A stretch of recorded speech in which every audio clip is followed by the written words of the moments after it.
Imagine meeting someone from nearly 4,000 years ago.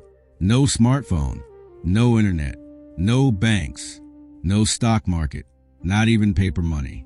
And yet, somehow, they understood wealth better than millions of people do today.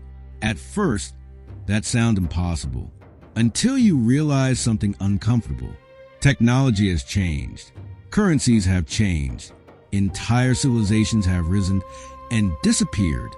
But human nature has barely changed at all. The same temptation to spend before saving. The same hope that one lucky opportunity will change everything. The same habit of confusing a higher income with lasting wealth. Those patterns existed in the streets of Babylon, and they still exist every time a paycheck lands in your bank account. That's why the richest man in Babylon has survived for nearly a century, and why the wisdom inside it traces back thousands of years before that. It isn't just a book about money. It's a book about people. Now, we could simply read the pages together. You'd hear the stories, meet the characters, and probably walk away with a few memorable lessons. But as I said about visiting an ancient fortress, you can wander through its halls on your own, admire the architecture, take a few pictures, but without someone revealing why that narrow passage was built, why those walls were shaped that way, or what really happened within them, you're only seeing the tip of an iceberg. So, sometimes we'll pause, not interrupt the story, but to ask a question Babylon couldn't have imagined. What does this lesson look like in a world of student loans, investing apps, online shopping, endless subscriptions, and algorithms designed to keep you spending? Some ideas will feel surprisingly familiar. Some might challenge the way you've always thought about money. And a few may quietly expose habits you never realized were shaping your financial future. Because great books don't just tell stories. They hold up mirrors. And every time we stop to look into one, you may recognize a little more of yourself than you expected.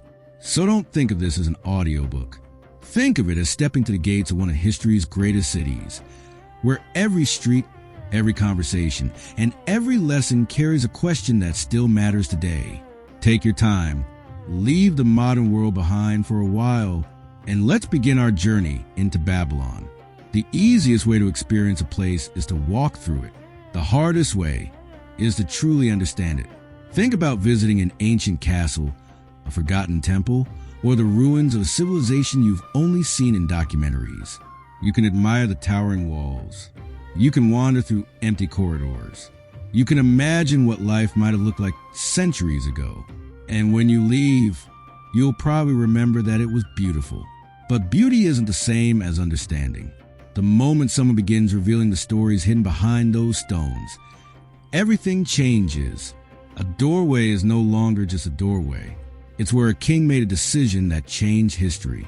A marketplace becomes a place where fortunes were built and lost. An ordinary street suddenly feels alive because you finally understand the people who once walked there. That's the journey we're about to take, not simply through the streets of Babylon, but through the ideas that made it legendary. We'll meet craftsmen, merchants, debtors, lenders, dreamers, and ordinary people searching for the very same thing millions of us are still searching for today: financial security, opportunity, and a freedom that comes from knowing tomorrow doesn't have to depend entirely on today's paycheck. But we're not going to rush through these stories. Every now and then, we'll slow down. We'll look beneath the surface. We'll ask why a lesson mattered then, and why it still matters now. What does an ancient merchant advice teach us about living in a world of student loans, online shopping, investing apps, rising living costs, and algorithms designed to capture our attention and our wallets? Why do so many people earn more than their parents ever did, yet still feel financially trapped? Why do some habits quietly build wealth over decades, while others slowly drain it without us even noticing? These are the questions we'll explore together, not to judge the past, but to better understand the present. Because wisdom only becomes valuable when it changes the way you see your own life. And that's what makes this book so extraordinary. It doesn't hand you a secret formula. It changes the way you think. It teaches you to recognize opportunities that were always there, habits that were always shaping your future, and decisions that quietly determine where you'll be years from now. Some ideas may feel surprisingly simple. Don't let that fool you. History has a strange habit of hiding profound truths inside ordinary words. The greatest financial lessons are rarely complicated. They're consistent. They survive changing empires, changing currencies, economic booms, devastating recessions, technological revolutions, and generations convinced that this time everything was different. Yet somehow, these principles endured, not because they're ancient, because they're human. So as we begin this journey, I invite you to do one simple thing. Don't listen as if you're reading a classic. Listen as if you're searching for a conversation that could quietly change the way you think about money. You don't have to agree with every lesson. You don't have to accept every conclusion. Just stay curious. Question your assumptions. Notice the moments that make you pause, especially the uncomfortable ones. Sometimes the idea that challenges you the most becomes the one that changes you the most. So settle in, leave the noise of the modern world behind for a little while. Beyond the desert, beyond the towering walls, beyond the bustling market to the greatest city of the ancient world, a story is waiting, not just about wealth, but about the people who learned how to create it. And before we step through the gates of Babylon, it's worth meeting the man who brought these timeless stories back into the modern world. If the richest man in Babylon has changed millions of lives, it's worth asking another question. Who was the man who chose to tell these lessons through the streets of an ancient city instead of a modern classroom? His name was George Samuel Clason. He wasn't a famous economist. He wasn't a Wall Street investor. And he didn't spend his career chasing headlines or predicting the next big opportunity. Instead, he spent years studying one question that has challenged every generation. Why do some people build lasting wealth, while others, despite working just as hard, never seem to get ahead? In the 1920s, Clason began publishing a series of short pamphlets on personal finance. But instead of filling them with complicated formulas or technical language, he made an unusual choice. He traveled back in time. He used the ancient city of Babylon as a backdrop for timeless conversations about money, work, discipline, and opportunity. It was a bold decision because the principles he wanted to teach weren't tied to a particular economy, currency, or decade.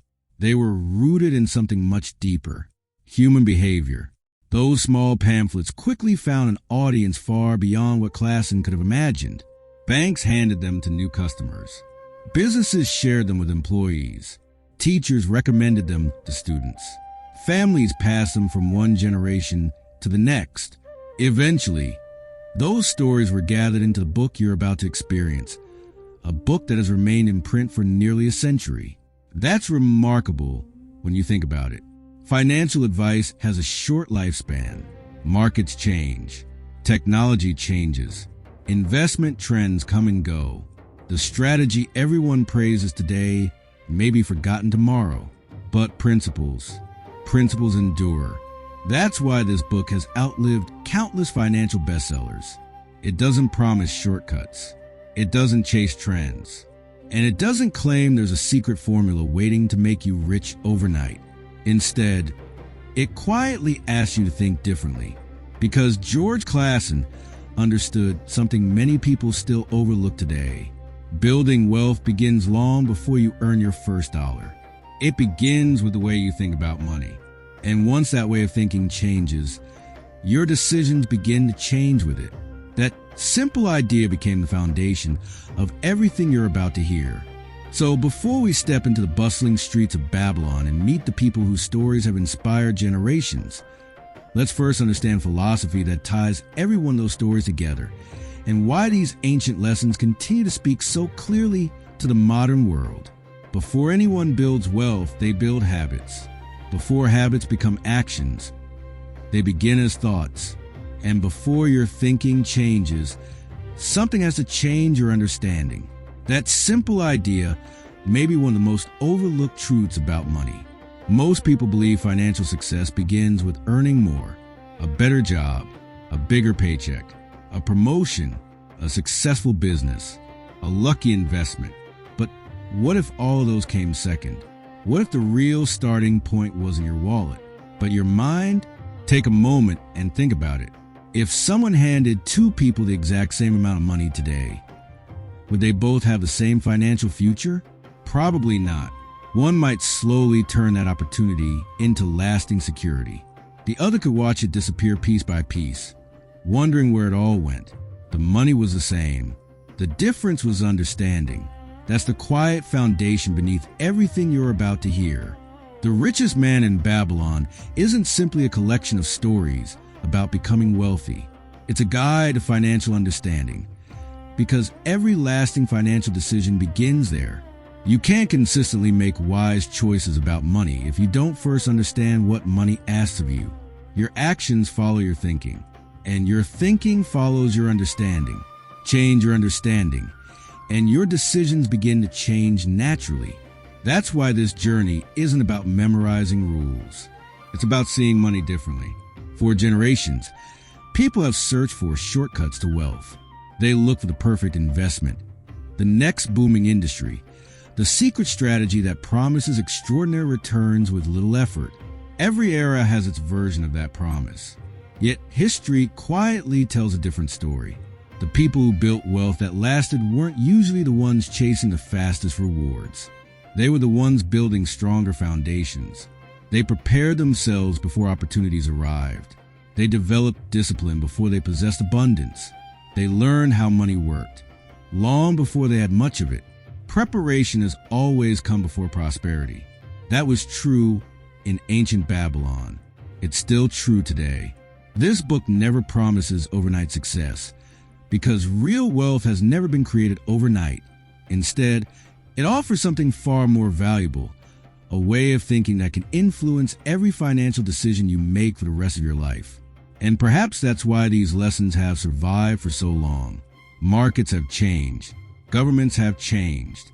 Technology has transformed nearly every part of daily life.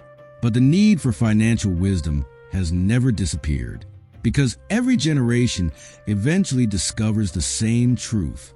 Making money is only one part of the story.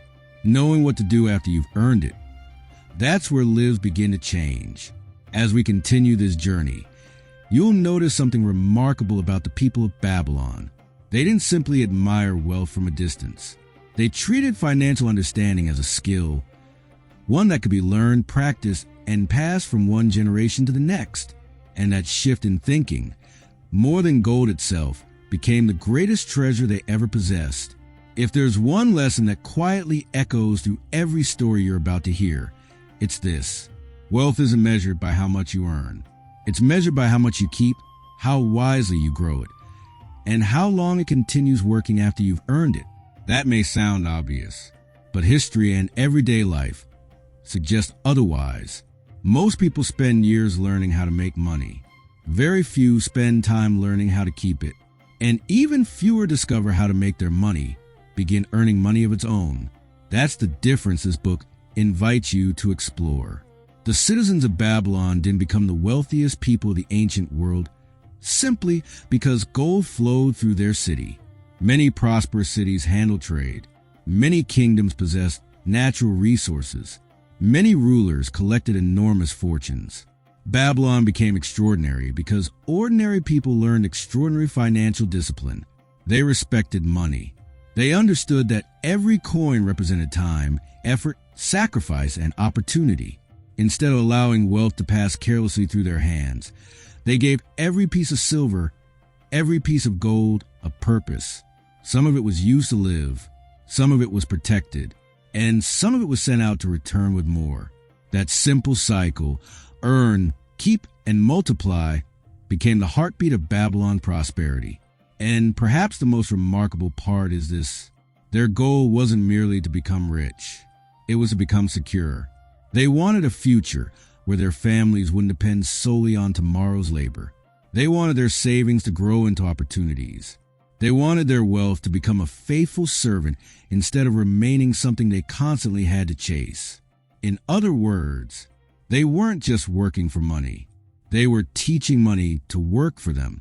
That idea has never grown old.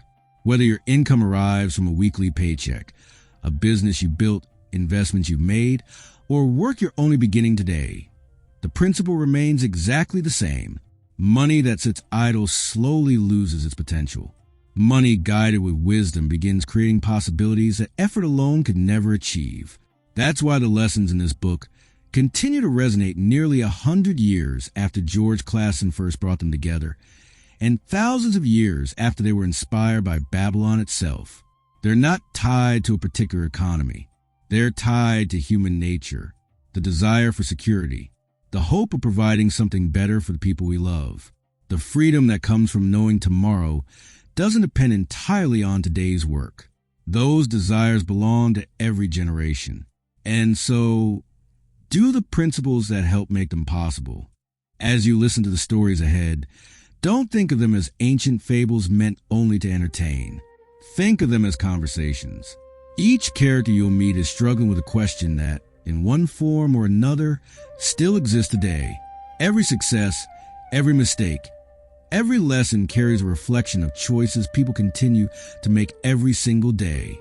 And fittingly, our journey doesn't begin with a king.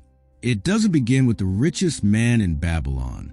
It begins with two ordinary friends, two hardworking men, two skilled craftsmen, men who had mastered their professions, but had never learned the profession of building wealth.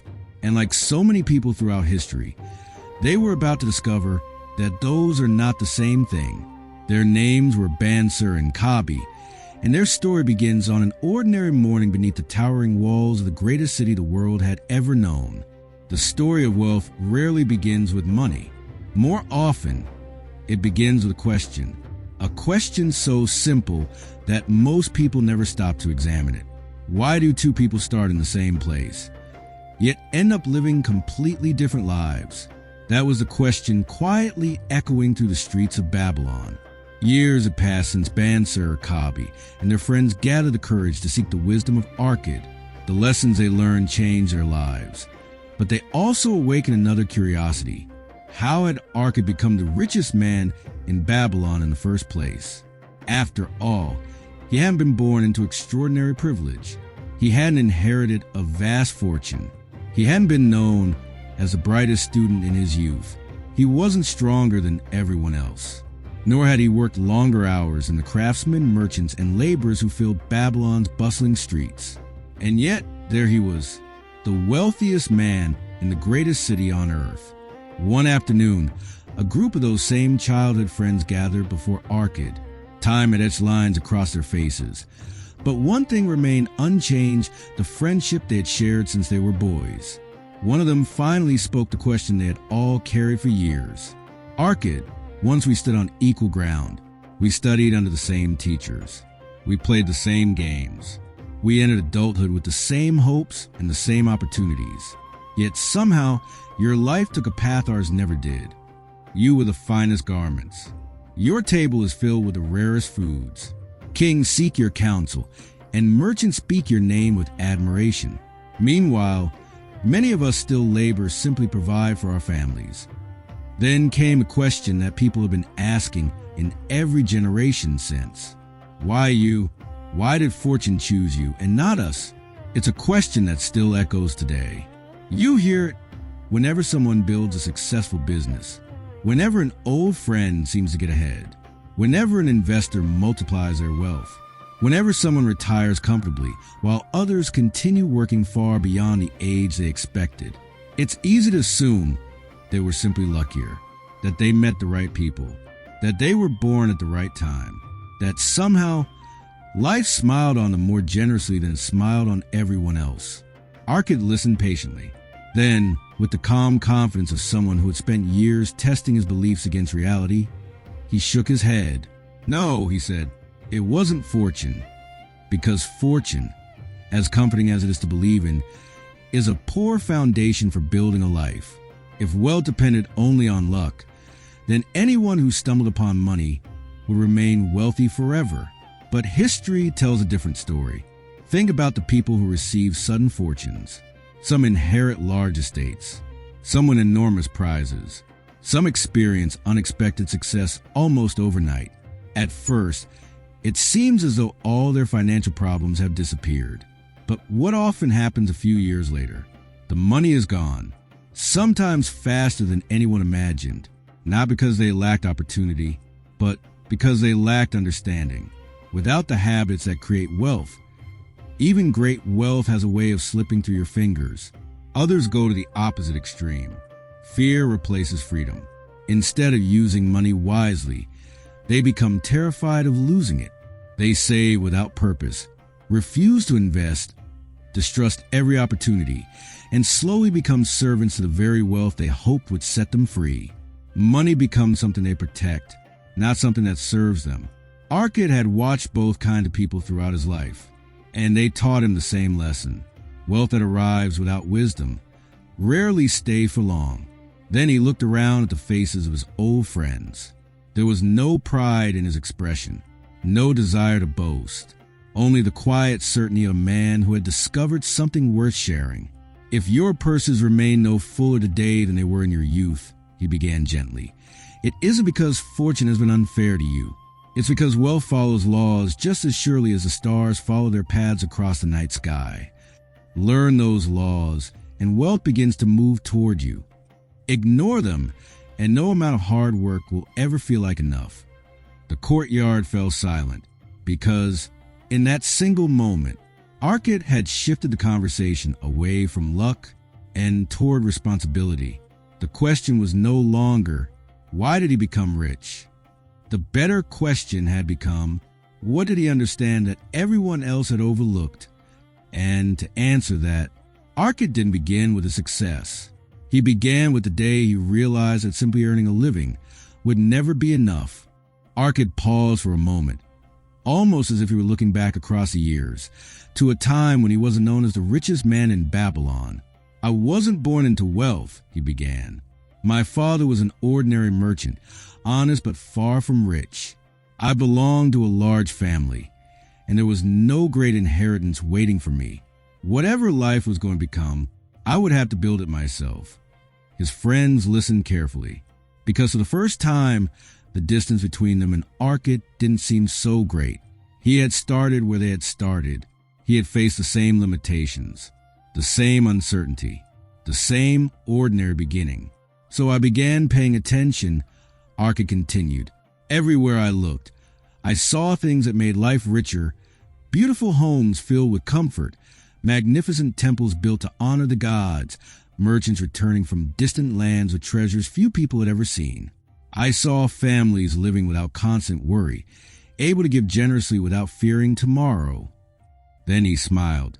It wasn't the gold itself that caught my attention. It was what the gold made possible. Wealth gave people choices. It allowed them to travel where they wished, support those they loved, create beauty, build something lasting, and face the future with confidence instead of fear. And once Arkad understood that, he made a decision that quietly changed the course of his entire life. I refuse to spend the rest of my days standing on the outside, watching others enjoy the banquet of life, while convincing myself I should be satisfied with the crumbs. Those words carried more weight than they first appeared to, because that's exactly what many people do. They admire success from a distance. They congratulate people who achieve it. They even dream about having it someday. But they never make the decision that Arkad made, the decision to learn. I wasn't wiser than anyone else, Arkad admitted. I wasn't more gifted. I simply realized that if wealth could be learned by one person, it could be learned by another. Then he shared a lesson their old teacher had once taught them, a lesson that had remained with him long after his school days ended. There are two kinds of learning, he said. The first is learning facts. The second is learning how to discover what you don't yet know. At first, the difference seems small, but it changes everything. Most people spend years collecting information. Very few learn how to seek understanding. And those who never seek it often spend a lifetime repeating the same financial mistakes, hoping the outcome will somehow be different. So I asked myself a simple question. Arkad continued.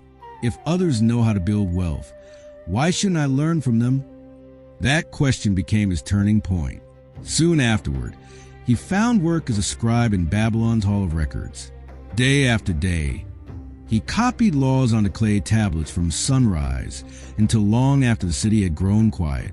The work demanded patience, precision, and endless hours bent over stone and clay. The pay was enough to survive, but never enough to move forward. Food consumed part of his earnings.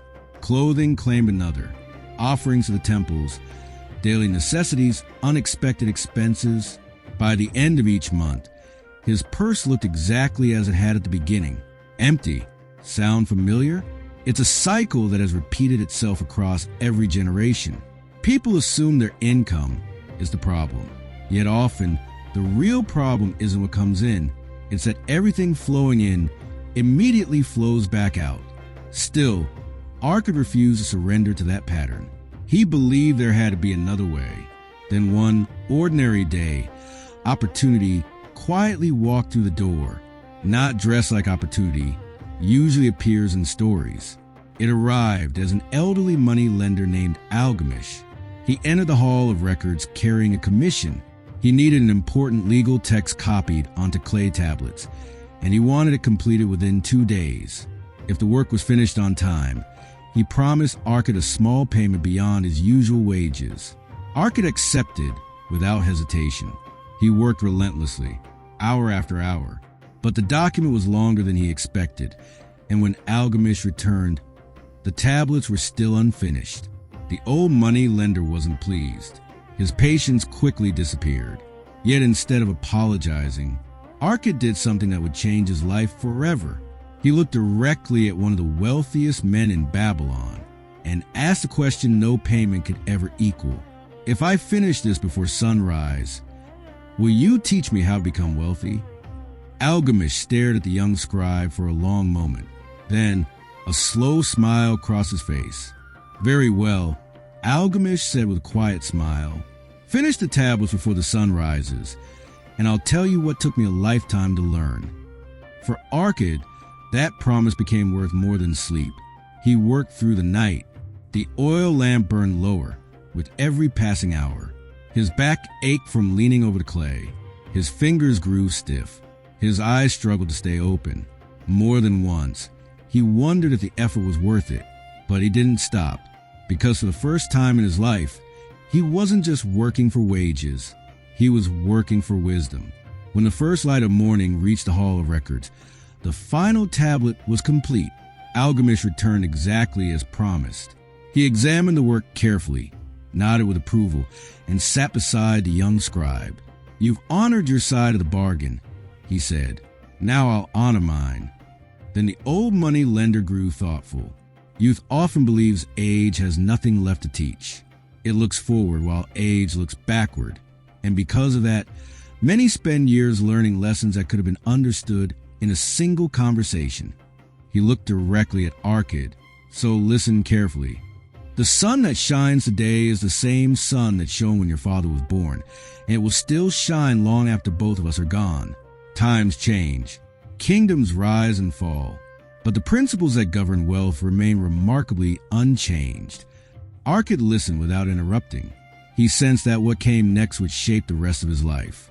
Then Algamish spoke the sentence that would become the foundation of everything that followed. A part of all you earn is yours to keep. And then he stopped talking. Arkad blinked. Surely there had to be more. After working through the entire night, after waiting so long, this couldn't possibly be the whole lesson. "Is that all?" he asked, unable to hide his disappointment. The old money lender smiled. It was enough to turn a poor shepherd into a wealthy lender. At first, the answer sounded almost too simple. So simple that most people would dismiss it and continue searching for something more complicated. A secret investment, a hidden opportunity, some brilliant financial strategy known only to the wealthy. But that's exactly why this lesson has endured for thousands of years. The greatest truths often sound ordinary until you live them. Arkad frowned. "But everything I earn already belongs to me." Algamish laughed softly. "Does it? When you're paid, do you not pay the man who made your clothes? Do you not pay for your food, for your shelter, for your tools, for every necessity of life?" Arkad nodded.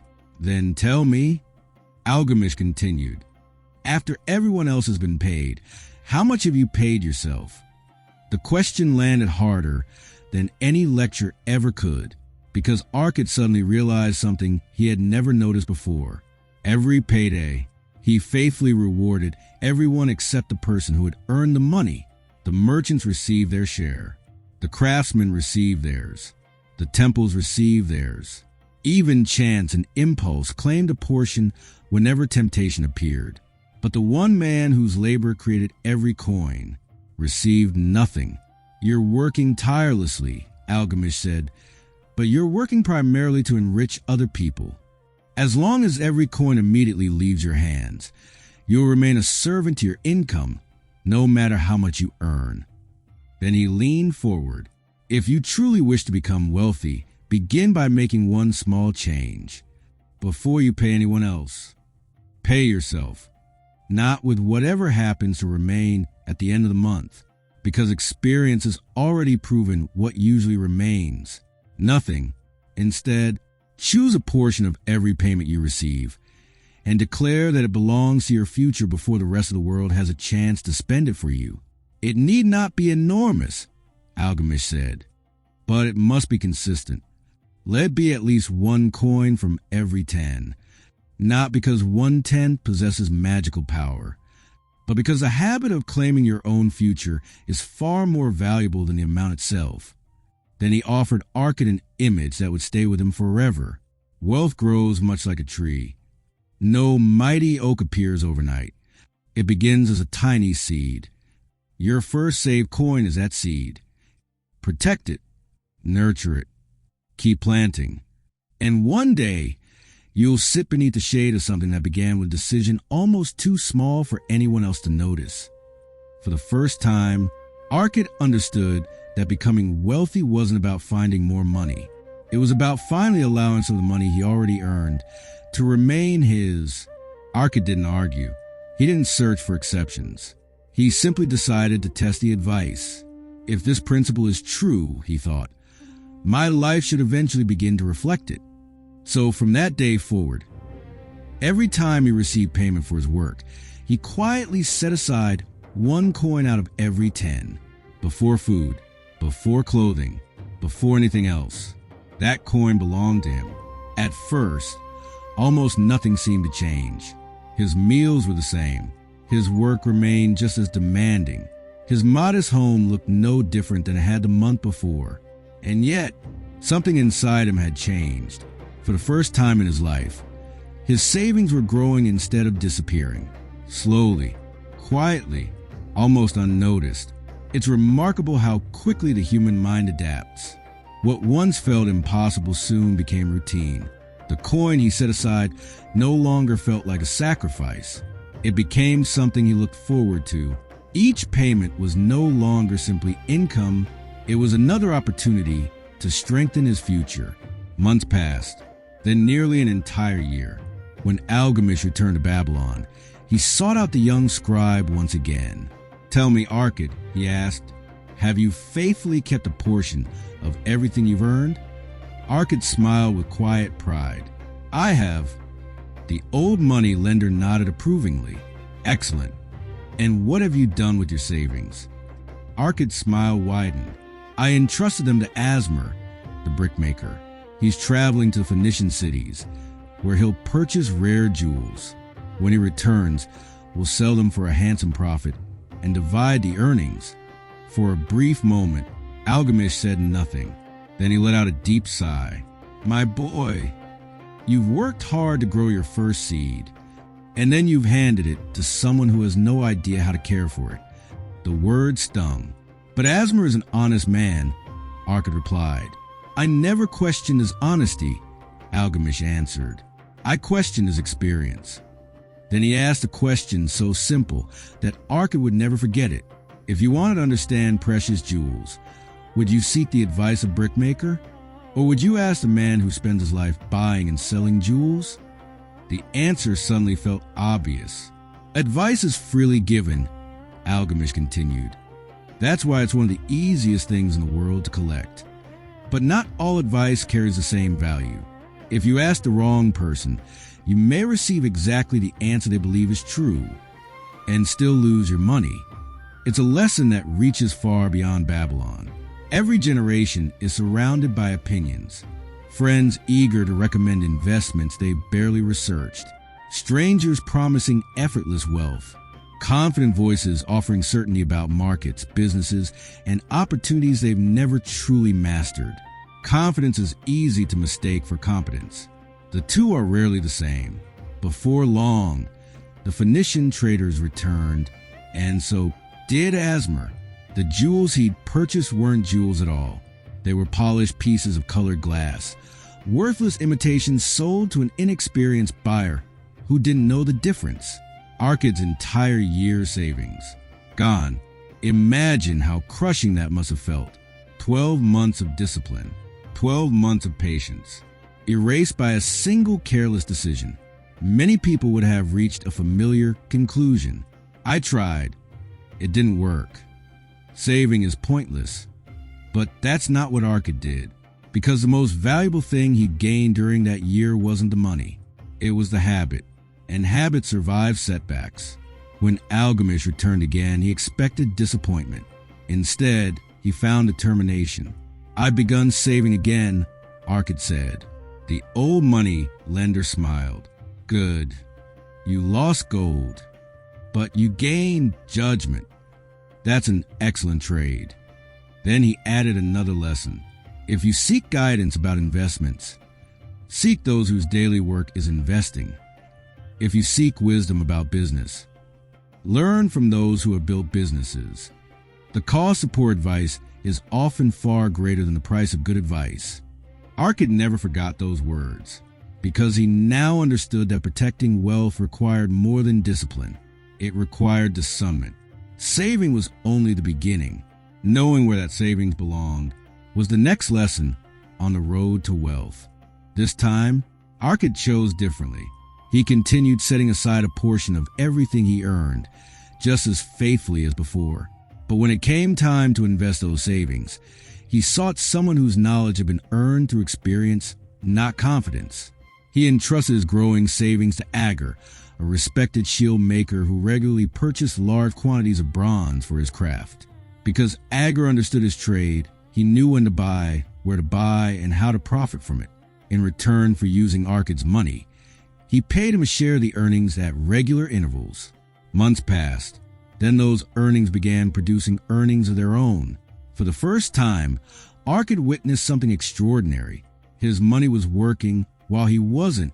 There was no magic, no secret, no miracle, just a quiet principle unfolding, exactly as Algamish had promised. When the old money lender returned once again, he asked the same familiar question. "And how fares your treasure now?" Arkad smiled. "It continues to grow. Agar pays me regularly, and I gladly enjoy those payments. I've celebrated with fine meals, bought myself beautiful clothing, and someday I hope to own a fine donkey to ride through Babylon." Algamish couldn't help but laugh. "My young friend, you're enjoying the children before they've had a chance to grow into a family." Arkad looked puzzled. "The children? Every coin you've saved," Algamish explained, "is like a faithful worker you've hired.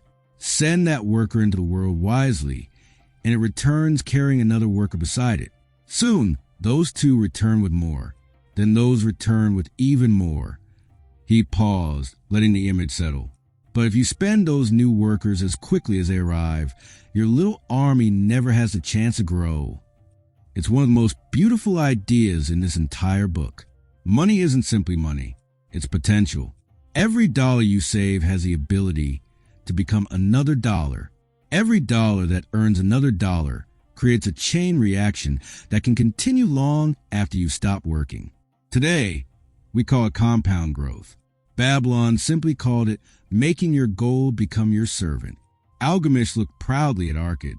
"You've learned 3 lessons that many people never learn in an entire lifetime. First, you've learned to keep a portion of everything you earn. Second, you've learned that advice is only valuable when it comes from someone qualified to give it. And third, you've learned that money must be given meaningful work if you expect it to remain with you." Not long afterward, Algamish made an unexpected offer. Age was beginning to catch up with him. His business interests stretched across Babylon and into distant cities, becoming more than one man could comfortably oversee. So he turned to the young scribe who had once worked through the night for a single conversation. "Come with me," he said. "Help manage my estates. And if you prove as faithful with my wealth as you've been with your own, you'll become my partner." Arkad accepted. Years passed. His responsibilities grew. So did his wisdom. And because he had mastered the principles before he was given greater opportunities, he multiplied everything entrusted to him. When Algamish eventually passed from this world, Arkad inherited a generous share of the estate, just as the old money lender had promised. When Arkad finished telling his story, one of his friends smiled and said, "So, in the end, you were simply fortunate. Algamish chose you." Arkad shook his head. "No, I was prepared." He leaned forward, his voice calm but unwavering. "For years before opportunity arrived, I had already begun preparing myself for it. Would you call a fisherman lucky because he catches fish after spending years learning the tides, studying the winds, and understanding the waters?" His friends remained silent because they already knew the answer. "Opportunity," Arkad continued, "has little patience of those who are unprepared." Then another friend remarked, "You must have extraordinary willpower. Most people would never have remained so disciplined." Arkad smiled again. "People misunderstand willpower. Willpower isn't some mysterious force that appears only when life becomes difficult. It's simply the decision to finish what you deliberately begin. If I promise myself I'll complete a small task, I complete it. Because every promise you break to yourself makes the next promise easier to break. And every promise you keep strengthens the person you're becoming." The courtyard grew quiet once more. The men hadn't discovered a hidden treasure. They hadn't been given a shortcut. They hadn't learned an impossible secret known only to the wealthy. They had discovered something far more powerful. That lasting wealth isn't built by extraordinary people. It's built by ordinary people who consistently practice extraordinary principles. And above all else, one truth stood taller than every other lesson Arkad had shared. A part of all you earn is yours to keep. Simple words. Simple enough that many people hear them, nod in agreement, and continue living exactly as they did before. Because understanding a principle is one thing. Building an entire life around it is something else entirely. The friends gathered around Arkad left that day with more than a story about a wealthy man. They left with a realization that would quietly spread through Babylon. That wealth wasn't reserved for the fortunate. It wasn't hidden behind palace walls or protected by family names. It could be learned. But before that wisdom reached the people of Babylon, something unexpected happened. The richest city in the world began facing a problem that felt strangely familiar. From the outside, Babylon still looked magnificent. Its towering walls inspired awe in every traveler who approached them. Its markets remained filled with merchants from distant lands. Gold still flowed through the city. Trade continued. The temple stood proudly beneath the Mesopotamian sun. Nothing about Babylon suggested decline. Yet, beneath that appearance, something was changing. Years earlier, King Sargon had transformed the kingdom through ambitious public works. Great canals had been carved across the land, bringing life to fields that once knew only drought. Massive temples had risen toward the sky. Roads, walls, and monuments stood as symbols of civilization at the height of its power. Those projects employed thousands of people: stonecutters, carpenters, laborers, builders, craftsmen. For years, money flowed through the city like the Euphrates itself. Families prospered, businesses flourished. The future seemed secure. But every great project eventually reaches completion. When the work ended, so did many of the wages. The bustling construction sites grew quiet. The steady stream of income that had sustained countless households began to slow. At first, the change was almost invisible. Then shopkeepers noticed fewer customers. Farmers struggled to sell their harvests. Artisans waited longer between commissions.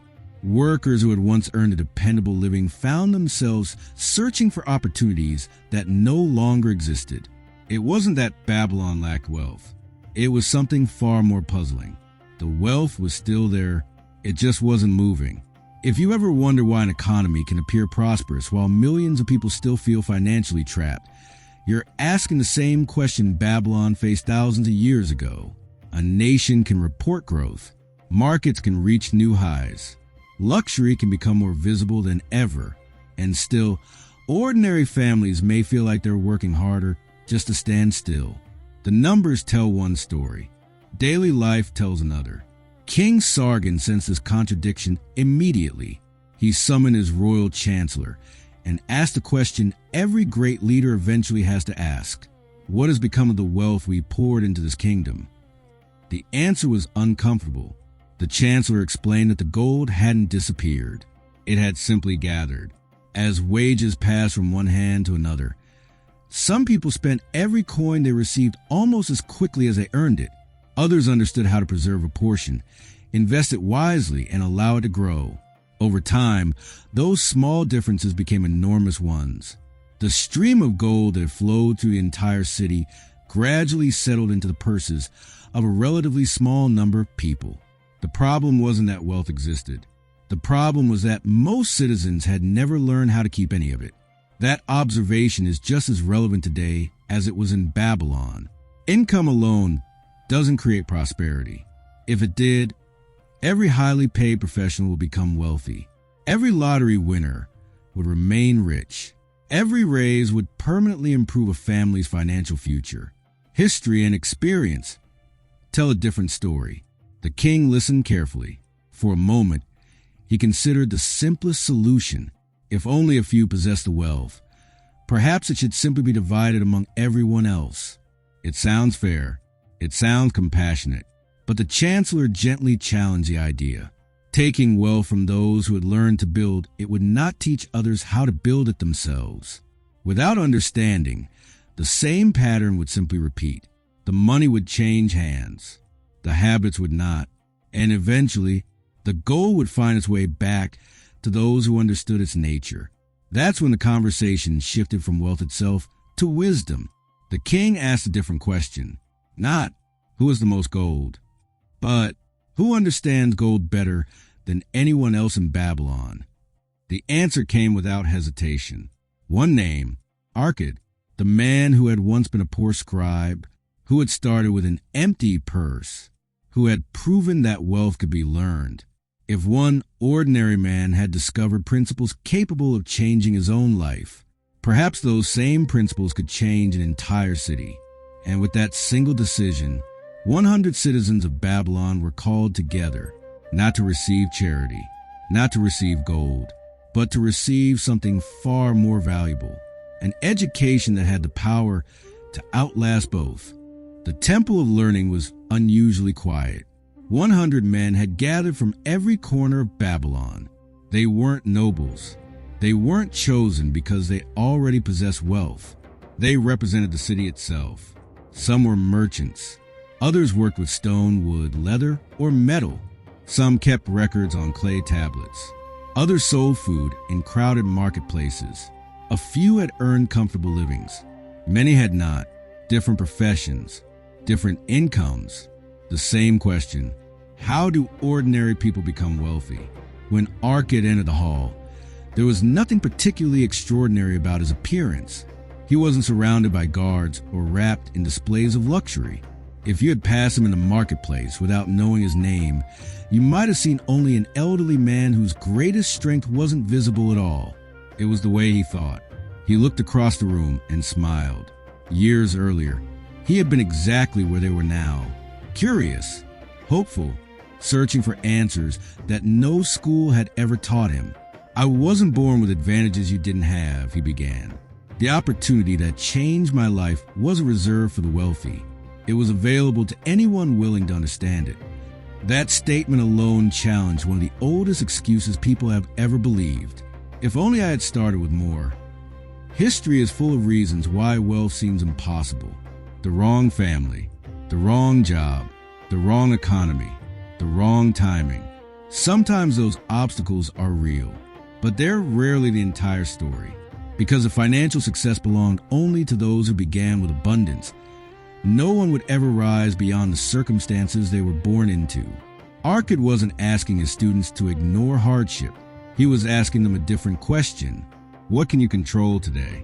Instead of speaking about gold immediately, he began speaking about work. One by one, he asked the men how they earned their living. A scribe described long hours carving records into clay. A butcher explained how he purchased livestock, prepared a meat, and sold it in the market. Another spoke of weaving cloth. Another of building homes. Soon the room was filled with stories of different trades, different skills, and different incomes. Then Arkad drew their attention to something they had all overlooked. Every one of them, regardless of profession, had something in common. Each morning they exchanged their time, effort, knowledge, or skill for money. Some streams were larger, some were smaller, but every stream flowed somewhere. The question wasn't whether money entered their lives. It clearly did. The real question was, why did it never seem to stay? That's a question worth asking even today. Most financial struggles don't begin because money never arrives. They begin because every dollar already has a destination before it even appears. Rent, groceries, insurance, entertainment, subscriptions you barely remember signing up for, small conveniences that quietly become permanent expenses. The paycheck arrives and almost immediately begins disappearing in every direction. It's easy to blame the amount, much harder to examine the pattern. Arkad wanted his students to see that pattern clearly before offering them a solution. So instead of presenting a complicated strategy, he used an image everyone in the room could understand. Imagine a farmer with a basket of eggs. Every morning, he places 10 fresh eggs into the basket. Every evening, he removes 9. Day after day, he repeats the process. What happens? The answer was obvious. Eventually, the basket begins to fill. Not because the farmer found more eggs. Not because he worked twice as hard. Not because fortune smiled upon him. Simply because he consistently allowed a small portion to remain. That's when Arkad revealed the first cure. The beginning of every fortune wasn't a brilliant investment. It wasn't a secret business opportunity. It wasn't earning twice as much as everyone else. It began with a decision. For every 10 coins you earn, allow 1 to remain yours. Not whatever is left over at the end of the month. Because for most people, nothing is. The first coin is different. It isn't meant to be spent. It's meant to become a foundation upon which every future decision rests. Many people dismiss this idea because it feels too small to matter. 1 coin out of 10? How could something so ordinary possibly change a life? But that's exactly the point. Life-changing principles are often ignored because they don't feel dramatic enough. We're naturally drawn to breakthroughs. We underestimate consistency. Arkad wasn't asking these men to become wealthy overnight. He was asking them to prove something to themselves. That before they learned to multiply money, they first had to prove they could keep it. Because the person who cannot hold on to 1 coin will almost certainly struggle to hold on to 1,000. And every great fortune, no matter how extraordinary it eventually becomes, begins with a quiet decision to keep the very first coin. When the gathering returned the following day, something had changed. It wasn't visible. No one's purse had suddenly become heavy overnight. No fortunes had been created in a single evening, but a seed had been planted. For the first time, many of those men had begun paying attention to something they had ignored for years, where their money actually went. That awareness alone was powerful, because before you can change a habit, you first have to notice it. Arkad looked around the room before asking a simple question. Yesterday, how many of you believe you spent every coin because you had no other choice? Almost every hand rose. He nodded, as though he had expected exactly that. It's one of the oldest beliefs in the world, he said. The idea that every expense is necessary. But is it really? That question deserves more attention than it usually receives. Think about the last time your income increased. Maybe it was a raise, a bonus, a new client, a better paying job. Did your financial stress disappear? Or Did your lifestyle quietly expand until that extra income became your new normal? It's a pattern economists call lifestyle inflation. Babylon didn't have a name for it, but it understood the behavior perfectly. The more people earn, the more their definition of necessary begins to grow. What once felt like a luxury slowly becomes an expectation, then an entitlement. Eventually, it feels impossible to live without it. That's why two people earning the same income can experience completely different financial lives. One uses additional income to create future freedom. The other unknowingly turns it into permanent monthly obligations. From the outside, both appear equally successful. Years later, their futures look nothing alike. Arkad wanted his students to understand something uncomfortable. Most people don't have an income problem first. They have a spending problem they haven't recognized yet. That doesn't mean people should never enjoy life. Quite the opposite. Money is meant to improve life, to provide comfort, security, experiences, generosity. The problem begins when every desire quietly disguises itself as a necessity. He explained that human desire has a curious habit. The moment one wish is fulfilled, another immediately takes its place. There is nothing wrong with wanting a better home, better clothing, better food, a more comfortable life. Desire is part of what drives progress, but without limits, desire becomes impossible to satisfy. It's like trying to fill a bucket with a hole in the bottom. No matter how much you pour in, it never feels full. That realization changes the purpose of a budget. Most people think budgeting exists to stop them from spending. That's why they dislike it. It feels like punishment, like restriction, like someone constantly saying no. Arkad saw it differently. A budget isn't about saying no to life. It's about saying yes to the things that matter most. Every coin spent is a vote, a decision, a statement about what you value. Without deciding intentionally, you'll eventually spend according to habit, according to emotion, according to impulse, or according to whatever captures your attention in the moment. And those decisions, repeated often enough, quietly shape your future. So Arkad encourages students to do something surprisingly practical, not to eliminate every pleasure, not to live with constant sacrifice, but to separate genuine necessities from passing impulses, to look honestly at their spending, to ask a difficult question before every expense. Does this purchase move my life forward, or simply satisfy a feeling that will disappear tomorrow? It's a question that remains just as relevant today, because the modern world has become incredibly efficient at convincing us that every convenience is essential. Every upgrade feels urgent. Every advertisement promises a happier version of ourselves. Every new purchase whispers the same message. You'll feel complete if you buy just one more thing. But satisfaction built on consumption is surprisingly temporary. Another desire always arrives. Another upgrade appears. Another reason to spend quietly replaces the last one. Arkad wasn't teaching his students to reject comfort. He was teaching them to become intentional, to decide where their money would go, instead of wondering where it went. Only then did he reveal the second cure in its simplest form. Control your expenditures, not by removing joy from your life, but by making sure your spending serves your future instead of quietly stealing it. Because wealth isn't built by earning everything. It's built by allowing your money to reflect your priorities instead of your impulses. By the third gathering, the atmosphere inside the Temple of Learning had begun to change. The first lesson had challenged how the men earned. The second had challenged how they spent. Now Arkad turned to a question that separated those who merely saved from those who eventually became wealthy. What should happen after you've saved your first coins? For many people, this is where the journey quietly stops. They work, they save, their account slowly grows. And because seeing those numbers increase feels reassuring, they assume they're making progress. In many ways, they are. Saving creates discipline. It builds security.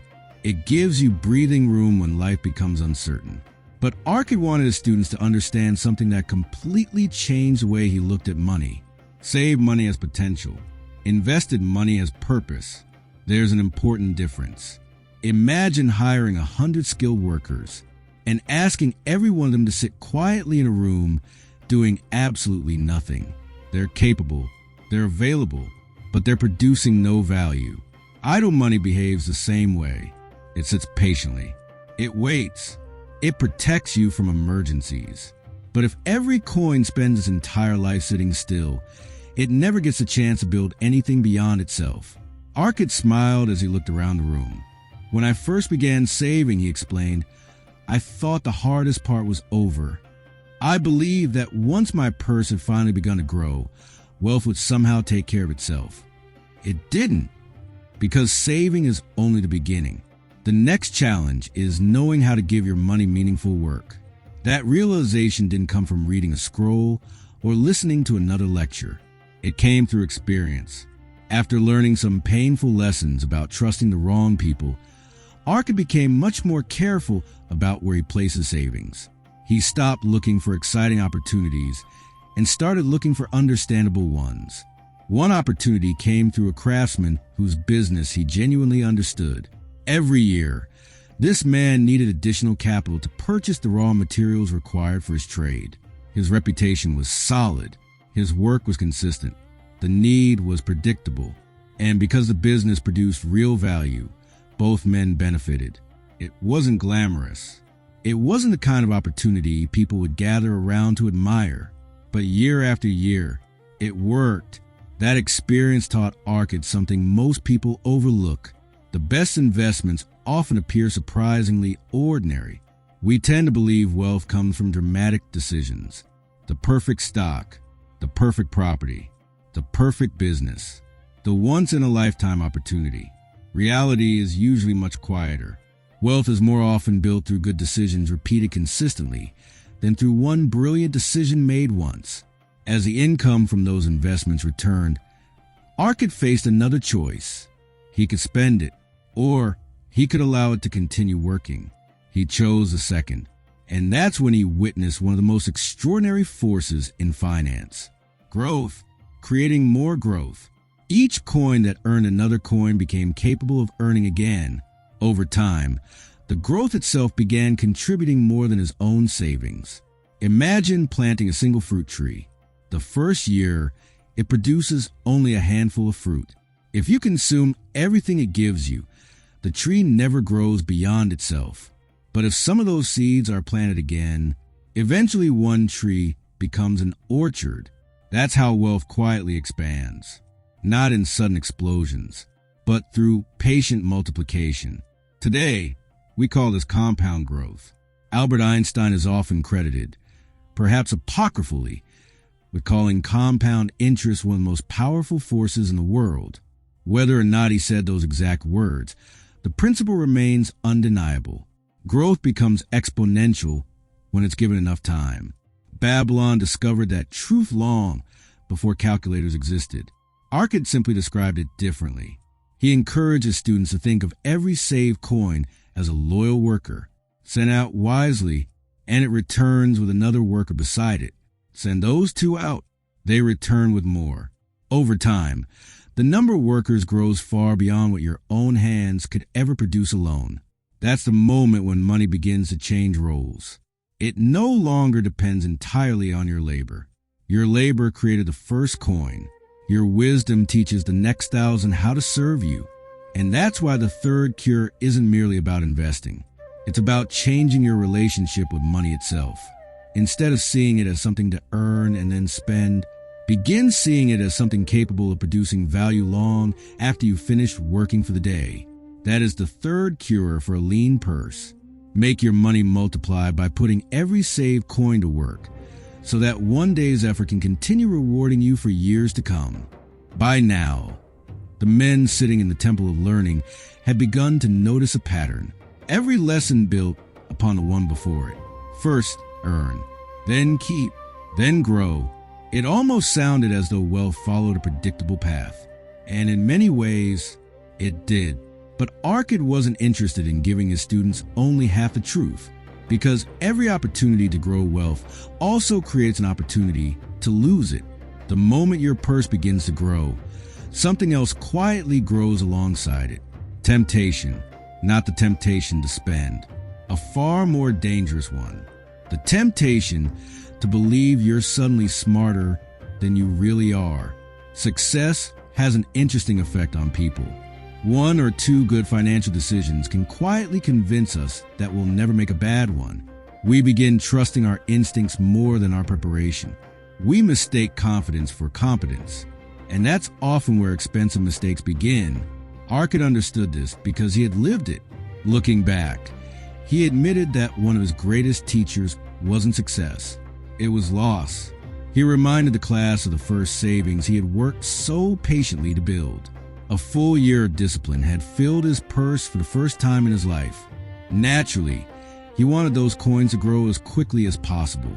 But instead of asking someone who understood the business he wanted to enter, he trusted someone he already knew. It felt reasonable. After all, the man was hardworking, honest, reliable. Those qualities matter, but they aren't the same as expertise. There's a lesson hidden there that reaches far beyond investing. Being excellent at one profession doesn't automatically make someone qualified in another. A brilliant doctor isn't necessarily an excellent entrepreneur. A successful athlete isn't automatically a wise investor. A talented engineer doesn't instantly understand real estate. Every field has its own rules, and ignoring those rules can be surprisingly expensive. The man Arcad trusted wasn't dishonest. He was simply operating outside his knowledge. The investment failed, and Arcad watched an entire year's worth of careful saving disappear. For a young man just beginning his financial journey, it could have been enough to make him quit altogether. Many people do. They save.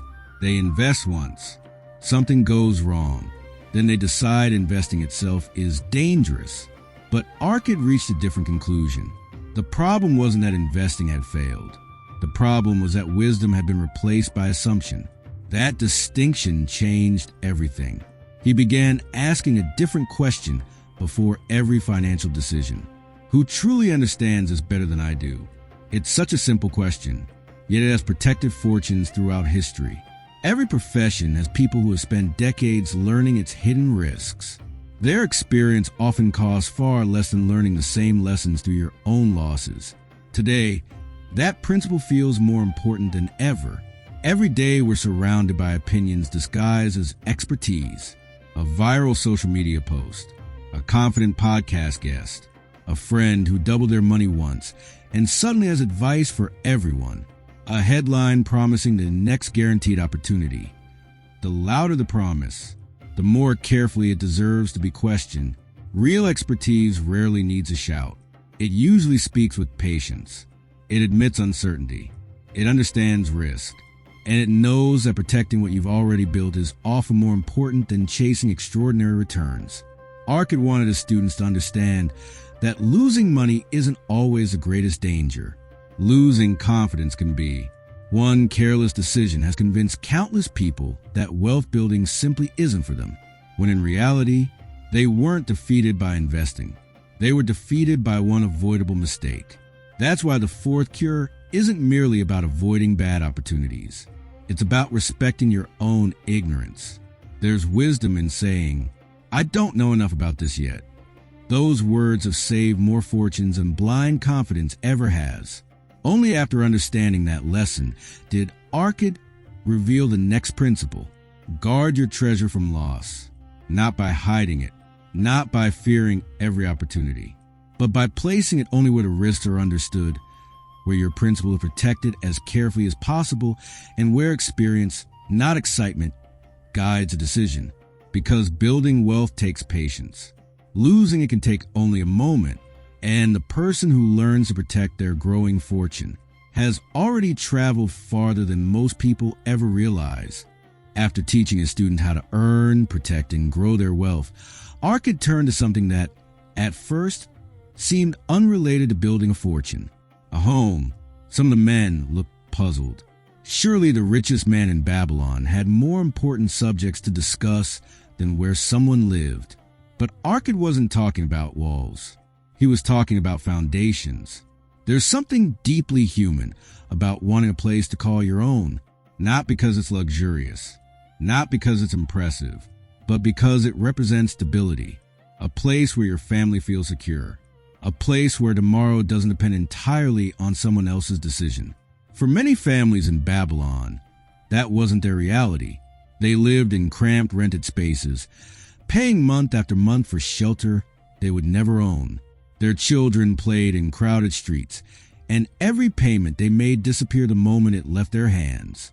Arkad asked them to think differently. What if, he suggested, those same regular payments could slowly become an investment in your own future instead of someone else's? That idea was revolutionary then. It still is today. Notice something interesting. Arkad didn't say every person should immediately buy the biggest house they could afford. He wasn't encouraging status. He wasn't saying a larger home automatically creates wealth.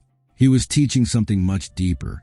Turn your largest recurring expense into something that creates long-term value. Whenever it is wise and practical, do so. That's a timeless principle. In Babylon, it meant owning a modest piece of land where a family could build a life, grow food, and create security. Today, the circumstances are different. Housing markets vary. Cities are different. For some people, buying a home is a wise financial decision. For others, renting while investing elsewhere may create greater freedom. The details change. The principle doesn't. The goal isn't ownership for the sake of ownership. The goal is stability. It's creating a life where your monthly efforts slowly build something that belongs to your future instead of disappearing into your past. A home also changes something inside people. Psychologists often speak about the importance of environment. The places we live quietly influence our habits, our relationships, and even the way we see ourselves. A person who feels rooted often makes different long-term decisions than someone who constantly feels temporary. Children who grow up with stability carry different memories. Families who have a place they truly care for tend to invest more than money into it. They invest pride, responsibility, belonging. Arkad understood those truths long before psychology gave them names. He knew that wealth wasn't measured only by the size of a purse. It was reflected in the quality of a person's daily life. A fortune means very little if the people you love never feel secure. That's why he encouraged his students to think beyond the next month, even beyond the next year. Build something that serves your family long after today's work is finished. Not because possessions define success, but because wisely chosen assets create peace of mind. And peace of mind is one of the greatest forms of wealth. Of course, Arkad also offered a quiet warning. Never confuse a home with a trophy. The purpose of a home is to strengthen your financial life, not to weaken it. If the cost of impressing others leaves your purse constantly empty, you mistake an appearance for prosperity. Real wealth isn't measured by what people see from the street. It's measured by what remains quietly working for you behind closed doors. So the fifth cure wasn't simply, own your own home. Its deeper message was this: build your life upon assets that create stability, strengthen your family, and allow today's effort to become tomorrow's security. Because wealth isn't just about having somewhere to live. It's about creating a place where your future has room to grow. By the sixth gathering, Arkad had guided his students through nearly every stage of building wealth. Most people would have stopped there. After all, wasn't that enough? Arkad didn't think so. Because wealth isn't only about living well today. It's also about protecting the person you'll become tomorrow. There's an interesting habit almost every human being shares. We naturally give more attention to the present than to the future. Today's bills feel urgent. Today's opportunities demand attention. Today's problems seem impossible to ignore. Meanwhile, the future politely waits in silence. Until one day, it isn't the future anymore. It's today. And we're either grateful for the decisions our younger selves made, or we're forced to live with the consequences of the ones they didn't. Arkad wanted his students to understand that every stage of life asks different questions. When we're young, we wonder how to earn more. As our families grow, we think about providing comfort and opportunity. But eventually, another question arrives. What happens when I can no longer work the way I do today?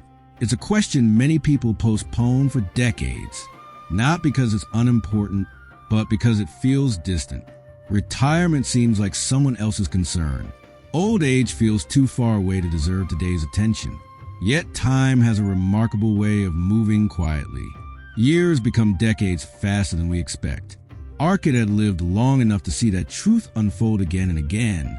He had watched strong men grow old. Successful merchants leave their businesses. Craftsmen whose hands had once shaped magnificent creations struggle to continue their work. Some enter that season of life with confidence. Others entered it with fear. The difference wasn't luck.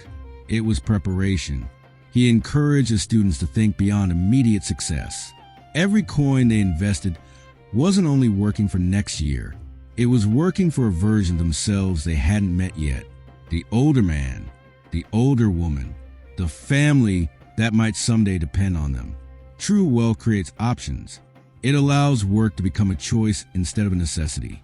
It allows generosity without anxiety. It allows dignity without dependence. Perhaps even more importantly, it protects the people we love. Life has never offered guarantees. Every generation has been reminded that circumstances can change unexpectedly. A family's greatest protection isn't hope alone. It's preparation. That's why Arkad encourages students to build resources that can endure, land that continued producing value, investments that generated income, businesses capable of surviving beyond their founders. Anything that allowed today's effort to continue serving tomorrow's needs. Today we have different tools: retirement accounts, index funds, insurance, pensions, businesses, dividend-paying investments, rental properties. The names have changed. The principle hasn't. Every generation must answer the same question. What am I building today that will continue supporting me when my ability to work changes? That's one of the quiet differences between income and wealth. Income often depends on your presence. Wealth continues working even when you're absent. Arkad was encouraging his students to fear growing older. He was encouraging them to respect it, because planning for the future isn't an act of pessimism. It's an act of responsibility. It's one of the purest expressions of hope. You save because you believe there will be a tomorrow. You invest because you expect life to continue. You prepare because you care about the people who may someday depend on your decisions. That's why the sixth cure isn't really about retirement. It's about stewardship, recognizing that the choices you make today echo far beyond the day itself. And so Arkad left his students with another principle they could carry for the rest of their lives. Provide in advance for the needs of your future and for the well-being of those who may one day depend upon you. Because one of the greatest gifts you can ever give your future self is the freedom created by the wisdom of your present self. After 6 days of teaching, the men in the Temple of Learning had begun to see money differently. They no longer believed wealth belonged only to the fortunate. They understood that every fortune began with ordinary decisions, repeated consistently over time. Save first, control spending, make money work, protect what you've built, create stability, prepare for the future. Those principles alone could transform a life. And yet, Arkad had saved what he believed was the most important lesson for last. Because every principle they had learned depended on one thing: the person applying it. He looked around the room before asking a question that had nothing to do with gold. If someone wished to earn more next year than they earn today, where should they begin? Most people instinctively search outside themselves. A better employer, a stronger economy, a different city, a new opportunity. Those things certainly matter. But Arkad invited his students to look somewhere far more powerful: themselves. He explained that wealth has always followed value. The more useful your knowledge becomes, the more dependable your character, the more refined your skills, the more opportunities naturally begin finding you. This wasn't merely a lesson about making more money. It was a lesson about becoming the kind of person who creates more value wherever they go. Think about the people whose work you trust without hesitation. The mechanic who always solved the problem. The doctor whose judgment gives patients confidence. The teacher who explains difficult ideas so clearly they suddenly seem obvious. the business owner whose word is enough because they've earned a reputation for honesty. Their greatest asset isn't what they own, it's who they become. That reputation took years to build, and once established, it quietly opened doors that money alone never could. Ark had understood this long before anyone spoke about personal development or lifelong learning. He had watched craftsmen become masters because they never stopped improving. He had watched merchants expand their businesses because they studied their trade more deeply than everyone else. He had watched ordinary workers become leaders simply because they were known for keeping their promises when others looked for excuses. Skill compounds just like money does. Every lesson you learn makes the next lesson easier to understand.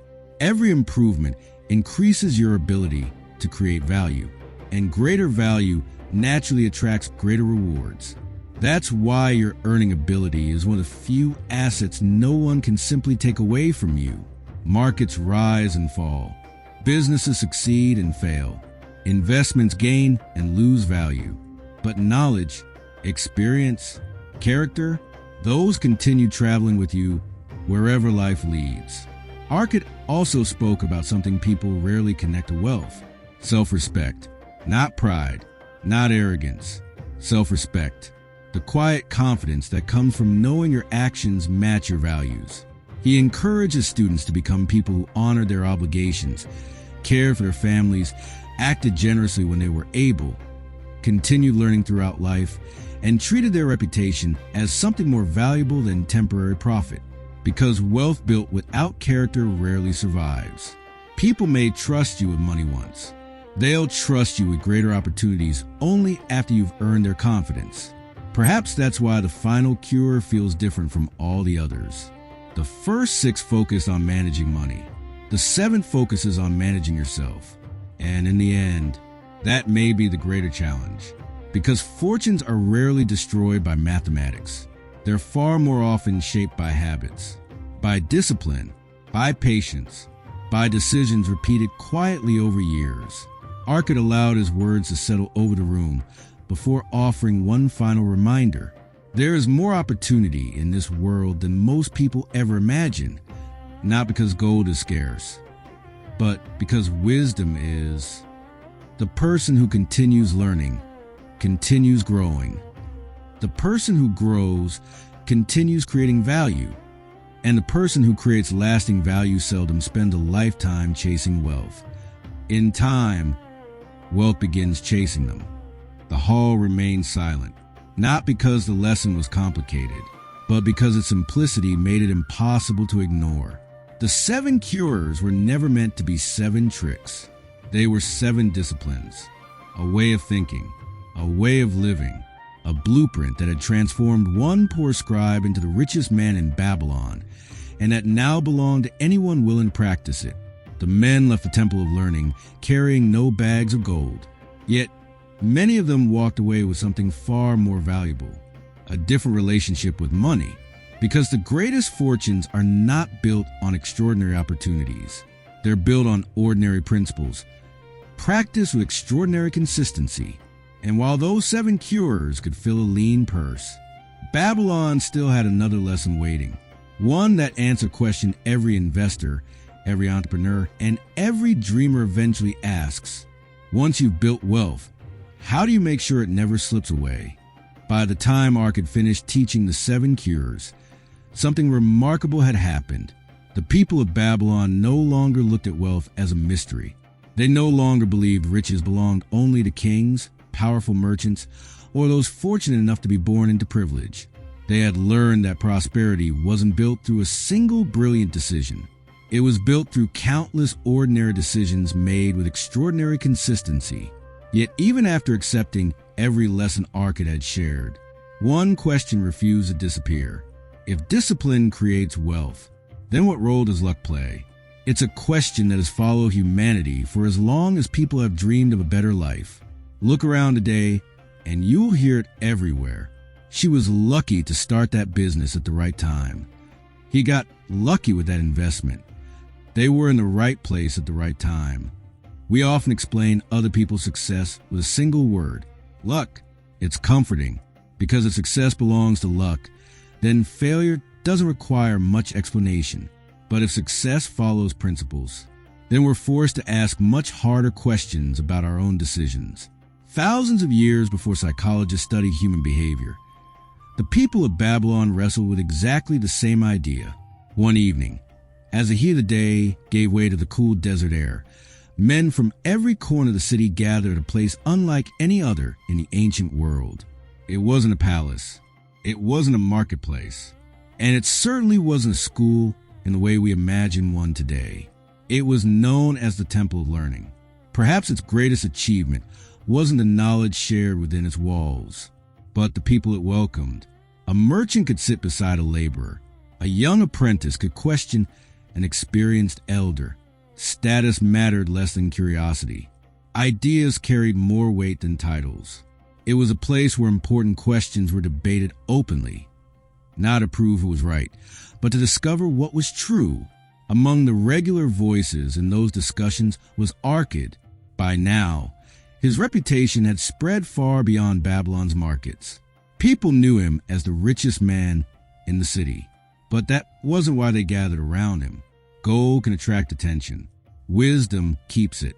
People came because Arkad had a rare gift. He didn't simply answer questions. He changed the questions people asked. On this particular evening, the discussion began unexpectedly. A humble cloth weaver stood before the gathering with a smile that suggested something unusual had happened. Earlier that day, while walking the streets of Babylon, he had discovered a small purse lying unattended. Inside, gold, enough to brighten any ordinary day. His excitement was understandable. Who wouldn't feel fortunate after stumbling across unexpected wealth? But what interested him wasn't the money itself. It was the feeling, the sense that, for just a moment, fortune had chosen him. So he posed a question to everyone present. If luck can visit a man once, can it be persuaded to visit again? The room immediately came alive. Some smiled, others laughed. A few nodded thoughtfully, because beneath that simple question was another one that nearly every person carries at some point in life.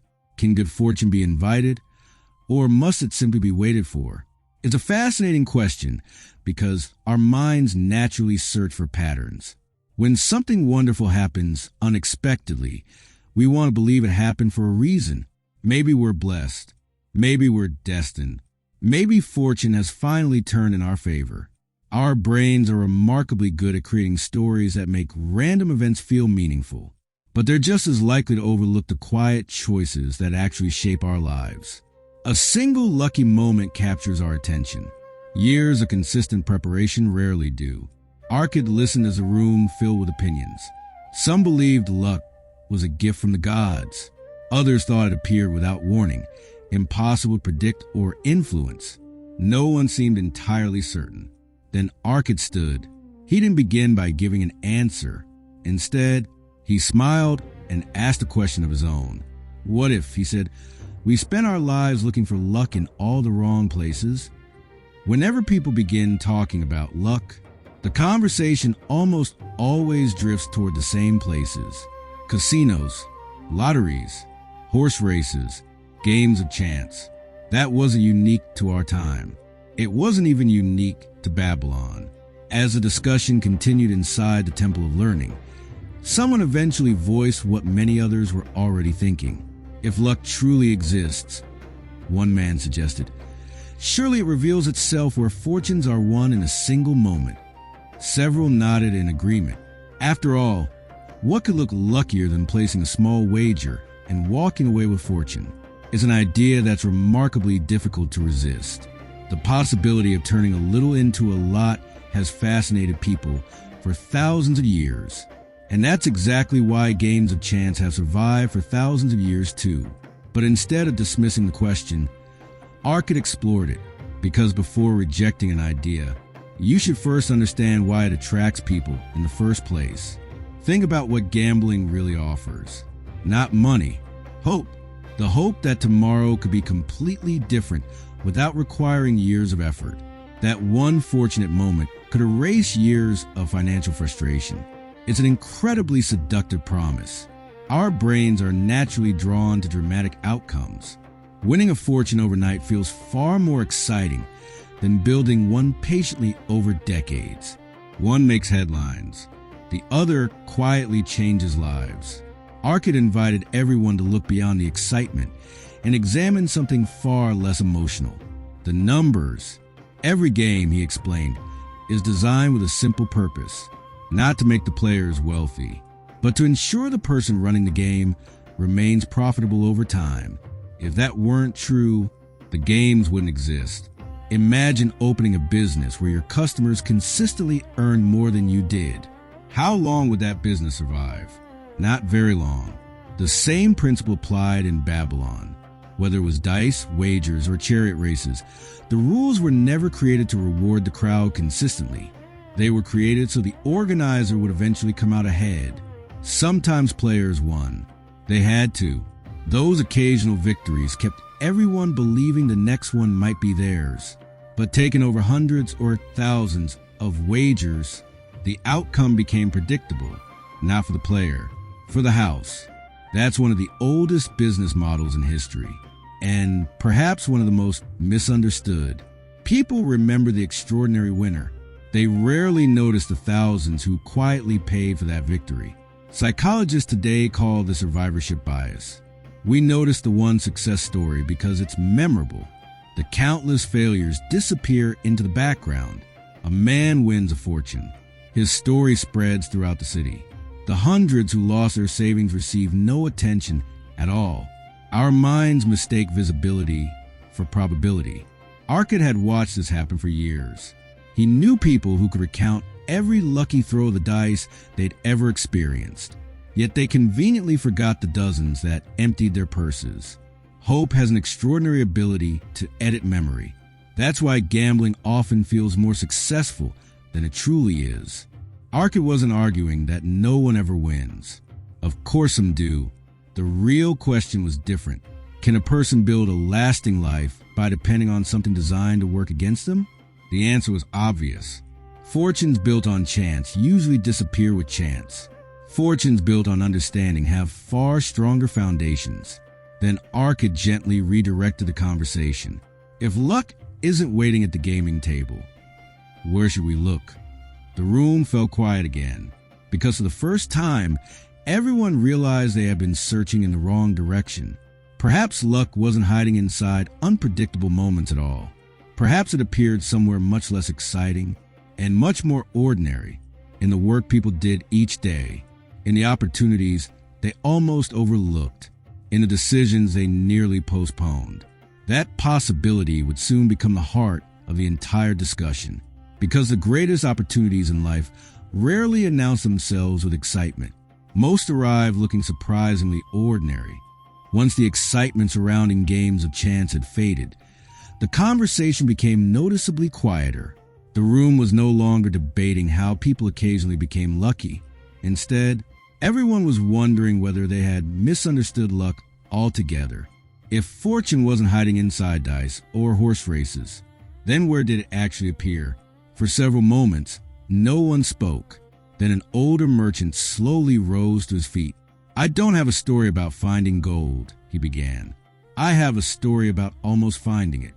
Those words immediately captured everyone's attention, because most people don't spend their lives haunted by the opportunities they took.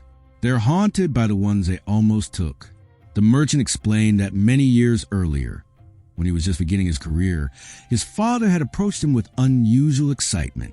An opportunity had appeared just outside the walls of Babylon. A group of ambitious young men had discovered a way to transform dry, neglected land into fertile farmland. It wasn't a dream or a gamble. They had a practical plan, capable people, and a clear path to turning unused land into something valuable. The investment wasn't enormous. It simply required commitment. Each participant would contribute a small portion of his income until the project was complete, and when the land was eventually sold, everyone involved would share in the profits. His father encouraged him to join immediately, not because it was guaranteed, but because opportunities like this rarely remain available for long.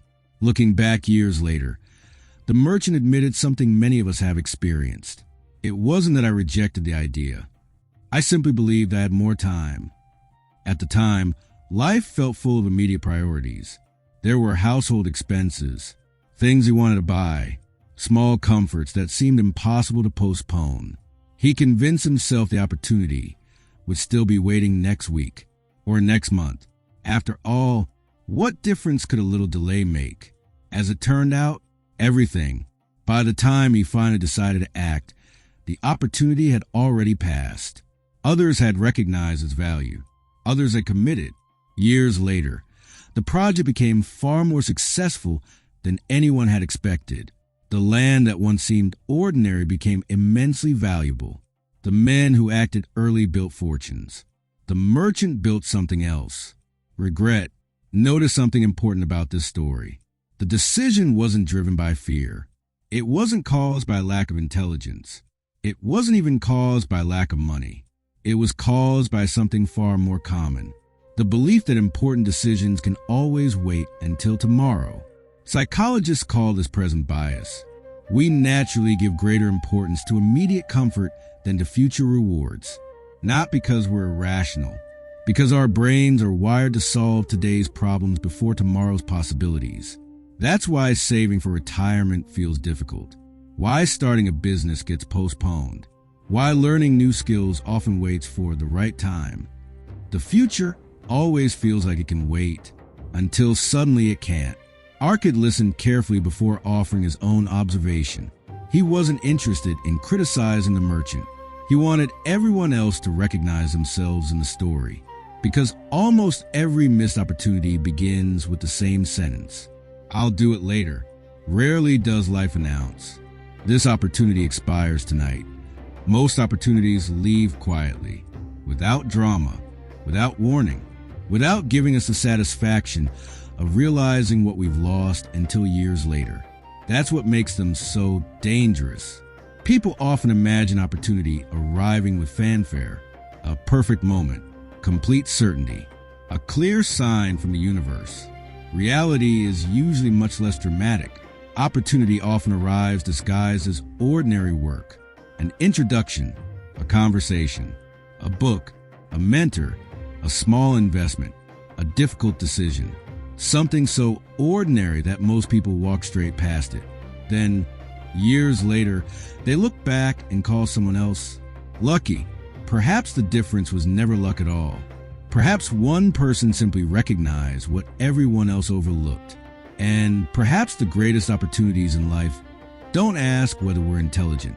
They ask something much simpler. Will we act before certainty arrives? Or wait until the opportunity belongs to someone else? That question lingered in the hall, because everyone present could think of at least one moment in their own life when opportunity had knocked so softly they hadn't even realized it was at the door. The merchant's story left the room unusually quiet, not because it was extraordinary, but because it was ordinary. Almost everyone could remember a decision they had postponed for what seemed like perfectly reasonable reasons, and almost everyone wondered, what if I had acted? That's when another man stood to speak. Unlike the merchant, his livelihood depended on traveling far beyond Babylon's walls. He spent weeks crossing deserts, negotiating with strangers, searching for livestock that could later be sold inside the city. His business taught him something few people truly appreciate. Opportunity rarely arrives on a schedule. It appears when it chooses. Sometimes at the end of a long journey. Sometimes when you're exhausted. Sometimes at the exact moment you're least prepared to recognize it. He remembered one particular evening after returning from a disappointing expedition. Nothing had gone according to plan. The animals he hoped to purchase hadn't been available. The journey had taken longer than expected. To make matters worse, the city gates had already closed for the night, forcing him and several others to camp outside until morning. By any measure, it had been a frustrating day. Then something unexpected happened. An elderly farmer approached him with an urgent request. The man needed to leave immediately to return to his sick family. Before departing, he wanted to sell his entire flock at a price far below what it was worth. For any experienced trader, it was an exceptional opportunity. The buyer recognized that almost Instantly, he negotiated a fair agreement. Everything was ready. Only one small step remained: completing the purchase. Yet instead of finishing what he had already decided to do, he hesitated. Not because he believed it was a bad deal, not because he doubted the farmer. He simply wanted one more confirmation, one more inspection, one more night's sleep before handing over his money. It sounded responsible. It even sounded wise. Until morning arrived. By sunrise, other buyers had already discovered the same opportunity. Competition drove the price sharply upward, and the bargain disappeared before his eyes. Years later, he still remembered that evening, not because he had made a poor decision, but because he had failed to act on a good one. That distinction matters. Many people assume procrastination means avoiding difficult work. Often, it looks much more respectable than that. Sometimes procrastination disguises itself as, "I'll think about it one more day," or "Let me do a little more research," or "I'll wait until the timing feels better." Of course, careful thinking has its place. Preparation is wisdom, but there comes a point where thinking stops protecting us and starts protecting us from making a decision. Psychologists sometimes refer to this as analysis paralysis. The search for complete certainty becomes the very reason we never move at all. The irony is almost painful. We wait because we want to avoid making a mistake, only to create a far bigger mistake by never acting. As the discussion unfolded, a traveler from a distant land listened with growing amusement. When he finally spoke, his accent drew smiles from everyone in the room, but the truth he shared quickly silenced the laughter. He suggested that perhaps the real enemy wasn't bad luck at all. Perhaps it was something much closer. A habit, the habit of delaying action even after mind has already reached the correct conclusion. Think about how often this happens. You know you should begin investing. You wait. You know you should start exercising. You wait. You know you should learn a new skill. You wait. You know you should make an important phone call, launch the project, apply for the opportunity, have the difficult conversation. Yet somehow tomorrow always feels like the better day, until months pass, sometimes years. The greatest tragedy isn't that opportunity disappears. It's that repeated hesitation slowly changes how we see ourselves. Every promise we postpone weakens our confidence. Every unfinished decision quietly teaches us that we can't rely on our own intentions. Eventually, we stop trusting ourselves. Arkad listened carefully before speaking. The successful men and women I have known throughout my life were not people who always made perfect decisions, he said. They were people who refused to let worthy opportunities die in the space between deciding and doing. That may be one of the most overlooked forms of discipline. Not working harder, not working longer, simply reducing the distance between conviction and action. Because perhaps the people we describe as lucky are often nothing more than people who develop one uncommon habit. When life placed an opportunity in front of them, they didn't merely recognize it. They moved. The discussion had lasted for hours. One by one, the men had dismantled nearly every popular belief about luck. They had begun by talking about lost purses filled with gold. Then they explored gambling, where excitement often disguises itself as opportunity. They listened to stories of investments that were postponed, bargains that slipped away, and decisions delayed until someone else acted first. By now, something had become impossible to ignore.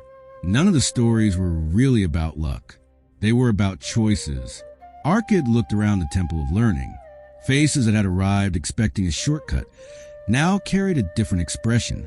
They weren't searching for fortune anymore. They were searching for understanding.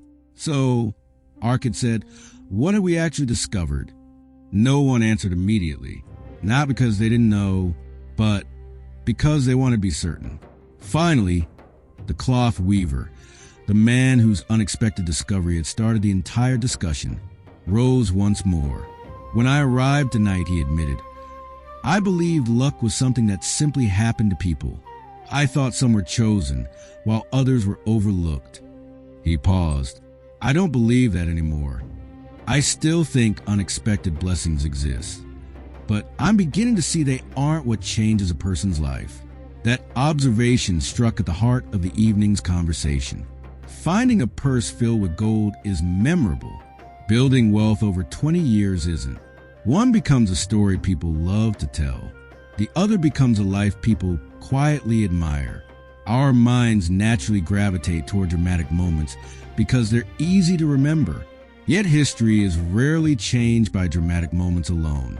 It's changed by what people do after those moments arrive. A single opportunity can transform a life only if someone is prepared to recognize it, only if they're willing to act before fear, doubt, or comfort convinces them to wait. Perhaps that's why two people can stand in front of the exact same opportunity and walk away with completely different futures. One sees inconvenience. The other sees possibility. One waits for certainty. The other accepts that certainty rarely comes first. Years later, the second person is called lucky. Arkad smiled. I've lived long enough, he said, to watch many generations pursue success. And I've noticed something interesting. Opportunities visit almost everyone. They simply don't stay very long. Those words settled over the room because they explain something many people spend their lives misunderstanding. We often imagine opportunity as a loud knock on the door, a once-in-a-lifetime event, something impossible to miss. Reality is usually quieter. Opportunity often arrives dressed as responsibility. Hard work, learning a new skill, meeting someone new, making an investment before everyone else believes in it, starting while you're still uncertain. From the outside, those moments don't look extraordinary. They only become extraordinary after enough time has passed. Then Arkad offered what may have been the simplest idea of the entire evening. People often ask how they can become luckier. I think they're asking the wrong question.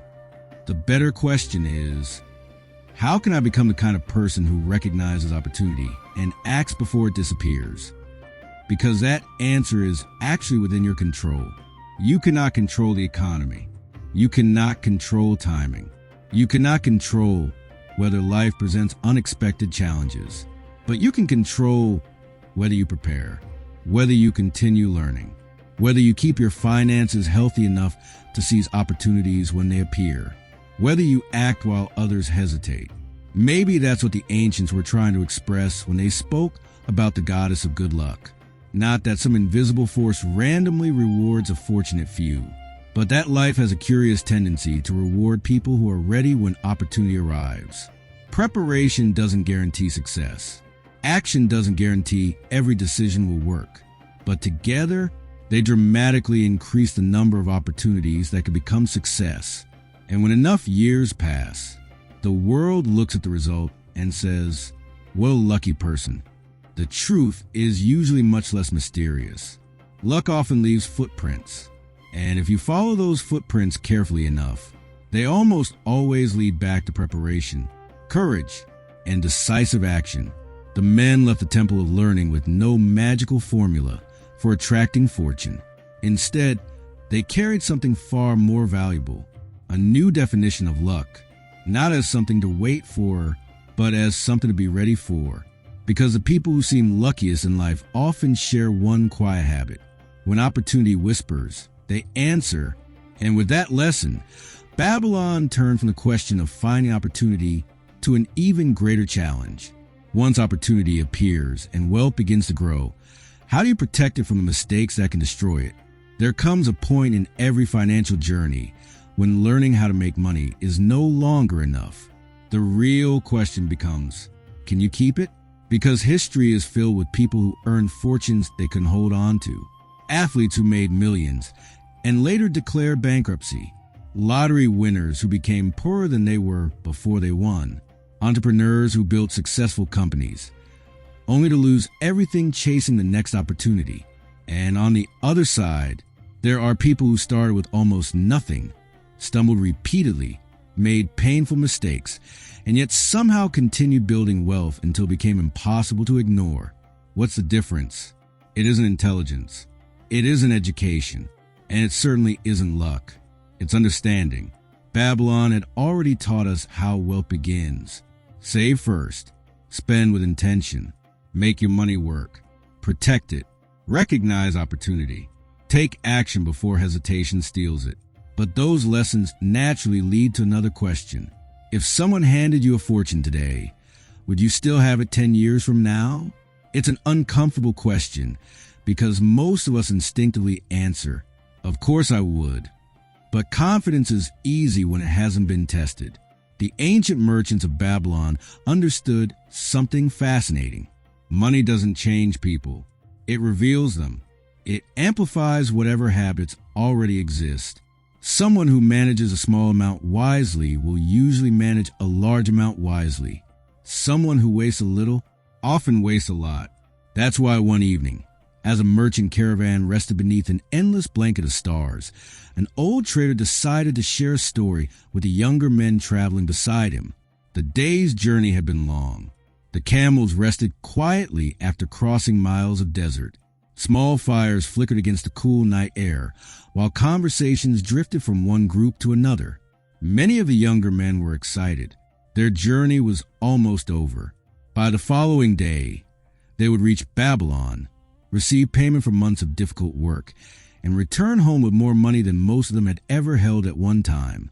They spoke about everything they planned to buy: new robes, better homes, celebrations, comforts they had denied themselves during the journey. The older merchant listened without interrupting. Eventually, he asked a question, not a difficult one, just an honest one. If someone offered you a choice, a heavy bag filled with gold, or a few pages containing the wisdom to earn gold whenever you needed it, which would you choose? The younger men laughed. To them, the answer was obvious. Gold. Why choose advice when you could simply take the money? It's the same answer many people would give today. Imagine someone placing two boxes in front of you. One contains $1 million. The other contains knowledge that could reliably help you create millions over your lifetime. Most people would instinctively reach for the first box because our minds naturally value what we can see. Money feels real. Wisdom feels abstract. You can spend money today. You can't immediately spend knowledge. But that's exactly where the illusion begins. The old merchant smiled, not because the young men were foolish, but because he had once answered exactly the same way. Then he offered them an image they never forgot. He pointed toward a group of wild dogs wandering beyond the edge of the camp. When those animals find food, he said, they don't stop to think about tomorrow. They fight over it. They consume everything they can. And when it's gone, they begin searching again. He wasn't criticizing the animals. He was describing instinct. And human beings aren't as different as we like to believe. Give someone money without understanding, and the money often disappears as quickly as it arrived. Not because they intended to waste it, because they never learned what money requires from the person who possesses it. The problem isn't earning. Most people eventually earn something. The problem begins after earning. Should it be spent, saved, invested, protected, or risked on the next exciting opportunity? Money asks those questions every single day. And if we don't already have the answers, life becomes an expensive teacher. The merchant leaned closer to the fire. I've spent decades crossing deserts, he said. I've traded with wealthy men from cities you'll never see. And after all those years, I've noticed something. The richest merchants rarely speak first about money. They speak about judgment. Because gold has an interesting habit. It doesn't remain where it's merely wanted. It remains where it understood. Then he revealed where he had learned that lesson. Not from a king, not from a priest, not from years of traveling, but from a story passed down by the richest man Babylon had ever known. A story about a father who loved his son enough not to make him rich, but to make him capable of becoming rich. Because Ark believed something few parents had the courage to believe. Leaving an inheritance is easy. Preparing someone to deserve it is far more difficult. So when the time came for his son to step into adulthood, Ark didn't simply hand him wealth. He handed him a test, a bag filled with gold, and something that, at first glance, seemed almost worthless.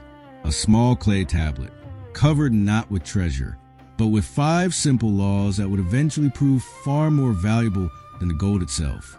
Arkad's greatest gift to his son wasn't confidence. In fact, it was uncertainty. He knew something that every wise parent eventually discovers. A person who grows up protected from every mistake rarely develops the judgment needed to handle success. So instead of surrounding no Macer with comfort, he sent him away from it. Not because he doubted his son, because he believed experience could teach lessons that advice never could. Before No Macer left Babylon, Arkad gave him 2 things. The first was obvious, enough gold to give him a meaningful start. Not so much that he would never have to struggle, but enough that, if used wisely, it could become the foundation of a lasting fortune. The second gift looked almost insignificant, a small clay tablet.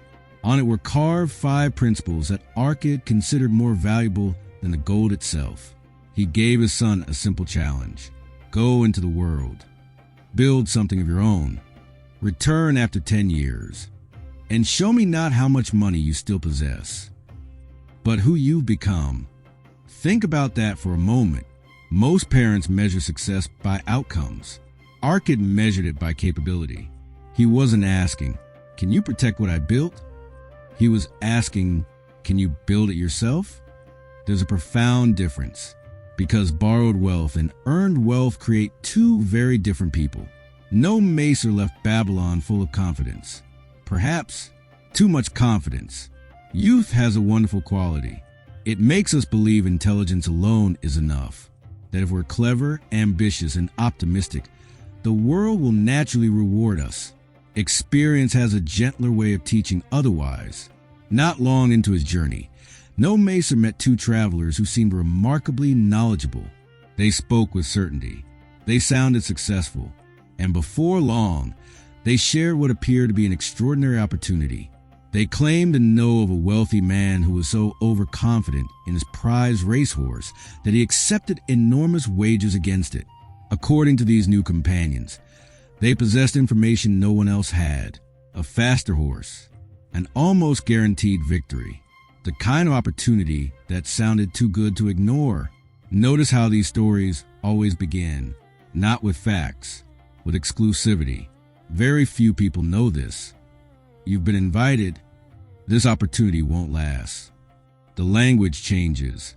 Human psychology doesn't. No Macer believed them, not because he was foolish, because he wanted to believe them. That's an important distinction. Most financial mistakes don't begin with ignorance. They begin with desire overpowering skepticism. The race happened.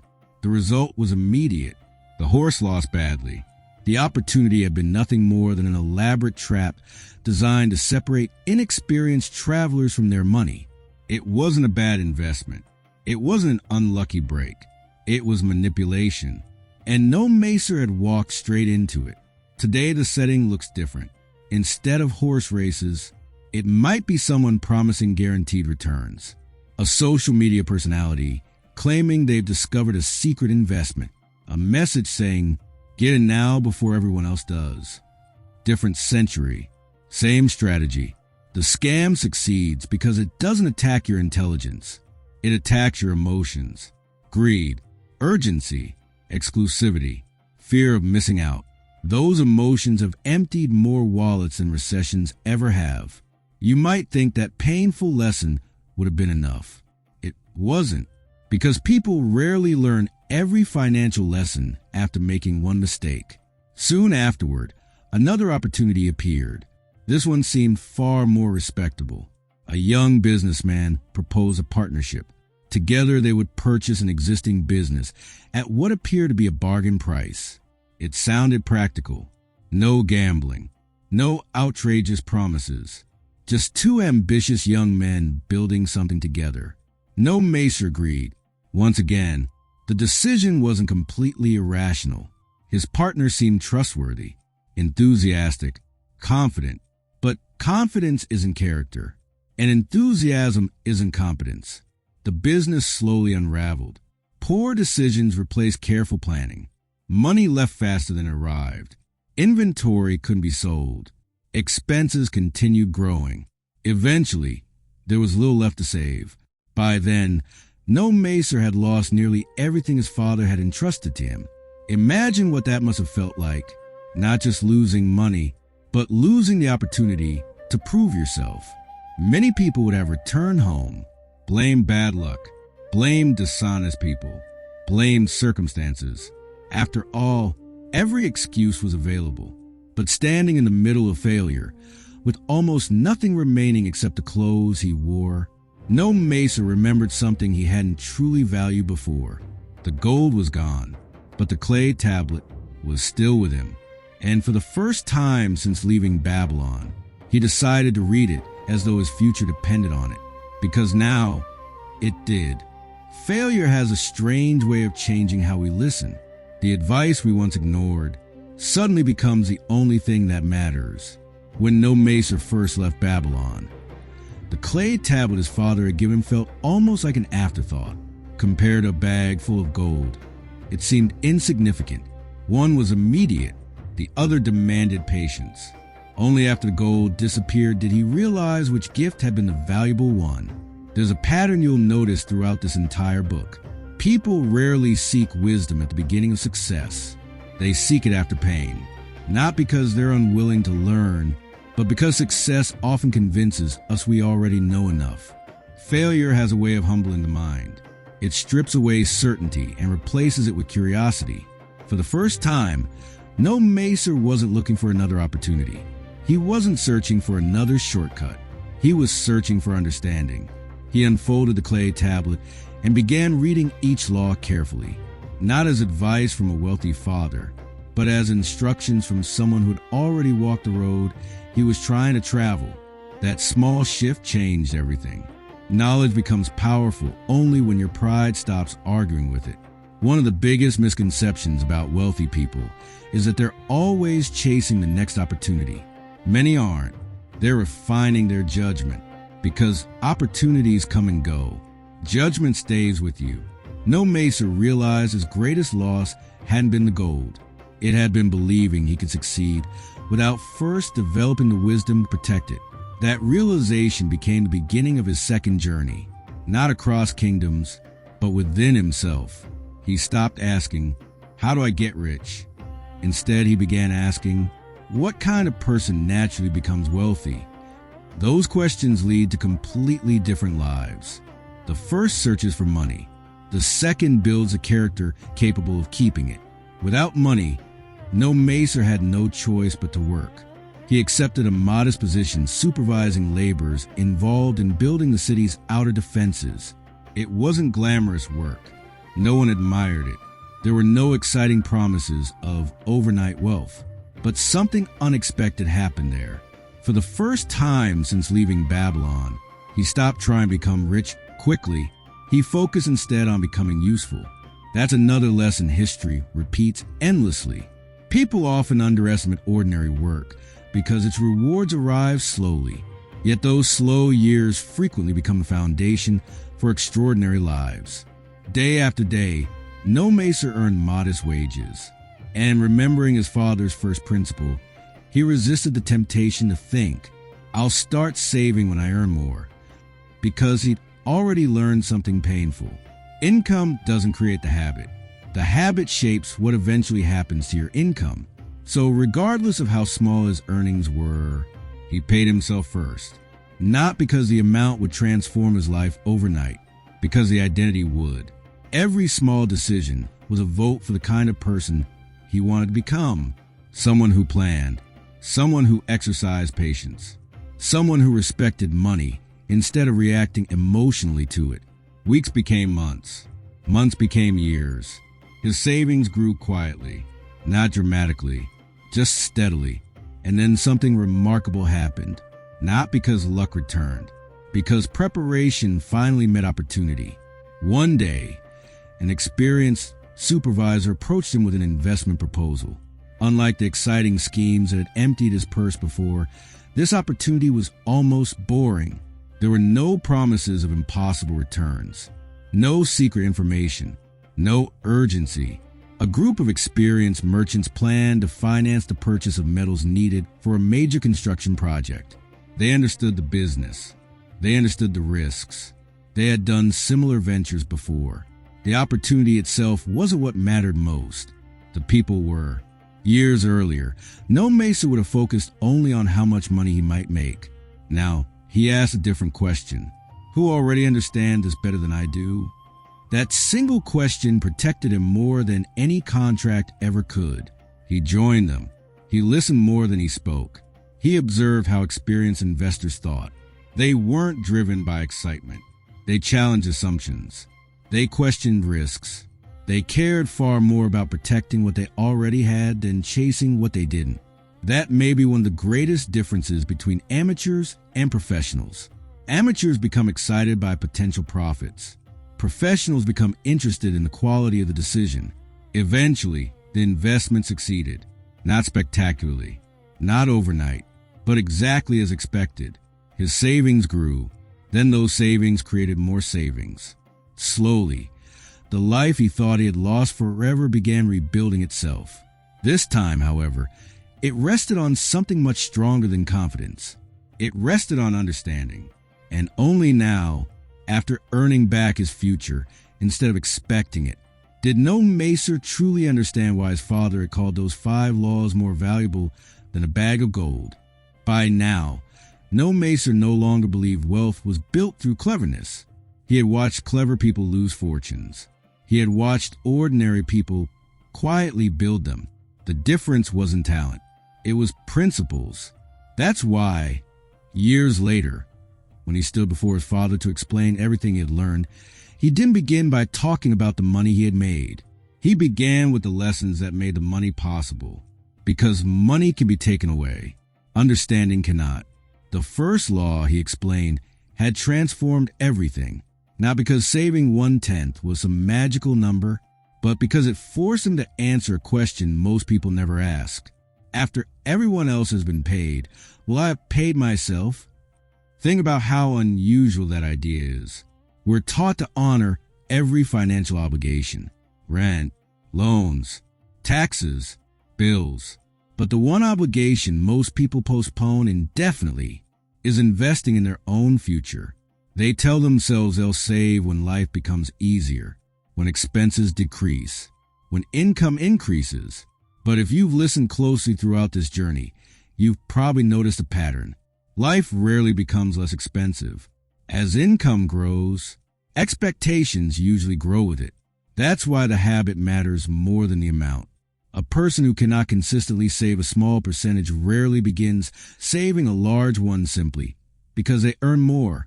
The numbers change. The behavior often doesn't. The second law naturally follows the first.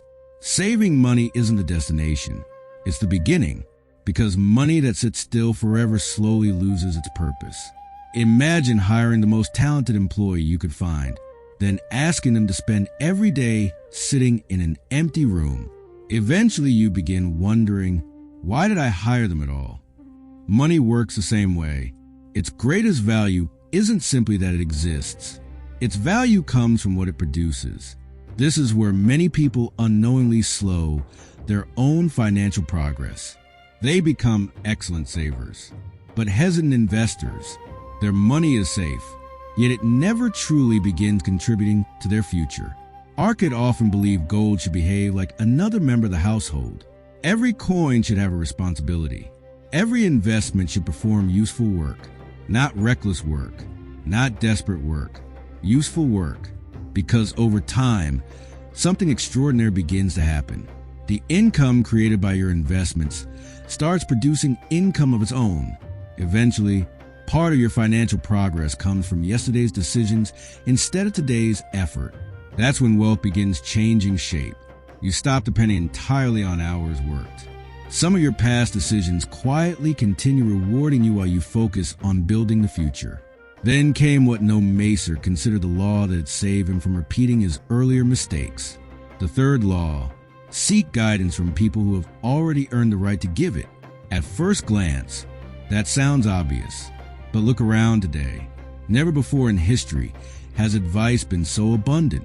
Open your phone, and within minutes you'll find someone promising financial freedom, someone guaranteeing extraordinary returns, someone explaining why everyone else is investing the wrong way. The challenge isn't finding advice anymore. The challenge is recognizing who has actually earned the credibility to give it. Experience leaves clues. People who genuinely understand money rarely make extravagant promises. They talk about risk, patience, discipline. They acknowledge uncertainty instead of pretending they've eliminated it, because they know something beginners often don't. Protecting wealth is usually more important than impressing people. No Mesa realized that every time he'd lost money, the pattern had been almost identical. He had listened to confidence instead of competence. Now he reversed the habit. Before committing a single coin, he first asked whether the people involved had demonstrated wisdom, integrity, and experience over many years. If the answer wasn't clear, neither was his decision. Perhaps that's the deeper lesson hidden inside these first 3 laws. They aren't really about money. They're about becoming someone capable of making better decisions. Because wealth doesn't reward information alone. It rewards judgment. And judgment is built the same way every lasting fortune is built. Patiently, one thoughtful decision at a time. The first 3 laws teach you how to build wealth. The last 2 exist for a different reason. They teach you how not to lose it. And history suggests those lessons may be even more valuable. Because making money is difficult. Losing it can happen surprisingly fast. Think about every financial disaster you've ever heard of. A business that collapsed, a family fortune that vanished in one generation, an investment that promised extraordinary returns and delivered nothing.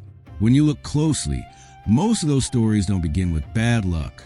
They begin with one dangerous belief. This time will be different. That's exactly why Arkad's 4th law exists. Never place your money into something you don't truly understand. Notice what that doesn't mean. It doesn't mean you need to become an expert in every industry. It means you should recognize the limits of your own knowledge. That's a surprisingly difficult skill. We live in a culture that celebrates confidence. People are rewarded for sounding certain.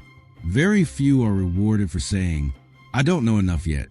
But financially, those 6 words have probably saved more fortunes than any investment strategy ever invented. Every field has its own language, its own risks, its own invisible dangers. Someone who has spent 30 years building successful farms may know almost nothing about software companies. A brilliant engineer may struggle to evaluate a restaurant business.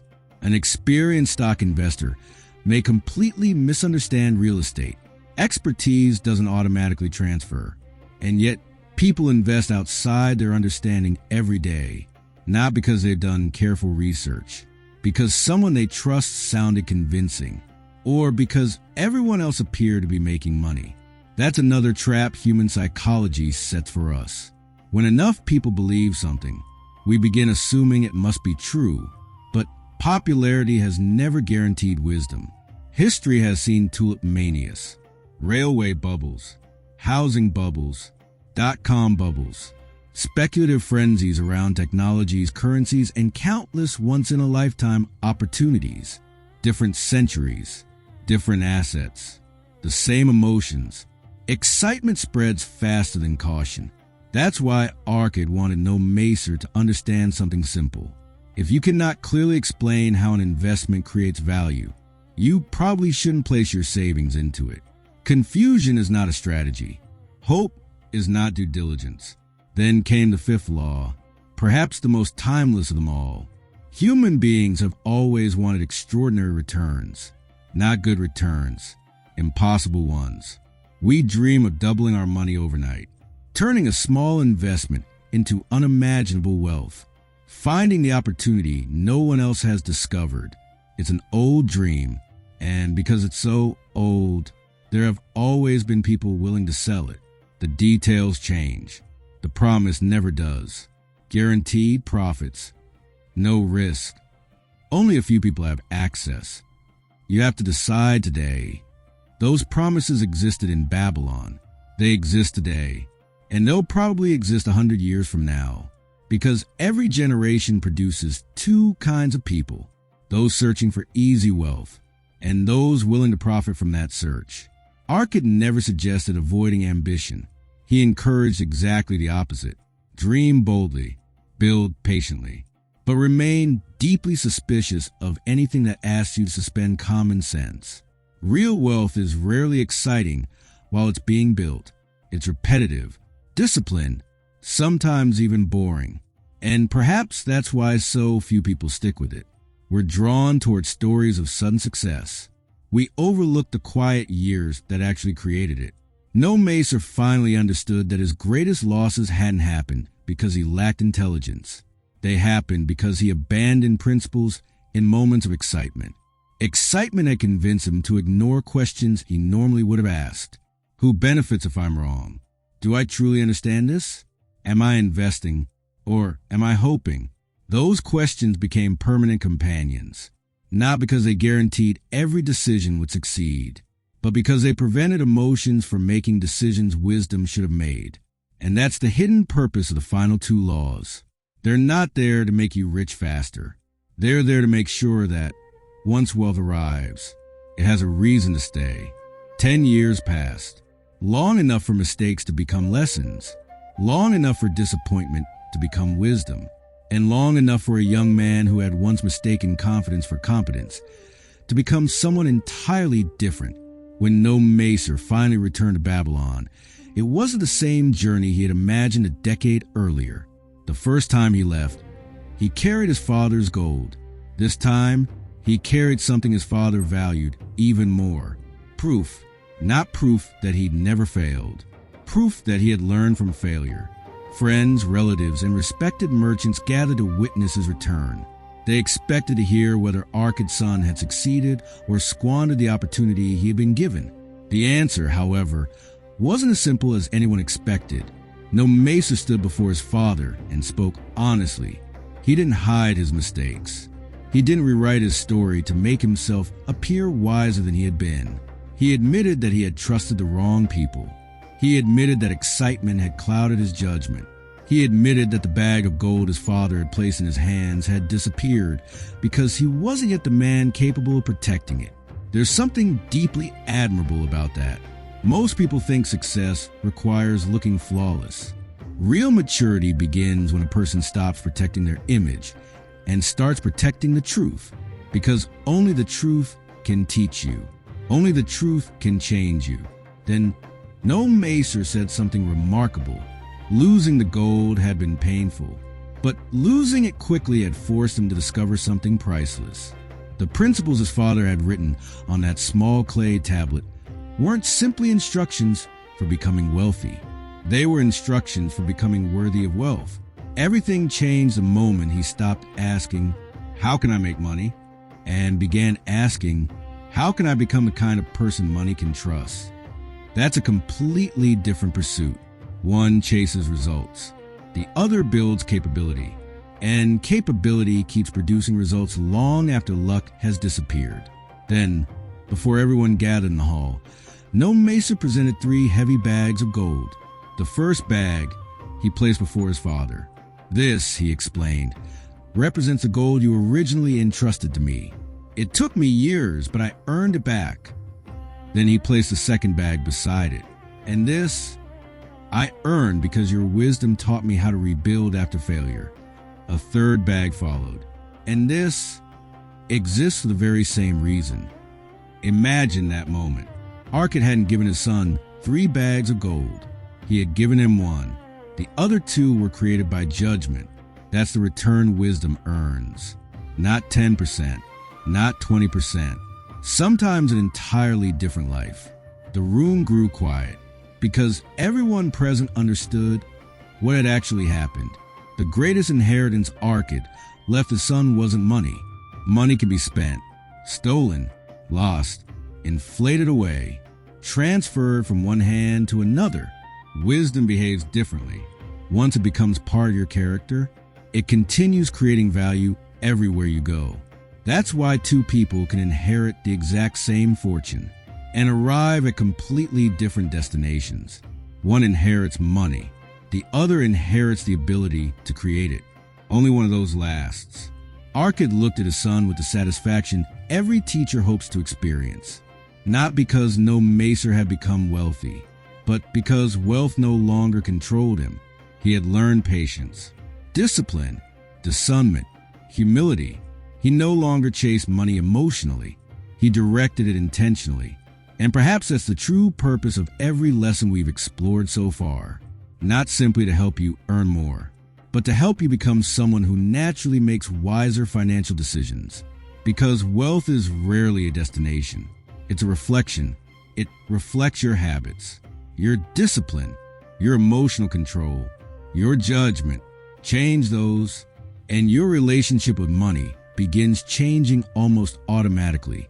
So if someone asks the same question the old merchant asked beside that desert fire, would you choose the bag of gold or the wisdom? Perhaps now the answer feels different, because gold can change your circumstances. Wisdom can change your life. And that's why these 5 laws have survived for thousands of years. Not because they're ancient, but because human nature hasn't changed. The tools look different. The markets look different. The currencies are different. Yet the principles remain exactly the same. Money still rewards patience, still follows discipline, still flees recklessness, still grows in capable hands, and still has a remarkable habit of staying with those who understand it rather than those who merely desire it. With those 5 laws now firmly established, the journey through Babylon takes another turn. We've learned how to earn wealth, protect it, and preserve it. The next question is just as important. How do you recognize the people and the opportunities that deserve your trust before you commit your time, your effort, or your money? If earning money changes your lifestyle, receiving a large amount of it all at once changes something far more complicated. Your relationships. Up until now, the lessons we've explored have focused on a simple question. How do you build wealth? But sooner or later, another challenge appears, one that almost no one prepares you for. What happens when other people discover you have it?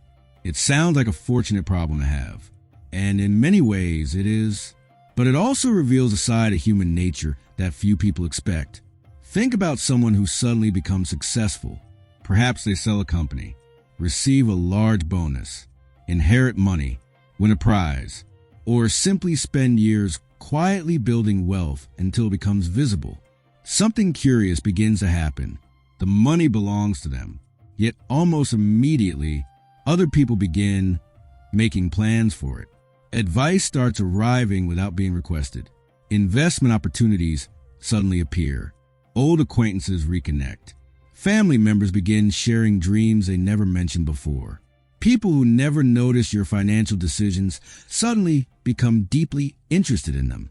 The money hasn't changed, but everyone's relationship to it has. Thousands of years ago, Babylon witnessed the very same pattern. Among the city's finest craftsmen lived a man named Rodden. He wasn't a merchant. He wasn't born into wealth. His reputation came from something much simpler. He was exceptionally good at his craft. For years, he had dedicated himself to perfecting one thing, making spears for Babylon soldiers. Patiently, quietly, without expecting fame. Then one day, everything changed. The king himself recognized Rodden's work. A new spearhead he had designed proved so effective that it earned royal admiration. As a reward for his skill, the king presented him with something Rodden had never imagined possessing, 50 pieces of gold. To most people today, 50 coins may not sound extraordinary, but in Babylon, this wasn't just money.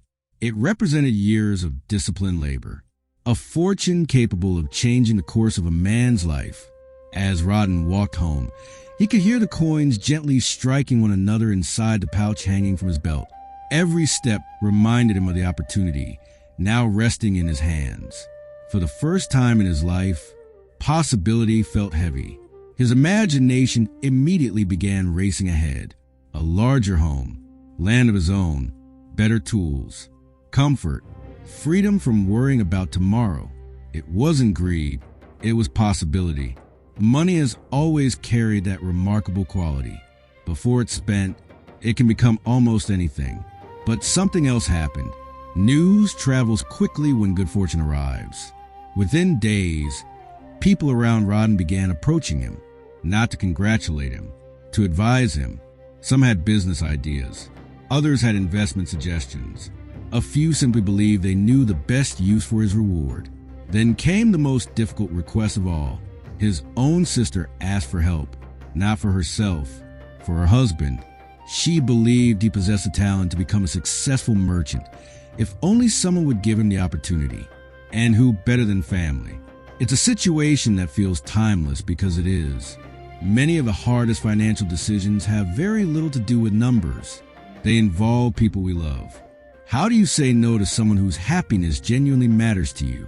How do you protect your own future without feeling selfish? And how do you know whether helping today will actually improve someone's tomorrow?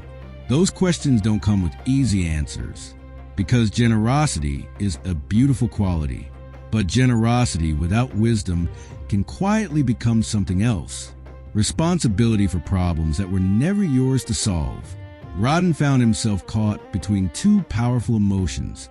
On one side stood gratitude. His sister had always cared for him, supported him, and celebrated his successes. Helping her felt natural. On the other side stood uncertainty. He knew how to make remarkable spears. He did not know how to judge whether someone could become a successful merchant. The more he thought about it, the more uncomfortable he became. And that discomfort may have been the wisest thing he felt, because uncertainty often arrives before important decisions. The mistake isn't feeling uncertain. The mistake is pretending certainty when we don't have it. Instead of allowing emotion to make the decision for him, Rodden did something surprisingly uncommon. He admitted he didn't know. He sought out someone who did. Not a wealthy man, not a powerful official, but a man whose entire life revolved around one question. When should you trust someone with your gold? His name was Mathen, Babylon's most respected lender of money, a man who had spent decades watching fortunes grow and watching others disappear. If anyone understood the true responsibility that comes with possessing wealth, it was a man whose business depended on deciding who deserved to borrow it and who wasn't ready yet.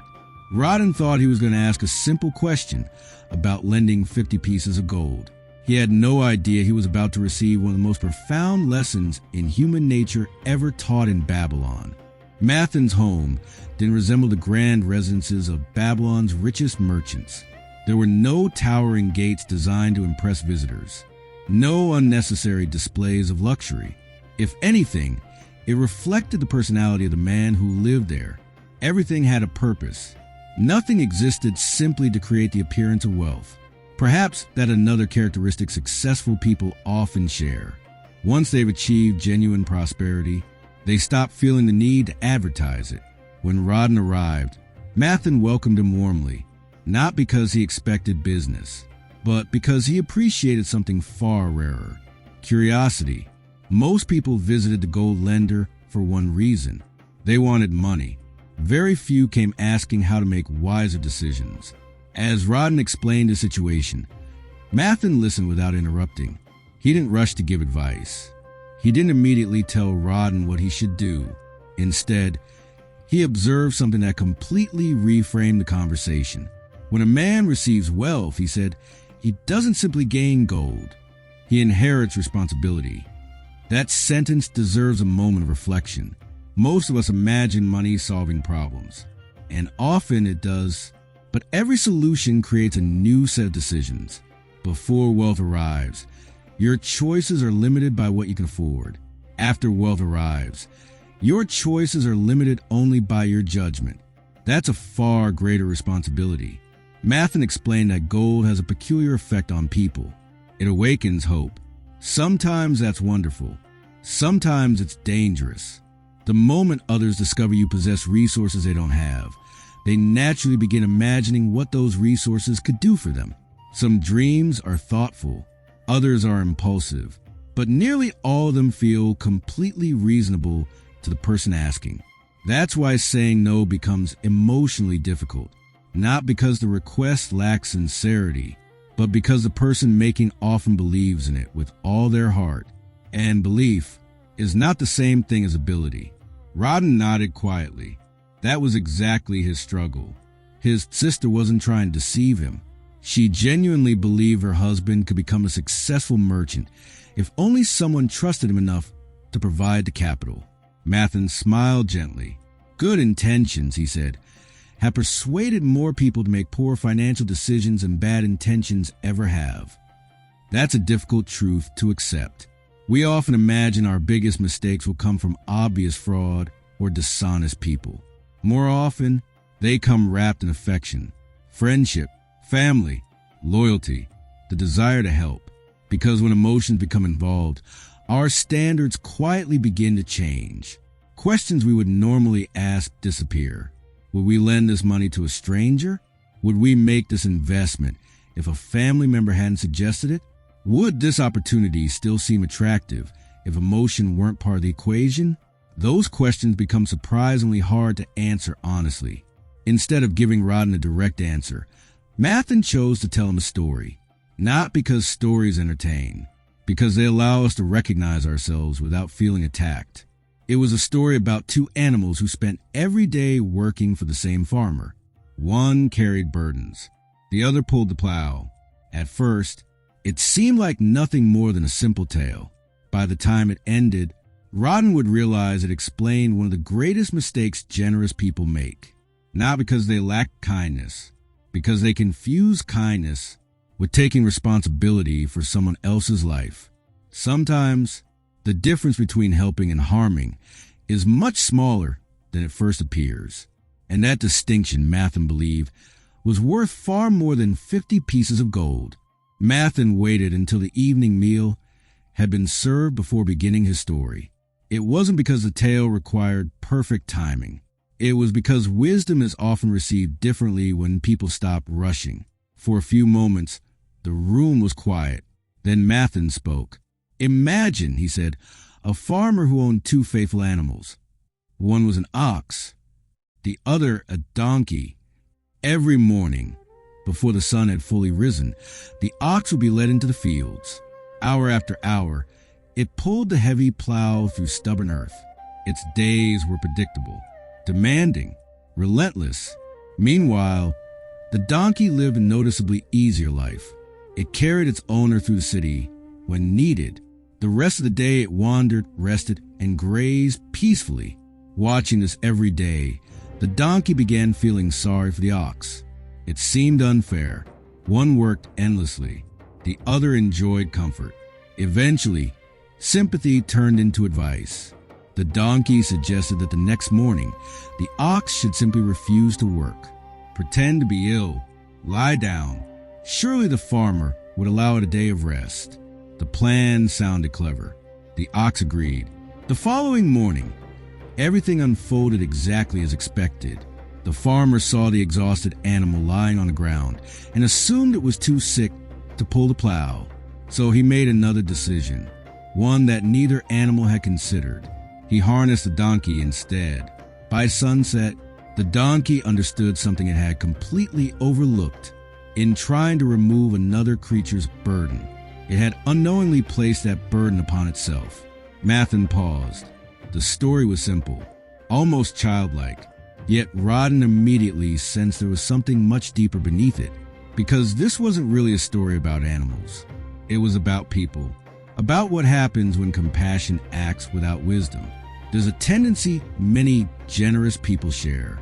When they see someone struggling, their first instinct is to remove the struggle. It's a beautiful impulse, but it's also one that deserves careful thought, because not every burden should be carried by someone else. Some burdens teach responsibility. Some teach discipline. Some teach resilience. If those lessons are permanently removed, growth often disappears with them. Think about a parent who solves every problem for their child, or a manager who constantly finishes everyone else's work, or a friend who repeatedly rescues someone from the consequences of poor decisions. At first, it feels like kindness. Over time, it quietly becomes dependence. That's because helping and rescuing aren't the same thing. Helping gives someone the ability to move forward. Rescuing often removes a need for them to move at all. Mathen wasn't suggesting we become cold or indifferent. Babylon respected generosity. Community survived because people help one another. His warning was much more specific. Don't confuse solving someone's immediate problem with solving the pattern that created it. If the pattern remains unchanged, the problem usually returns. Only this time, you become part of it. That's why the donkey's mistake feels so familiar. It focused only on the ox's discomfort. It never asked a second question. What happens after I step in? That's one of the most valuable questions we can ask before helping anyone. Will this assistance create independence or deeper dependence? Will it strengthen their ability to solve future problems or simply postpone today's? Good intentions alone can't answer those questions. Judgment must. Rodden listened more carefully than ever because the story no longer felt abstract. He wasn't thinking about an ox. He was thinking about his sister, her husband, and the 50 pieces of gold resting in his pouch. Perhaps lending the money wouldn't simply transfer wealth. Perhaps it would also transfer responsibility. Responsibility for decisions he couldn't control, for risks he didn't fully understand, for outcomes he couldn't guarantee. Mathen could see the realization forming, but he wasn't finished. The mistake, he said softly, isn't helping people. The mistake is helping in ways that make their future rest on your shoulders instead of their own. Then he leaned forward and smiled. Now let me show you something far more interesting than this story. He stood, walked toward an old wooden chest that had remained quietly in the corner of the room all evening, and carefully lifted it onto the floor between them. It wasn't filled with gold. It contained something Mathen considered even more valuable. Every loan he had ever made had left behind a reminder, and each reminder carried a lesson about human nature that no amount of gold could buy. Mathen rested the old chest between them with the care of a man handling something far more precious than jewels. Rodden leaned forward instinctively. If Babylon's greatest lender had spent decades financing merchants, farmers, craftsmen, and traders, surely this chest contained incredible treasures. Gold, rare gems, royal gifts. Instead, it contained memories, small objects, a ring, a bracelet, a carved stone, a length of knotted rope, pieces of cloth. At first glance, they looked ordinary, almost worthless. Mathen smiled at Rodden's puzzled expression. These, he said, are worth more to me than many bags of gold. Each one reminds me of a decision, and every decision taught me something about people. That's a fascinating way to think about experience.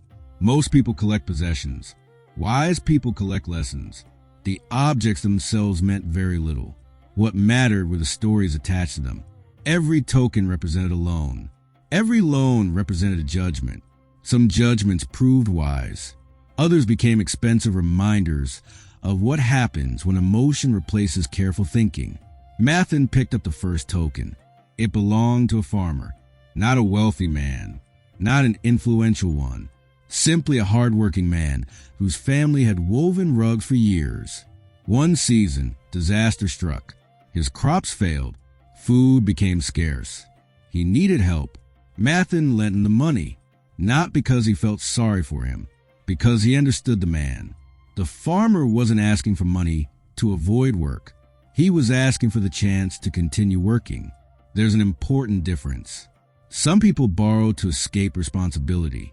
Others borrow because responsibility itself requires resources. The lender's job is knowing which is which. The farmer repaid every coin. Later, he returned with another idea. Travelers had described a rare breed of goats whose wool was softer and finer than anything Babylon had ever seen. He wanted to purchase a small herd and introduce them to his land. Again, Mathen listened carefully. Notice what he evaluated. Not the excitement of the idea, the man behind it. The farmer already had years of experience caring for animals. He understood his trade. He had honored previous commitments. The proposal expanded what he already knew. It didn't depend on blind optimism. So once again, Mathen said yes. Years later, The investment rewarded both of them, not because they were lucky, because preparation had met opportunity. This illustrates something many people overlook. Professional investors rarely ask first, how good is this opportunity? They ask, how capable is the person managing it? A brilliant idea in unreliable hands often fails. An ordinary idea in capable hands can exceed every expectation. Character frequently matters more than creativity. Mathen reached for another token. This one carried a very different story. Its owner came from a respected family. His intentions appeared sincere. His dreams were ambitious. He wanted to become successful quickly. There was only one problem. His ambition had grown much faster than his ability. He chased opportunities far beyond his understanding. Every early success convinced him he was becoming exceptionally skilled. In reality, he had simply mistaken favorable outcomes for permanent expertise. Eventually, one reckless decision erased years of progress. Mathen sighed gently. This, he said, is what overconfidence often looks like. It rarely announces itself. It whispers, you figured it out. The rules no longer apply to you. Take a bigger risk. History repeats this lesson endlessly. A trader makes 3 profitable investments and suddenly believes every instinct is correct. A business owner enjoys rapid growth and expands too aggressively. A new investor experiences a booming market and mistakes a rising tide for personal genius. Success can become dangerous when it teaches the wrong lesson. The goal isn't to avoid confidence.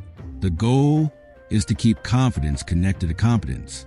As Rodden listened, he realized something unexpected. Mathen wasn't judging people by whether they had succeeded or failed. Failure alone didn't concern him.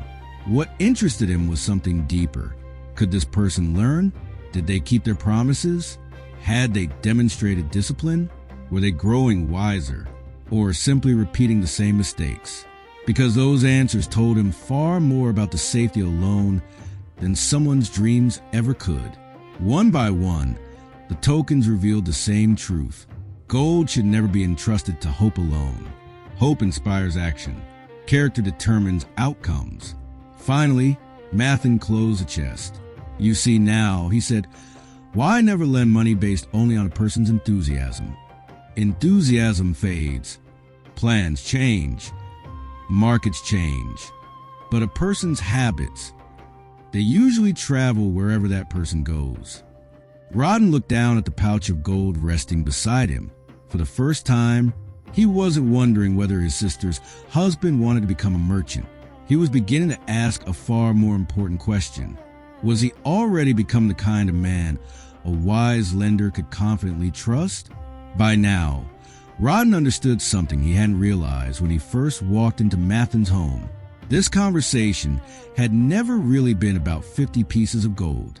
It was about judgment, the ability to separate a worthy opportunity from a well-intentioned mistake. Only then did Rodden return to the question that had brought him there. My sister believes her husband could become a successful merchant, he said. She asked me to lend him my reward so he can begin. Mathen didn't answer immediately. Instead, he asked the question, what kind of merchant? Rodden hesitated. I don't know. What goods does he wish to trade? Again, I don't know. Has he traveled the trade routes? Does he know where to buy? Does he know where to sell?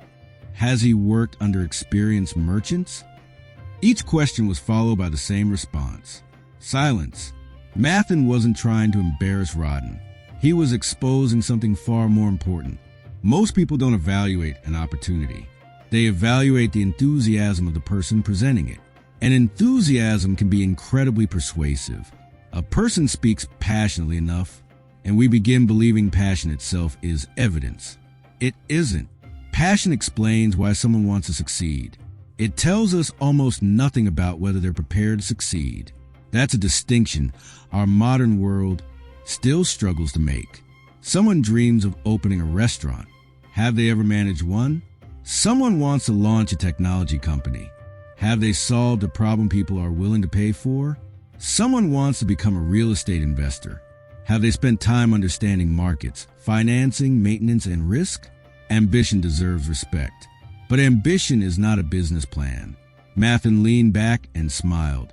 If your sister's husband came to me instead of you, he said, I wouldn't begin by asking how much money he needed. I would begin by asking what he already knows. Because capital doesn't create competence. Competence attracts capital. That single idea has quietly shaped businesses for centuries. Imagine two people standing before you. The first has endless confidence but almost no experience. The second has spent years learning the craft, understanding customers, making small mistakes, and improving steadily. Both ask for the same investment. Who would you choose? The answer seems obvious. Yet every day, people invest because they become emotionally attached to someone's dream rather than objectively evaluating their preparation. Dreams are important. Preparation is essential. One without the other often leads to disappointment. Mathen explained that every successful merchant in Babylon had first become a student. Before they bought and sold valuable goods, they learned where value actually came from. Before they risked large amounts of money, they risked years of learning. Experience was their first investment. Money came later. Perhaps that's why genuine expertise often appears less glamorous than ambition. Learning is slow. Practice is repetitive. Mastery is invisible while it's happening. People see the successful merchant. They rarely see the decades spent becoming one. Rodden finally understood the problem. His sister wasn't asking him to invest in an experienced merchant. She was asking him to finance someone's hope of becoming one. Those aren't the same investment. Hope is important, but hope alone cannot repay a loan. Mathen wasn't discouraging Rodden from helping his family. Quite the opposite. He encouraged generosity. But generosity should strengthen people, not replace the work they must do themselves. If your brother-in-law truly wishes to become a merchant, Mathen said, help him begin where every successful merchant begins. Learning. Let him work alongside experienced traders. Let him understand the business. Let him prove he can make wise decisions with small responsibilities before trusting him with large ones. It wasn't the answer Rodden expected, but it was the answer he needed, because helping someone build the ability to succeed is often far more valuable than simply giving them the resources to try. As the evening drew to a close, Rodden looked at his pouch of gold differently. When he had first received it from the king, it had felt like a reward. Now, it felt like a responsibility. He realized those 50 coins represented years of his own labor, years of discipline, years of becoming skilled enough that even the king had recognized his work. Why should he expect someone else to build a successful future without first making that same investment in themselves? Mathen nodded, almost as if he could hear Rodden's thoughts. You've asked the right question tonight, he said. But there's one final lesson every keeper of gold must understand. It may be the simplest of all, and the easiest to forget. The fire had burned low.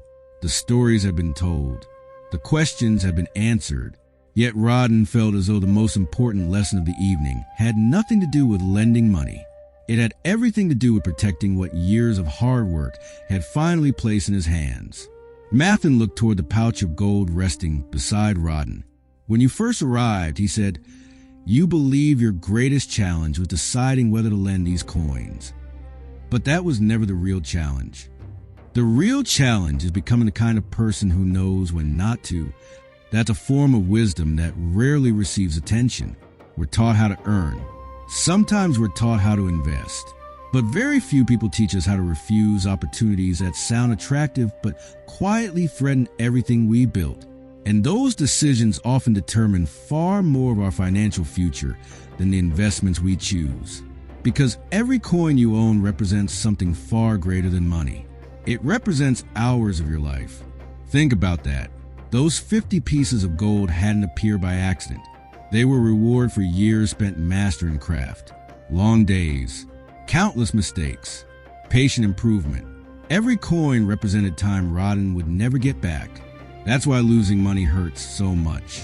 We're not only losing currency, we're losing a piece of the life it took to earn it. Perhaps if more people viewed money that way, financial decisions would feel very different. We wouldn't ask, how much could I make?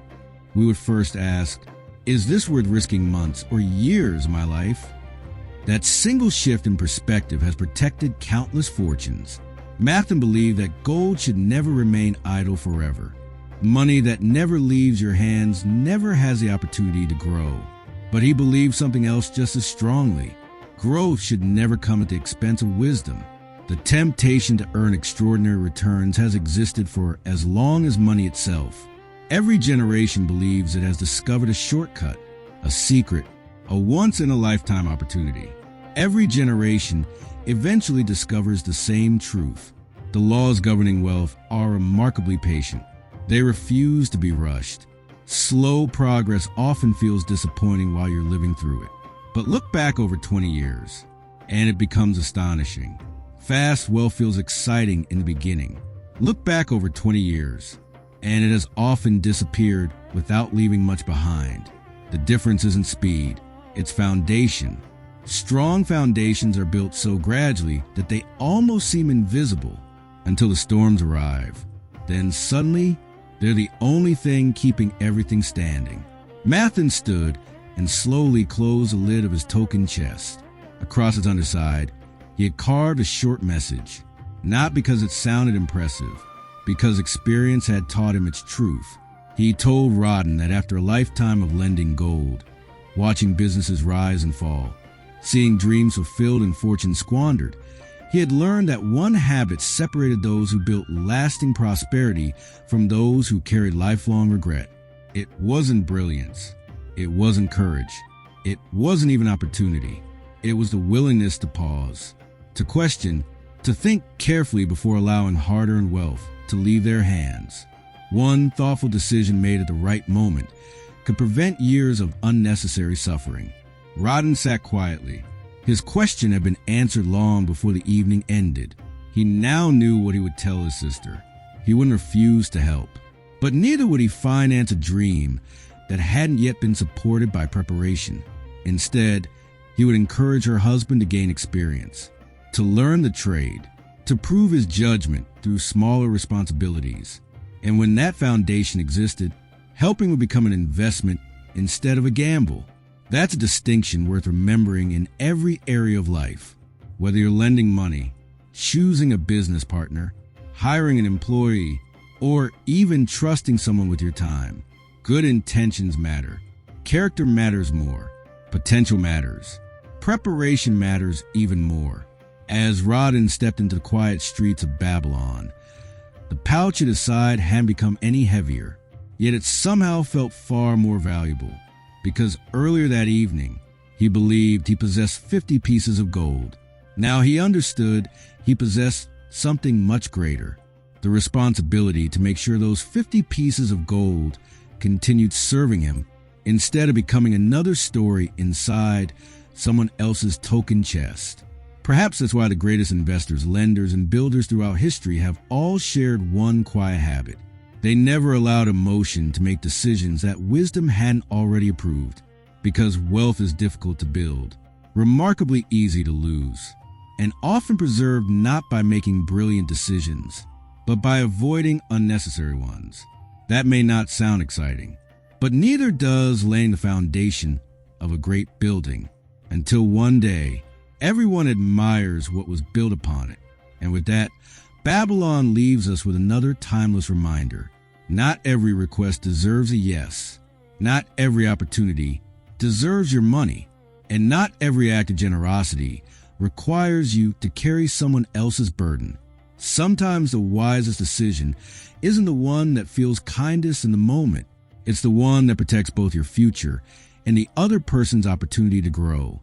Because, as Mathen had learned through a lifetime of lending, a little caution today is almost always worth far more than a lifetime of regret tomorrow. Every lesson we've explored so far has answered a different question. How do you earn wealth? How do you keep it? How do you grow it? How do you recognize opportunity? How do you protect yourself from poor decisions? Now, Babylon asks a question that many people don't think about until it's too late. Once you build something valuable, how do you make sure it survives? Because creating wealth is only half the journey. Protecting it is what allows it to last. History is filled with civilizations that grew powerful, only to disappear because they believed yesterday's success guaranteed tomorrow's safety.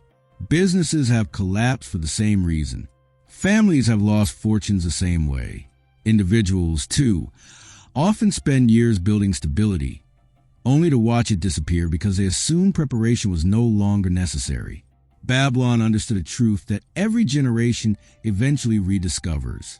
Prosperity attracts attention, and whatever holds value will one day be tested. To understand that lesson, we leave the marketplaces, the merchants, and the halls of learning behind. Instead, we walk toward the massive walls that surrounded the greatest city of the ancient world. The sun had barely begun to rise when the sounds of war shattered the morning silence. The ground trembled beneath thousands of marching feet. War horses thundered across the plains. The air itself seemed to vibrate with the endless rhythm of drums announcing the arrival of an enemy determined to conquer what Babylon had spent generations building. From the top of the city's enormous walls, defenders fired arrows almost without pause. Boiling oil crashed onto siege ladders.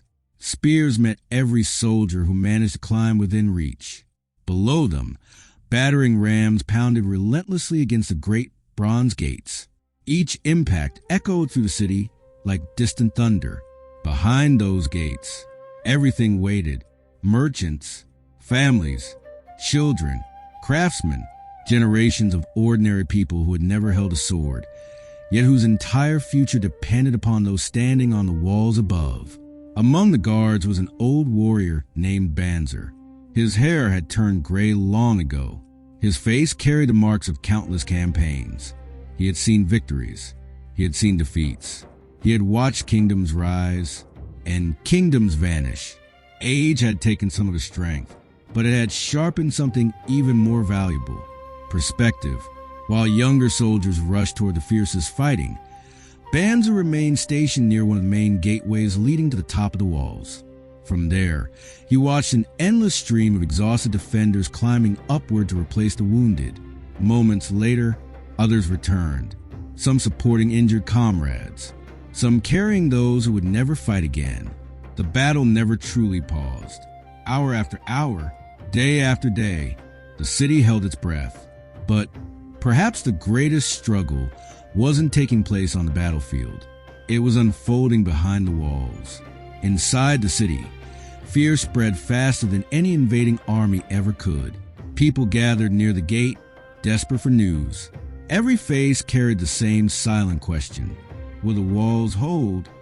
It's remarkable how quickly certainty disappears during a crisis. Things we never questioned suddenly become all we can think about. Will my family be safe? Will my home survive?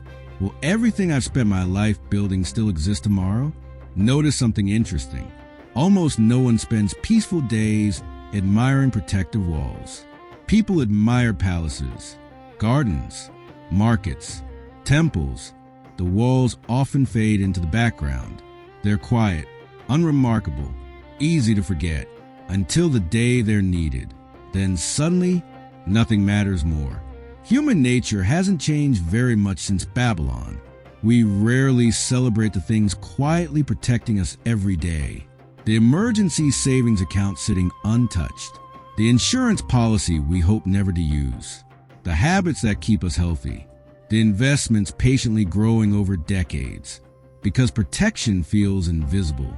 Until the moment it prevents disaster. Only then do we understand its true value. Banzer watched another group of frightened citizens approach. Their questions weren't really about the battle. They were searching for reassurance. They wanted someone who believed the city would survive. Someone whose confidence could steady their own.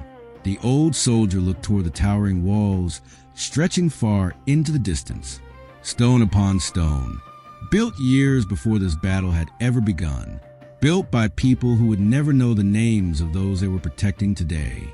And in that moment, those ancient walls revealed one of the greatest financial lessons ever hidden inside a story. The strongest protection is almost always built long before anyone realizes it's needed. The battle continued, hour after hour, day after day, The sound never truly stopped. Arrows cut through the air. The crash of battering rams echoed against the bronze gates. From the top of the walls came the cries of soldiers urging one another to stand their ground.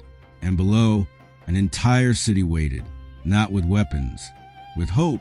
Old Banzer remained at his post, where the narrow passage leading to battlements became the meeting place between the battle outside and the fear within. People approached him one after another, not because he commanded the army, not because he could change the outcome, but because calm is contagious. In moments of uncertainty, people naturally search for someone who appears certain. The first to reach him was an elderly merchant. His hands trembled as he spoke. He wasn't worried about himself. He had already lived a long life. What haunted him was everything he had spent decades building. His home, his storehouse, the goods he had collected through years of honest trade. He imagined the enemy breaking through the gates, carrying away everything he owned in a single afternoon. It's a fear every generation understands. We don't fear losing money because of the paper or the numbers. We fear losing what those numbers represent. Years of effort, sacrifice, dreams postponed, early mornings, late nights. The merchant wasn't grieving possessions. He was grieving the thought that an entire lifetime of work could disappear overnight. Banzer listened patiently. Then he answered with remarkable simplicity. The walls will protect you. Nothing more. No elaborate speech. No false promises. Just quiet confidence. Because confidence built upon preparation doesn't need dramatic words. The old merchant slowly nodded and walked away. Not because his fear had completely vanished, but because he had remembered something important. His city had prepared long before the enemy had arrived. A little later, another voice called out. This time it was a young woman carrying a small child in her arms. Her husband had been wounded in an earlier battle and could barely stand. Even from his bed, he insisted on keeping a spear beside him, determined to defend his family if the walls failed. She wasn't asking about victory. She wasn't asking about strategy. She wanted to know something much simpler. Will my children be safe? That question has never changed.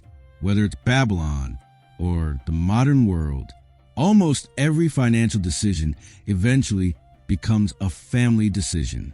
People save because of family. They insure their homes because of family. They build emergency funds because of family. Love has always been one of the strongest motivations behind preparation. Banzer looked toward the towering stone walls again. They will protect you, he said, not because stone is magical, but because thousands of people had worked, planned, and sacrificed years earlier to make that protection possible. There's an important lesson hidden there. Security isn't created in the middle of an emergency. It is created during ordinary days, when emergencies feel unlikely. Think about it. Nobody starts building a lifeboat after the ship begins sinking. Nobody buys insurance while the house is already burning. Nobody wishes they had started saving after losing their income. Protection only works because it exists before the crisis arrives. That's why preparation often feels unrewarding. Nothing exciting happens. Nothing dramatic changes. Month after month, year after year, it can seem as though all that planning wasn't necessary, until one day, it becomes the only reason you're standing. As the afternoon wore on, a little girl approached Banzer. Unlike the others, she didn't ask about money, or possessions, or the battle itself. She simply wanted to know whether her mother, her younger brother, and the baby at home would be all right. Children have a remarkable way of reducing complicated situations to their simplest truth. They don't worry about markets, or politics, or military strategy. They only want to know if the people they love will still be there tomorrow. Banzer lowered himself slightly so he could meet her eyes. Then, with the same calm certainty it offered everyone else, he answered, "The walls of Babylon will protect you," not because he could see the future, but because he trusted what had already been built. Perhaps that's the greatest difference between hope and preparation. Hope says, "I pray everything works out." Preparation says, "If life becomes difficult, I've already taken steps to protect what matters most. One is a wish, the other is a decision. As the sun disappeared behind the western horizon, the battle still raged beyond the walls. Inside the city, fear had not disappeared, but something else had quietly begun taking its place. Trust. Not trust that life would never become difficult. Trust that wise preparation could withstand difficulties when they came. And outside those walls, the enemy continued attacking the stone, never realizing the true strength of Babylon had been built long before the first arrow was ever fired. The siege stretched on. One day became 3. 3 became 7. Then another week passed. Still, the enemy refused to retreat. Morning after morning, they returned with fresh determination. They rolled forward towering siege engines, raised scaling ladders against the walls, sent wave after wave of soldiers charging toward the gates. Each assault was fiercer than the last. From a distance, it may have seemed impossible for Babylon to survive. But battles are rarely won by appearances. They're won by endurance. The people inside the city couldn't see the entire battlefield. All they knew was what reached them through the narrow passage where Banzer stood. The wounded, the exhausted, the silence that followed every attack. And then, another group of defenders climbing back to the walls. It became a rhythm, relentless, uncomfortable, but steady. And perhaps that's what resilience really looks like.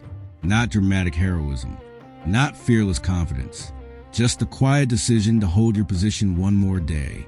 Then another, then another. We often imagine strength as something spectacular. History usually tells a different story. The strongest people are often those who simply refuse to collapse when circumstances become difficult. The same is true financially. People admire the entrepreneur who built a successful company, the investor whose portfolio grew over decades, the family that remained financially secure through recessions. What they rarely see are the years spent preparing before those difficult moments ever arrived.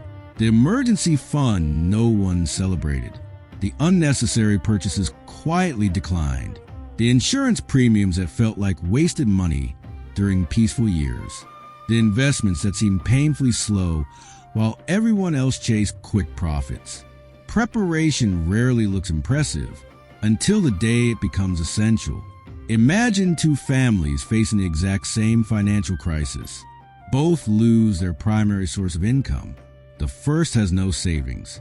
Every bill immediately becomes an emergency. Every decision is driven by panic. The second has quietly built 6 months of living expenses. The crisis still hurts, but it doesn't immediately destroy their ability to think clearly. Notice the difference. The emergency is the same. The outcome isn't. Not because one family was luckier, because one had built its walls before the storm arrived. That's exactly what Babylon had done generations earlier. The magnificent walls surrounding the city hadn't been constructed during a war. No one had rushed to stack stones while arrows filled the sky. They had been built years before, through careful planning, enormous effort, and an investment that must have seemed excessive to many people at the time. Imagine the conversations that probably took place. Do we really need walls this large? They're expensive. We've been at peace for years. Surely this money could be used elsewhere. Those questions sound surprisingly familiar. People still ask similar questions today. Do I really need an emergency fund? Why pay for insurance I might never use? Why keep cash invested for decades instead of spending it now? The answer is always easiest to understand after the crisis has already arrived. But by then, preparation is no longer possible. Late one night, as the defenders continued their watch, something began to change. The relentless pounding against the gates became less frequent. The shouting beyond the walls grew quieter. No one celebrated. Experienced soldiers know that silence can be just as dangerous as noise. So they waited, patiently, watching. When the first light of dawn finally spread across the plains outside Babylon, the truth became clear. The enemy was leaving. Thousands of soldiers were retreating into the distance. The siege was over for a brief moment, The city stood perfectly still, almost as if no one dared believe what they were seeing. Then it happened. A roar of celebration erupted from the walls. The soldiers shouted. The citizens flooded into the streets. Families embraced one another. Weeks of fear finally gave way to overwhelming relief. Babylon had survived, not because its people had wished hard enough, not because fortune had unexpectedly smiled upon them, and not because the enemy had lacked strength. Babylon survived because someone had the wisdom to prepare decades before danger ever appeared. That's a lesson every generation has to relearn. During peaceful seasons, protection feels expensive. It feels unnecessary, sometimes even excessive. But after the storm has passed, it suddenly feels priceless. The greatest financial decisions you'll ever make may never produce applause. No one celebrates the emergency fund that remains untouched. No one congratulates you for avoiding unnecessary debt. No one notices the investments quietly compounding in the background, just as almost no one admired Babylon's walls while the city was at peace.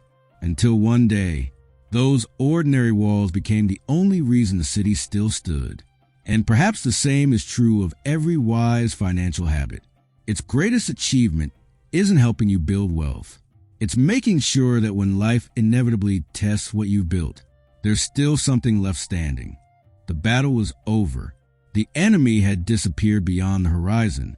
The smoke that had darkened Babylon's skies slowly drifted away. And for the first time in weeks, the city breathed freely again. Merchants reopened their shops. Children returned to the streets. The markets filled with voices instead of warnings. Life slowly returned to what it had always been. And that's exactly what the walls had been built to protect. Not merely buildings, not only gold, but ordinary life. The ability to wake each morning without fear, to raise a family, to build a business, to make plans that extended beyond tomorrow. Perhaps that's the greatest purpose of protection. It gives the future room to exist. Notice something fascinating about history. People remember the battles. They remember the kings. They remember the victories. Very few remember the walls. Yet without those walls, there would have been no victory to remember. The greatest forms of protection often remain invisible because they succeed quietly. They don't demand attention. They simply prevent disaster before it reaches you. Your own life probably contains similar walls. Some you've already built. Some may still need strengthening. An emergency fund isn't exciting. It simply allows you to face an unexpected expense without turning a temporary setback into years of debt. Insurance rarely feels rewarding until the day it protects everything you've spent decades building. Diversifying your investments isn't glamorous. It won't produce dramatic stories at dinner parties, but it reduces the chance that one mistake, one market crash, or one unexpected event can undo years of disciplined work. Even learning new skills creates a kind of wall. If one career disappears, another opportunity becomes possible. Strong relationships become walls. Good health becomes a wall. A reputation built on honesty becomes a wall. Every wise decision quietly strengthens your ability to withstand difficulties you cannot predict. That's why resilience is never built during the crisis itself. It's built through ordinary choices made on ordinary days, one small brick at a time. Most of those bricks don't seem important while you're placing them. Saving a little this month, learning something new this year, choosing patience over impulse, protecting your family instead of impressing strangers. None of those decisions feels life-changing in the moment, but years later, they become the reason your life remains standing when unexpected challenges arrive. Babylon teaches us something else that's easy to overlook. The walls weren't built because the people expected to be attacked tomorrow. They were built because they understood something about the nature of life. Peace is precious, but peace is never guaranteed. Preparing for uncertainty isn't pessimism. It's responsibility. It isn't expecting the worst. It's respecting the fact that none of us can predict what tomorrow will bring. Financially, many people live as though tomorrow will always resemble today. Income will continue. Health will remain strong. Markets will always rise. Nothing unexpected will happen. History quietly disagrees. Every generation experiences events no one saw coming. Economic downturns, illness, job losses, natural disasters. Industries transformed almost overnight. The people who survive these moments most successfully aren't usually the smartest. They're the ones who prepared while life was still calm. That's why Babylon remained one of the greatest cities of the ancient world. Its strength wasn't measured by the height of its towers or the wealth inside its markets. Its strength was measured by its willingness to prepare before preparation felt necessary. And perhaps that's the quiet message this chapter leaves with us. Don't wait for life to convince you that protection matters. By the time the storm arrives, the time for building is already past. Build your walls while the sun is shining. Strengthen them while life feels ordinary. Protect what matters before it's threatened. Because the purpose of wealth has never been simply to own more. Its highest purpose is to create stability, to protect the people you love, to preserve the opportunities you've worked so hard to create, and to ensure that when life eventually tests you, as it tests everyone, you don't begin from fear, you begin from preparation. Babylon's walls were built from stone. The walls protecting your future will be built from something even stronger. Discipline, patience, sound judgment, preparation. Those walls won't stop every difficulty from reaching your life, but they can prevent temporary hardships from becoming permanent tragedies. And that may be the most valuable lesson hidden within the greatest walls the ancient world ever knew. Because in the end, wealth isn't measured only by what you can accumulate. It's also measured by what you can successfully protect. There are few burdens heavier than an empty stomach, except perhaps an unpaid promise. Until now, our journey through Babylon has taught us how to earn money, how to save it, how to protect it, and how to make wise decisions with it. But there is one enemy we haven't truly faced yet. Not poverty, not bad luck, not even failure. The enemy is something much quieter, something that doesn't arrive overnight. It grows one small decision at a time, one postponed payment, one broken promise, one excuse that feels harmless today, but becomes a habit tomorrow. Eventually, that habit begins stealing something far more valuable than money. It steals your respect for yourself. Because debt isn't always measured by the numbers you owe. Sometimes it's measured by the number of people you're no longer comfortable looking in the eye. The ancient city of Babylon understood this well. One afternoon, when the marketplace overflowed with merchants, travelers, spices, fabrics, and the noise of ordinary life, a young man wandered through its crowded streets with only one thing on his mind: food. His name was Tarkad. For 2 days, almost nothing had passed his lips. His hunger had become so intense that every smell drifting through the market seemed impossible to ignore. Fresh bread, roasted meat, sweet fruit stacked high in woven baskets. To someone who had eaten recently, they were ordinary sights. To Tarkad, they felt like torture. Have you ever noticed how deprivation changes your attention? When you're healthy, you rarely think about breathing. When you're thirsty, every drop of water becomes precious. When you're hungry, the entire world seems to revolve around food. Our minds have an extraordinary ability to focus on whatever we lack most. Tarkad knew he had no money. He also knew he had developed another habit that had brought him to this moment. Whenever life became difficult, he borrowed, not enormous amounts, just enough to get through another day. A few copper coins here, a piece of silver there. Each loan seemed small enough to ignore, and because the amounts were modest, repaying them never felt urgent, until there were too many promises to remember. That's one of the quiet dangers of debt. It rarely feels overwhelming in the beginning. One obligation seems manageable, then another. Eventually, the total becomes something much larger than the individual decisions that created it. Financially, that's dangerous. Psychologically, it's even worse, because unpaid debts have a strange way of occupying your thoughts. You begin avoiding certain streets, because someone you owe money owns a shop there. You hesitate before greeting old friends, wondering whether they'll remind you of your promise. Your world slowly becomes smaller, not because Babylon changed, because shame quietly rearranged the map of your life. Modern psychology has a name for this: avoidance. When something creates discomfort, the brain often chooses temporary relief instead of permanent resolution.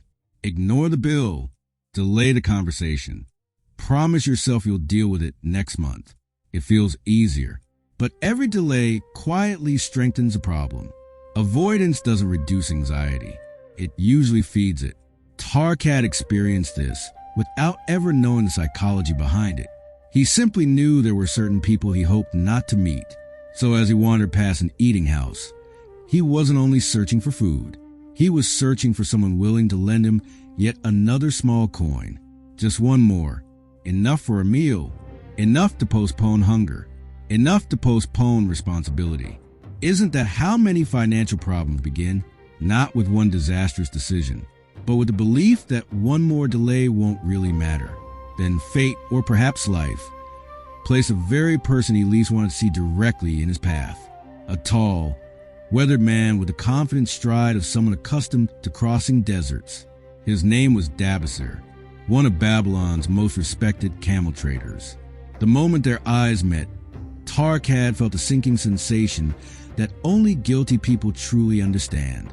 Not because Dabasir was cruel, because he remembered. Months earlier, Dabasir had lent the young man a few copper coins. Before that, a piece of silver. Neither had ever been repaid. Yet what happened next wasn't what Tarkat expected. Dabasir didn't shout. He didn't threaten him. He simply smiled. "Ah, Tarkat," he said warmly. "I've been hoping we'd meet." There was something almost unsettling about his calmness. He asked for his money, not with anger, but with the quiet confidence of a man who believed promises should mean something. Tarkat lowered his eyes. He had no coins, no explanation that hadn't already been used before, only another apology. Then, almost unexpectedly, Dabasir did something strange. Instead of turning away, instead of demanding payment on the spot, he invited Tarkat to share his company while he ate, not because he intended to forgive the debt, because he sensed the young man was suffering from something far deeper than an empty stomach. As they walked toward the eating house, Tarkat believed he was following a man who wanted his money. He had no idea he was about to meet someone who had once lost something far more valuable than gold: his freedom. The smell of roasted meat filled the room. To everyone else inside the eating house, it was ordinary. To Tarkat, it was almost unbearable. His stomach tightened with every passing moment as Dabasir ordered an enormous meal for himself. Fresh bread, roasted goat, vegetables, cool water. Then, almost as an afterthought, he asked the innkeeper to bring Tarkat a jug of water. Nothing more. At first, it seemed almost cruel. Why invite a hungry man to dinner only to let him watch someone else eat? But Dabasir wasn't being unkind. He was preparing the ground for a lesson that hunger alone could never teach. As food arrived, people nearby began recognizing the famous camel trader. One by one, they moved closer. Anyone who knew Dabasir understood that wherever he stopped, stories often followed. And stories in Babylon were more valuable than entertainment. They carried experience. Experience bought with years most people hadn't yet lived. Before beginning, Dabasir glanced at Tarkat and asked an unusual question. "Have you ever looked through colored glass?" Tarkat frowned. "No, I have," Dabasir replied. "It changes everything you see. The world remains exactly the same, but your eyes insist it has changed." He paused before tearing another piece of bread. "For many years, I lived exactly like that. I thought life was unfair. I thought fortune had abandoned me. I thought other people had opportunities one never received. The truth, my own thinking had become the colored glass." That sentence silenced the table, because almost everyone has experienced something similar. Two people can face the same circumstances. yet see entirely different worlds. One sees possibility. The other sees only obstacles. One asks, "What can I do?" The other asks, "Why does this always happen to me?" Neither question changes reality, but each creates a very different future. Then Dabasser did something unexpected. He looked around the room and asked loudly, "Did any of you know that I was once a slave?"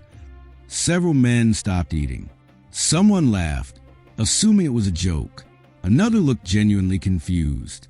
The prosperous camel trader? The man whose caravans crossed deserts? A slave? It seemed impossible. Dabasser smiled. "Yes," he said, "a slave, but I wasn't born one." That distinction mattered, because some prisons are built from chains. Others are built from choices.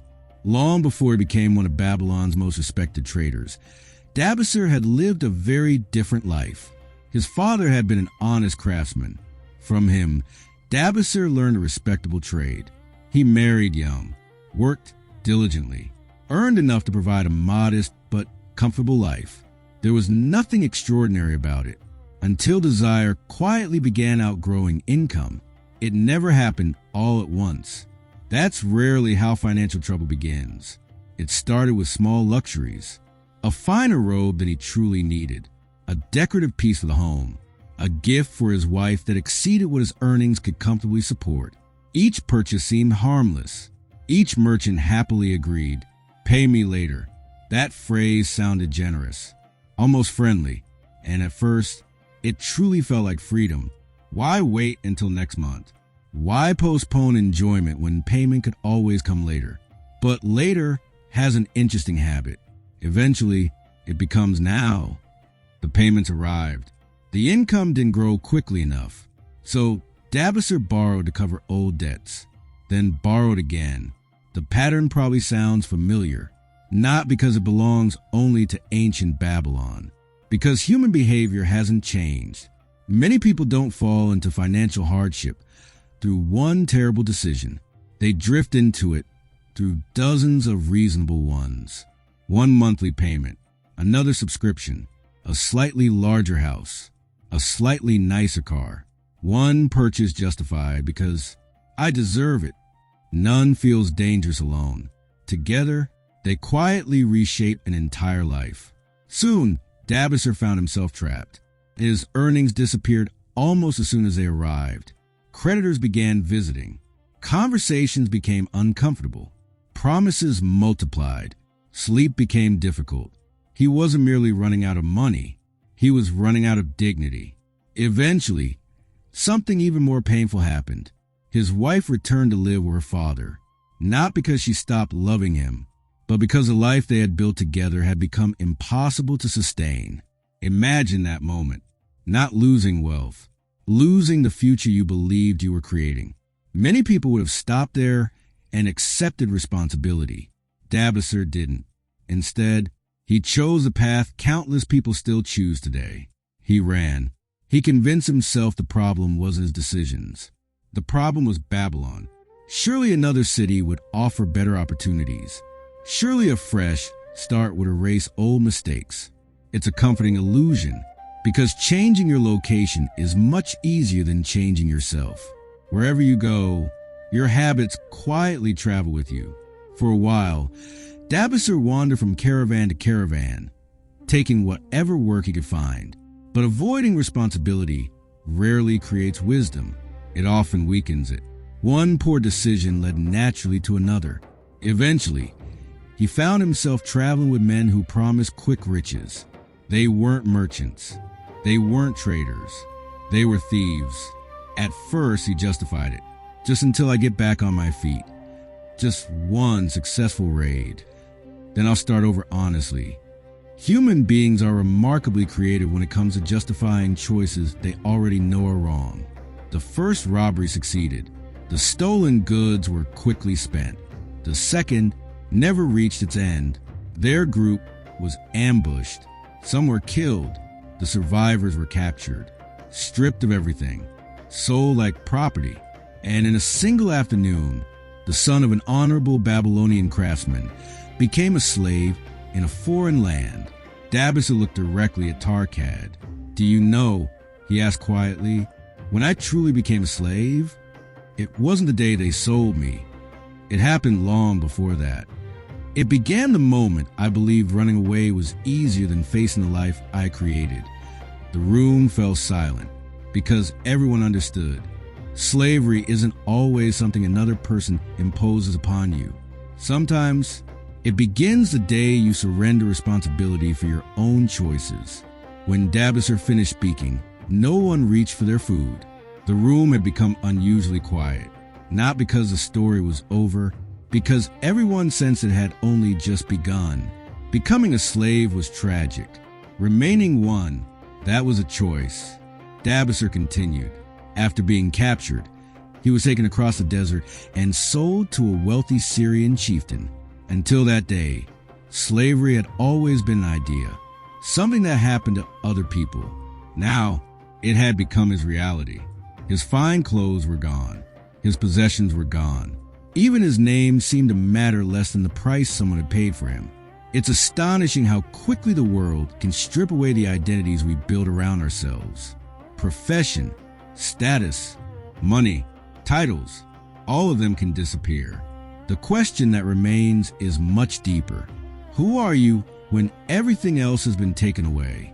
That was the question waiting for Dabasser. His new master led him into his household and presented him before his wives. Dabasser soon understood why. The man intended to decide how this newly purchased slave would be used. As he stood there, powerless, another realization struck him. Until then, he had still imagined the situation as temporary, an unfortunate accident, something that would eventually pass. But now, for the first time, he saw the possibility that this might become the rest of his life. Fear has a remarkable ability to cut through illusion. Suddenly, every excuse that had once sounded convincing disappeared. There was no Babylon to blame, no creditors to avoid, no city to escape to, only himself. Fortunately for Dabasser, one of the master's wives noticed something the others overlooked. Her name was Sarah.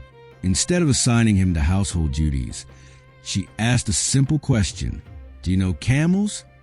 Dabasser explained that during his travels he had learned how to handle them, how to load them, guide them, care for them over long journeys.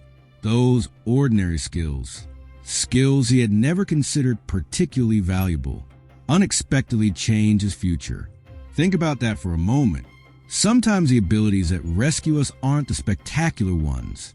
They're the quiet skills we developed over years without realizing how important they might someday become. No knowledge honestly earned is ever truly wasted.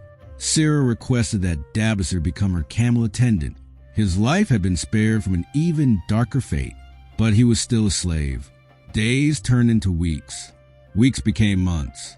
He cared for camels, led caravans, performed every task expected of him. Outwardly, he obeyed. Inwardly, something remained unsettled.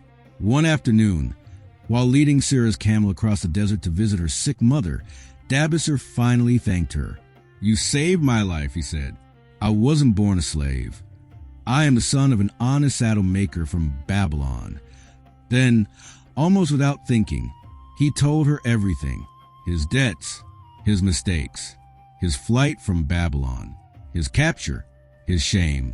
When he finished, he expected sympathy. Instead, Sarah gave him something much more valuable, honesty. She looked at him calmly and asked, "Tell me, Dabasser, do you possess the soul of a slave or the soul of a free man?" At first, the question made no sense. He frowned. "I was born free." Sarah slowly shook her head. "I didn't ask about your birth. I asked about your soul." Those words hung in the air because they pointed towards something far deeper than circumstance. A person may be trapped by conditions they never chose. Poverty, failure, illness, loss. But there is another kind of slavery. The slavery of believing you no longer have responsibility for your own life. Sarah continued, "If a man carries the soul of a slave, he will eventually find someone to obey.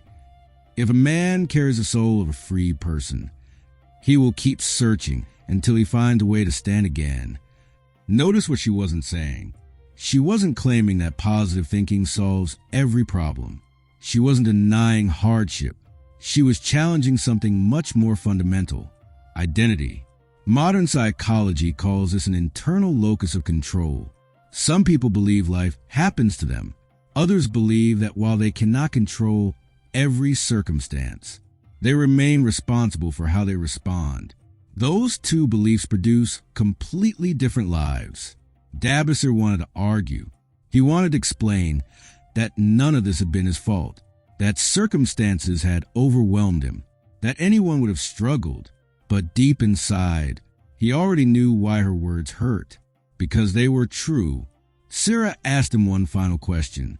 Do you still intend to repay the people who trusted you in Babylon? The question caught him off guard. His debts? He was hundreds of miles away, a slave, with nothing. What did those old debts matter now?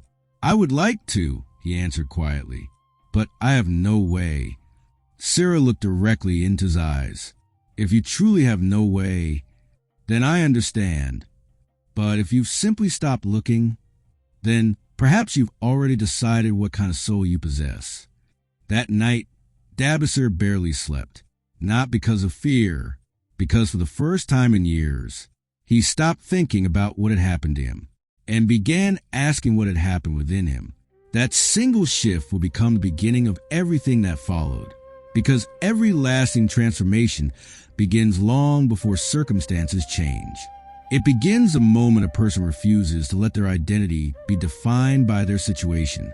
Days passed, then weeks, but Sarah's question refused to leave Dabisser's mind. Do you have the soul of a slave or the soul of a free man? At first, he resisted it. He told himself he had no choices, no freedom, no future. He was, after all, someone else's property. What difference could determination possibly make? But every time he repeated those thoughts, another voice quietly answered, if that's true, why are you still dreaming of Babylon? That question changed everything, because even though chains can restrain the body, only surrender can imprison the mind. One evening, Sarah noticed him sitting alone outside his tent while the other servants laughed and talked around the fire. You keep yourself apart, she observed. I have nothing to celebrate, Dabisser replied. She looked at him thoughtfully. Or perhaps you're afraid to decide who you really are. Then, for the first time, she spoke about herself. Many people assume those who appear comfortable must also be happy. Sarah quietly shattered that illusion. She explained that although she lived in a wealthy household, surrounded by servants and fine possessions, she often felt like a prisoner herself. Her marriage had been arranged for status rather than affection. She had wealth, but very little freedom. It's possible, she said softly, to live inside a beautiful home and still feel trapped. That observation reaches far beyond ancient Babylon. Even today, people become prisoners of careers they dislike, lifestyles they can no longer afford, relationships built on appearances, or expectations they never chose for themselves. Freedom has always meant more than movement. It begins with the ability to direct your own life. Dabisser listened carefully. Then Sarah returned to the question she had asked before. Tell me honestly, she said, when you think about Babylon, what do you see? He closed his eyes. At first, painful memories appeared. The creditors, the shame, the disappointment in his parents' faces, his wife returning to her father's home. Every scene reminded him why he had run away.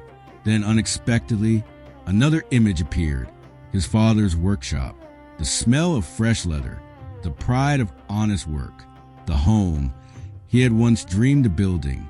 For the first time, he realized something important. He hadn't left Babylon because the city rejected him. He had left because he couldn't bear facing the consequences of his own decisions. That realization hurt. But sometimes truth hurts before it heals. Sarah nodded as though she already knew what he was thinking. The man who keeps running, she said, never discovers whether the thing chasing him has stopped. Those words struck deeper than anything she had said before, because Dabisser suddenly understood that his greatest enemy wasn't debt. It wasn't slavery. It wasn't even the men who had captured him. His greatest enemy had been avoidance.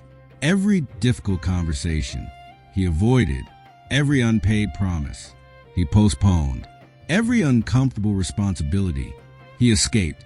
He had spent years running. Yet somehow, his problems always arrived before he did. Perhaps you experienced something similar, not on the scale of Dabasir's story, but in quieter ways.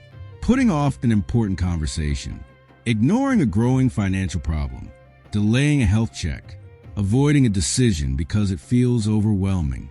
The strange thing about avoidance is that it offers immediate relief while quietly increasing future pain. The mind mistakes postponement for progress. Nothing has actually improved. It simply feels less uncomfortable for the moment. Eventually, Sarah entrusted Dabasir with another journey to visit her mother. This time, before dawn, she prepared 2 of the finest camels. Enough food for a long journey, extra water, clothing. Everything seemed unusual when they reached her mother's home. She dismissed the other servants until only the 2 of them remained. Then she handed Dabasir a bundle. Inside were garments that would allow him to travel without immediately being recognized as a runaway slave. "I can give you one thing," she said. "A chance." She looked toward the open desert stretching endlessly before them. "My husband is away. The guards are gone. No one will stop you. If you truly possess the soul of a free man, this is the moment to prove it." For several seconds, Dabasir couldn't speak. Freedom stood only a few steps away. Yet strangely, he wasn't thinking about escape. He was thinking about responsibility. Because for the first time, freedom meant more than leaving Syria. It meant returning to Babylon, facing every creditor, rebuilding every broken promise, winning back the respect he had thrown away. The journey ahead would be dangerous. The desert between Syria and Babylon had claimed countless lives. He could die of thirst, lose his way, be captured again. Every logical argument suggested staying where he was. But something inside him had already changed. The man who once ran from responsibility was now willing to cross a desert in order to face it. As he mounted the camel, Sarah smiled, not because she knew he would survive, because she finally knew the answer to the question she had asked months earlier. Dabasir no longer carried the soul of a slave. Now, all that remained was proving it to himself. The desert has a way of stripping life down to its essentials. Out there are no distractions, no crowds, no excuses, only you and the voice inside your own mind. As Dabasir guided the 2 camels away from Syria, he wasn't simply escaping slavery. He was riding toward the hardest conversation of his life, the conversation he had avoided for years, the one waiting for him in Babylon. During the first few days, his determination carried him forward. The supplies Sarah had packed were enough. The camels moved steadily. Each mile placed more distance between him and the life he had left behind. But the desert is patient. It doesn't challenge you immediately. It waits. Then, little by little, it begins asking difficult questions. Water became scarce. Food began running out. The sun burned relentlessly overhead. The nights turned bitterly cold. The rocky ground tore at the feet of the camels that had faithfully carried him. Progress slowed.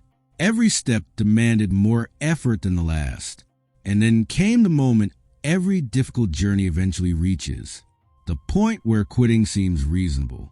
One afternoon, after days of exhaustion, Dabasir slid from his camel onto the scorching ground. His legs refused to support him. His lips were cracked. His throat burned with thirst. Even breathing felt like work. He lay there staring into the endless sky. The silence was overwhelming. No cities, no travelers, no rescue. Just an empty horizon stretching farther than hope itself. For the first time, death didn't seem frightening. It seemed restful. How many people experience something similar? Not in the desert, but in life. A business fails. Debt becomes overwhelming. A relationship ends. Health declines. Dreams collapse. And eventually the mind whispers, maybe this is enough. Maybe I should stop trying. It's one of the most dangerous moments a person can face. Not because circumstances become impossible, but because surrender begins sounding reasonable. Dabasir closed his eyes. Then, almost as if the desert itself had asked him, he heard Sirah's voice once again. Do you have the soul of a slave or the soul of a free man? This time, the question landed differently. For months he had treated it as philosophy. Now it became a decision, because he realized something astonishing. If he chose to remain lying there, no chain had forced him. No master had commanded him. He would have surrendered himself. Suddenly the entire journey appeared in a different light. He had blamed creditors. He had blamed circumstances. He had blamed bad fortune. But standing alone in that desert, there was no one left to blame. Only one question remained. Who would make the next decision? The man who always looked for excuses, or the man willing to accept responsibility? In that moment, Dabasir later said, it felt as though a veil had been lifted from his eyes. The world itself hadn't changed. He had. For years, he had believed his debts were the enemy. Now he understood something deeper. His real enemy had been the man who kept running from them. Debt had only revealed a weakness that already existed. And if weakness could be created through repeated choices, strength could be built the very same way. One decision at a time. Slowly, painfully, Dabasir pushed himself upright. His body was still exhausted. His circumstances were no easier. Nothing outside him had improved, but everything inside him had changed. He looked north. Somewhere beyond that endless wilderness lay Babylon. His parents, his wife, the people who had once trusted him, the life he had abandoned. For the first time in years, he stopped seeing those memories as sources of shame. He saw them as reasons to continue. I will return, he whispered. I will repay every honest debt. I will earn back the respect I lost. I will never run again. Notice what happened. He didn't promise himself riches. He didn't promise an easy future. He promised something much more powerful, integrity. Because wealth built without integrity eventually collapses. Integrity, however, has a remarkable ability to rebuild wealth. The exhausted camels slowly struggled to their feet. Dabasir gathered what little strength remained and continued walking. Not because the journey had become easier, because he finally knew why he was making it. Step after painful step, the landscape began to change. The barren wilderness gave way to scattered vegetation, then small streams, then signs of travelers. Eventually, the roads leading toward Babylon appeared. It wasn't luck that brought him there. It wasn't fate. It was a decision repeated thousands of times. One more step, then another, then another. That's how every meaningful transformation happens.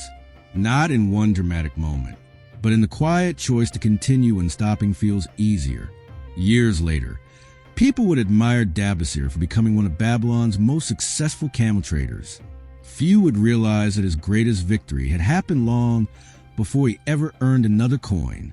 It happened in the desert, the moment he stopped asking, why is this happening to me? And started asking, what must I do next? Because that single question has changed more lives than any amount of money ever could.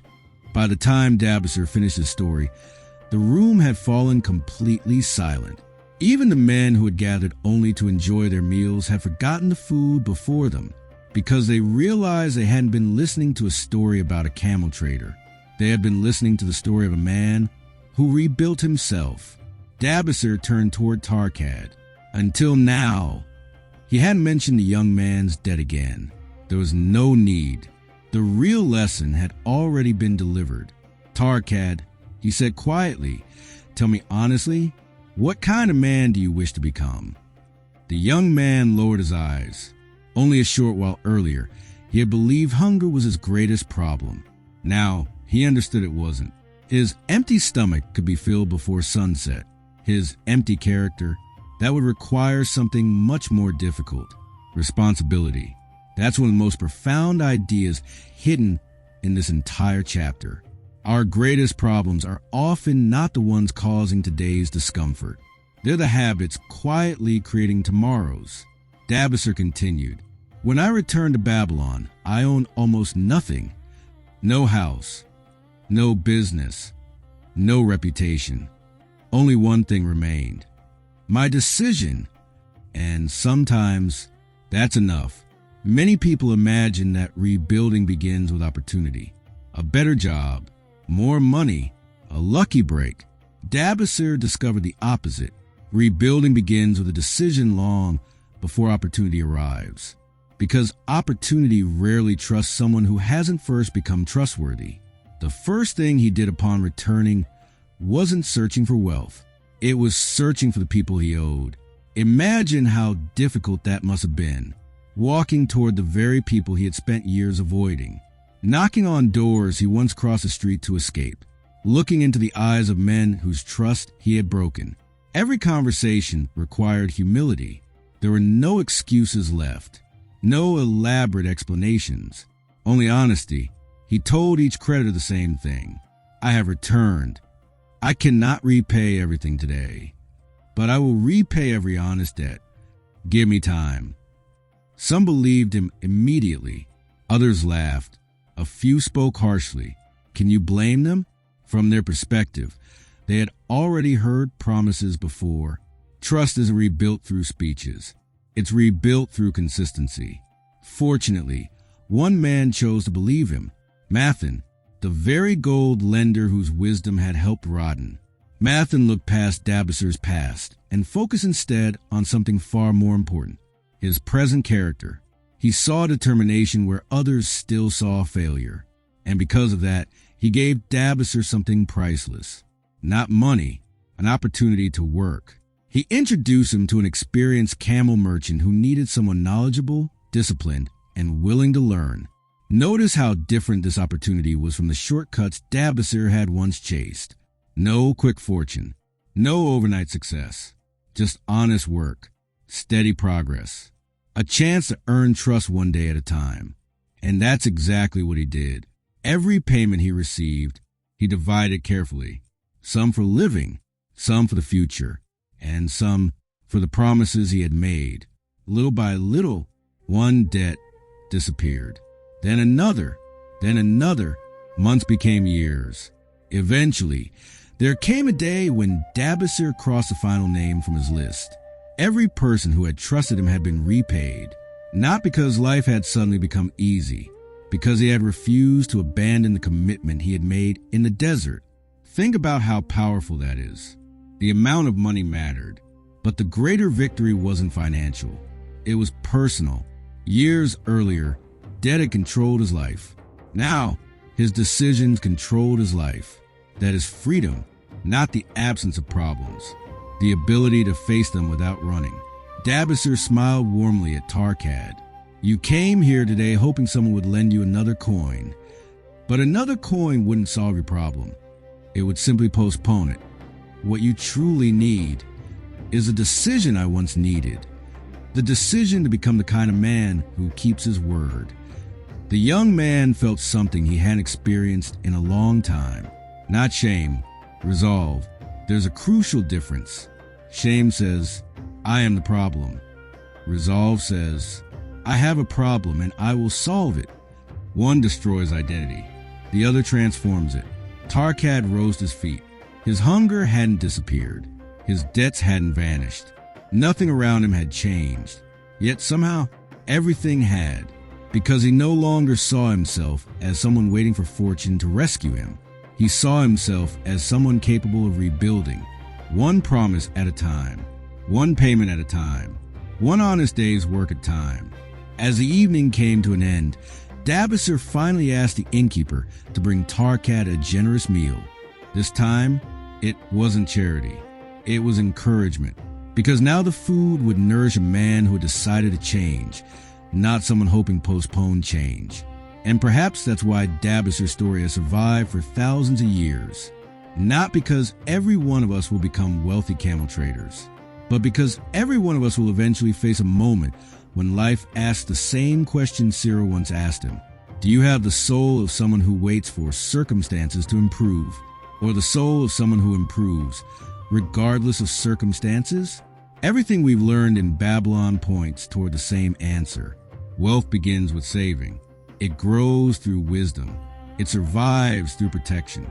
But none of those things matter until a person first decides to take responsibility for the life they are creating. Because where determination truly exists, the path forward almost always reveals itself.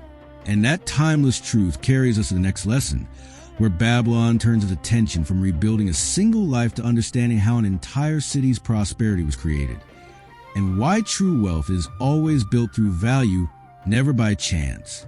If someone asked you a simple question, what is the greatest source of wealth? What would your answer be? Luck? Talent? Education? A wealthy family? The right investment? Or perhaps being in the right place at the right time? Most people spend their lives searching for a shortcut, one lucky break that changes everything, one opportunity that finally puts them ahead, one moment when fortune smiles. And when they look at successful people, they often assume that's exactly what happened.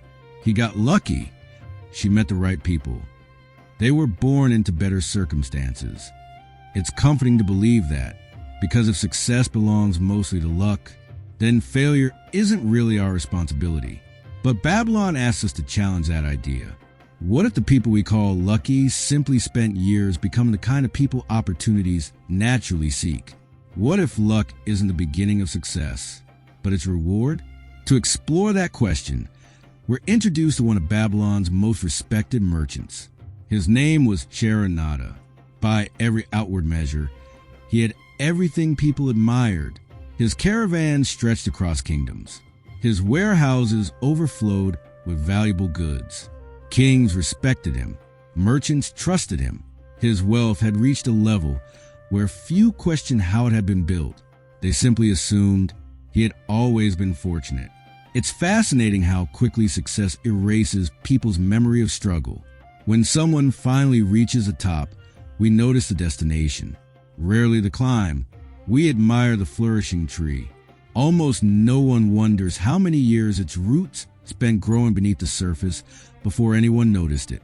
One day, Sharonada found himself leading another caravan toward Babylon. The long journey across the desert was nothing new. The scorching sun, the endless horizon, the careful rhythm of camels carrying treasures between distant cities. For him, this had become ordinary life. Yet something occupied his thoughts far more than trade. Riding beside him was a young man named Hayden, the grandson of an old friend who had once changed Sharonada's life forever. The young man had inherited a respected family name, but very little of the character that had built it. As they traveled together, Sharonada quietly observed him. His clothes were expensive. His hands glittered with rings. Even his conversation revealed someone who admired the appearance of success more than the process behind it. We've all met people like that. People who dream about the rewards before they've learned to value the work. It's an easy trap to fall into, especially today. Social media shows us the lifestyle, rarely the decades of discipline that created it. We see the business owner, not the years of uncertainty. The investor, not the countless hours spent learning. The athlete holding the trophy, not the thousands of mornings nobody witnessed. Success becomes entertainment instead of education. Eventually, Hayden broke the silence. He looked around at the long caravan, the valuable cargo, the loyal workers traveling under Sharonada's leadership.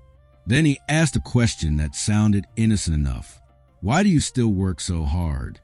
If I possessed your wealth, I'd spend my days enjoying life. I would have finest clothes, live like a prince. I certainly wouldn't continue crossing deserts. Sharonada smiled, not because the question amused him, because it reminded him of someone he had once known very well, himself. There was a time when he, too, believed wealth existed to free people from work. Experience had taught him something entirely different. The young man continued enthusiastically. Isn't that the whole purpose of becoming rich? To stop working? It's a belief many people quietly carry. That work is merely the price we pay until we can finally begin living. But what if that understanding is completely backward? What if meaningful work isn't the obstacle standing between us and a fulfilling life, but one of the greatest sources of fulfillment itself? Before answering, Sharonada looked toward the distant horizon. Far ahead, the mighty walls of Babylon had begun to appear, glowing beneath the afternoon sun. Those same walls had witnessed countless lives rise and fall, countless fortunes created and lost, countless men convinced they understood the secret of success. He knew the young man wasn't asking about work. He was asking about wealth. And the only honest way to answer that question was with a story, not about success, but about failure, not about becoming rich, but about becoming a slave. The young man's eyes widened in disbelief when Sharonada calmly said, "There was a time when I owned nothing. There was a time when chains rested around my neck. There was a time when I believed my future had already been decided." The desert seemed strangely quiet. Even the camels continued walking with steady patience, as though they had heard this story many times before. Hayden stared at the wealthy merchant beside him. It was impossible to imagine. This respected leader, once a slave? Surely there had to be some mistake. Sharonada noticed the disbelief, then smiled gently. "The people who meet us at the end of our journey," he said, "often assume we've always been standing there. They rarely ask where the journey began." And with that, the prosperous merchant disappeared. In his place stood a frightened young man, bound in chains, marching toward Babylon with hundreds of other captives, completely unaware that the greatest opportunity of his life was hiding inside the very hardship he feared most. Years before merchants knew his name, years before caravans crossed deserts under his command, Sharonada was simply another young man convinced that tomorrow would somehow take care of itself. He wasn't born into extraordinary wealth, nor was he born into misery. His life, like that of countless others, could have unfolded in 100 different ways. But history is rarely shaped by dramatic moments. It's shaped by ordinary decisions repeated long enough to become a destiny. War changed everything. A neighboring kingdom attacked. Villages were burned. Families scattered. Those who survived faced a different fate. They were taken captive. Among them was a young man who would one day become Sharonada. Imagine what that journey must have felt like. Your home disappears behind the horizon. Your future is no longer your own. Every mile carries you farther from the life you knew. Around you are hundreds of strangers connected by the same uncertainty. No one knows where they're going. No one knows what awaits them. Fear has a strange effect on people. Some become angry. Some become hopeless. Some simply stop thinking altogether. The prisoners marched for days beneath the relentless desert sun. Their conversations slowly revealed something fascinating. Even when people lose almost everything, they don't lose a habit of thinking they've always practiced. One prisoner insisted someone would rescue them. Another blamed the king. Someone else cursed fate. Another quietly accepted whatever would happen next. The circumstances were identical. The mindsets completely different. That's a lesson worth remembering. We often believe circumstances create attitude. More often, attitude determines how we experience circumstances. Eventually, the towers of Babylon appeared in the distance. To free citizens, they were symbols of greatness. To prisoners, they looked like the gates of a life they had never chosen. As they entered the city, buyers gathered to inspect the captives, not as people, as labor, strong arms, healthy backs, useful skills. Every buyer asked essentially the same question: can this person create value? Notice something profound.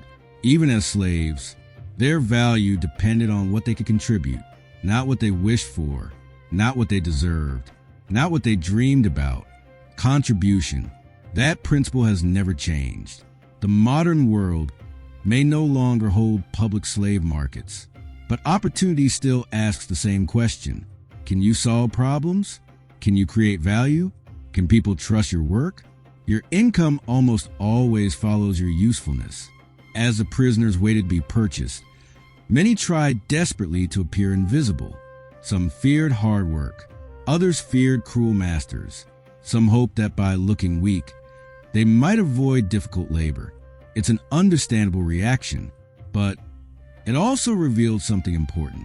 Many people spend enormous energy trying to escape responsibility without realizing responsibility is often the very thing that creates opportunity. Among the captives stood another man. His name was Megiddo.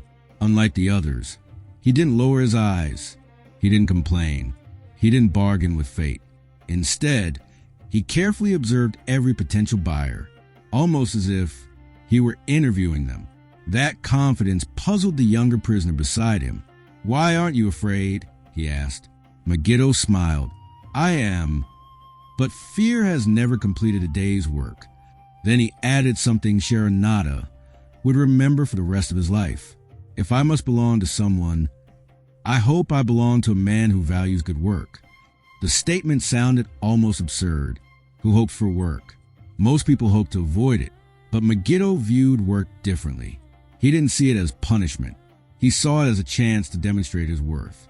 That single difference separated him from nearly everyone else in the line. Today, we often hear people ask, "How can I earn more?" Megiddo would probably ask a different question. "How can I become more valuable?" Those two questions produce completely different lives. The first searches for higher rewards. The second creates a person worthy of higher rewards. The market has always favored the second. As buyers continued inspecting the prisoners, Megiddo quietly offered one final observation.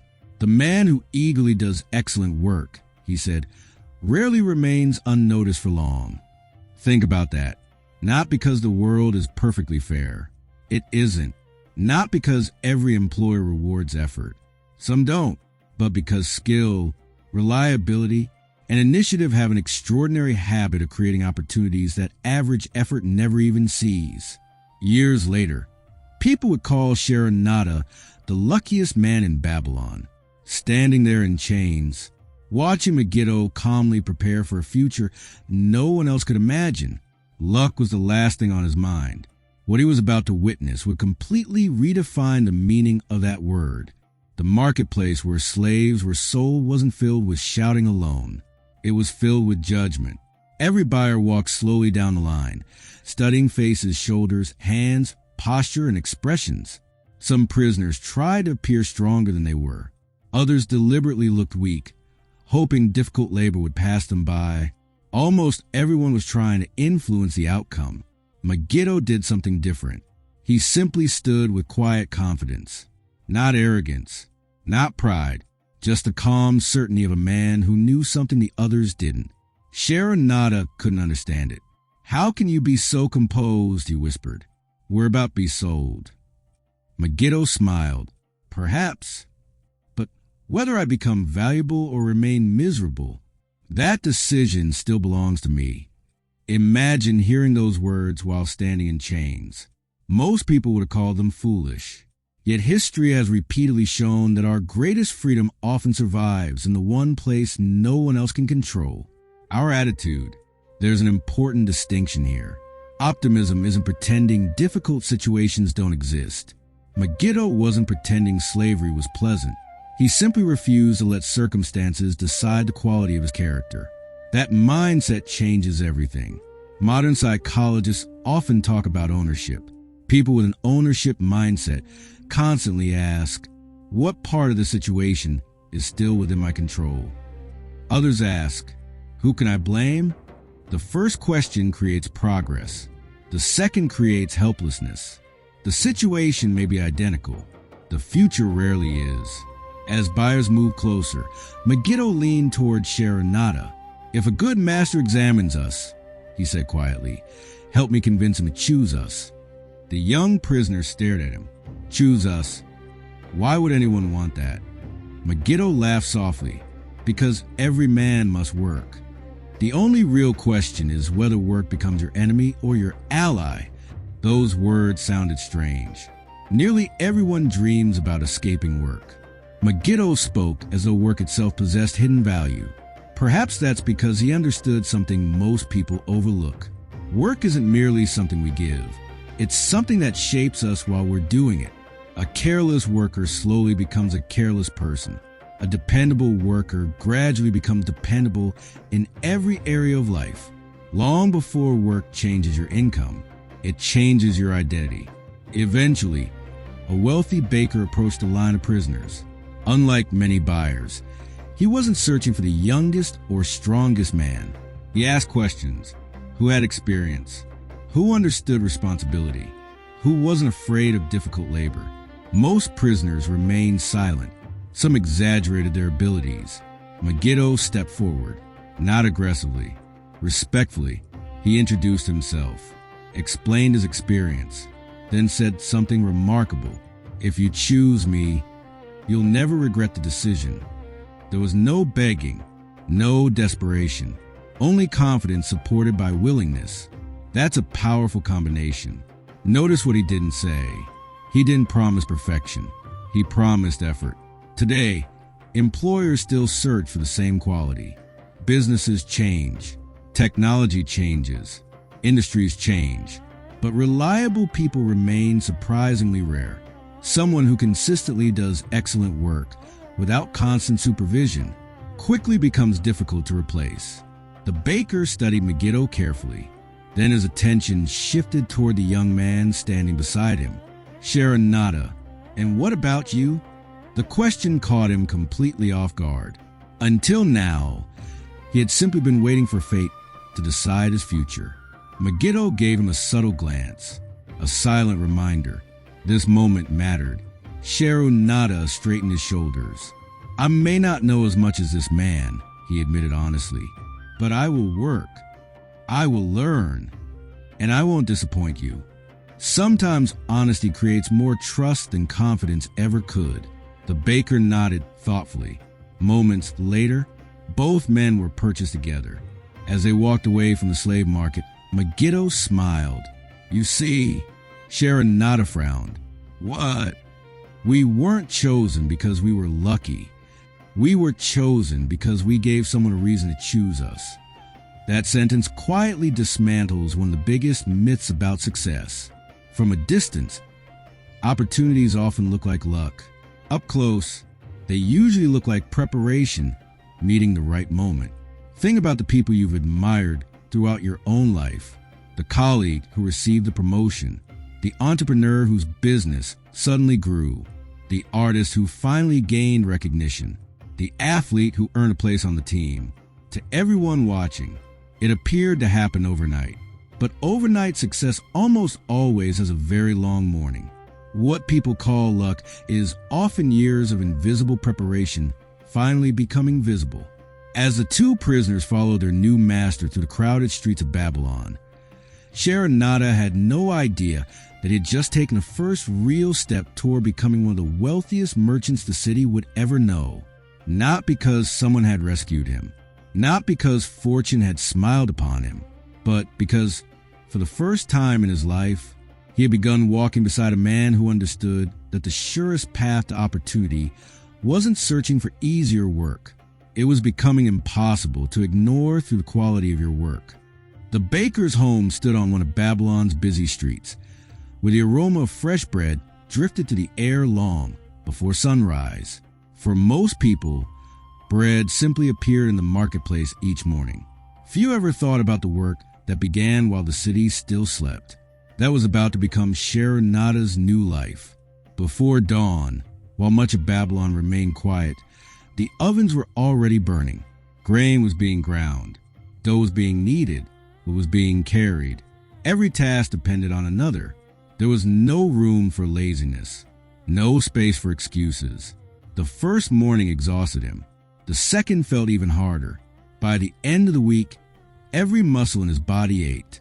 More than once, he wondered if life in the slave market had actually been easier.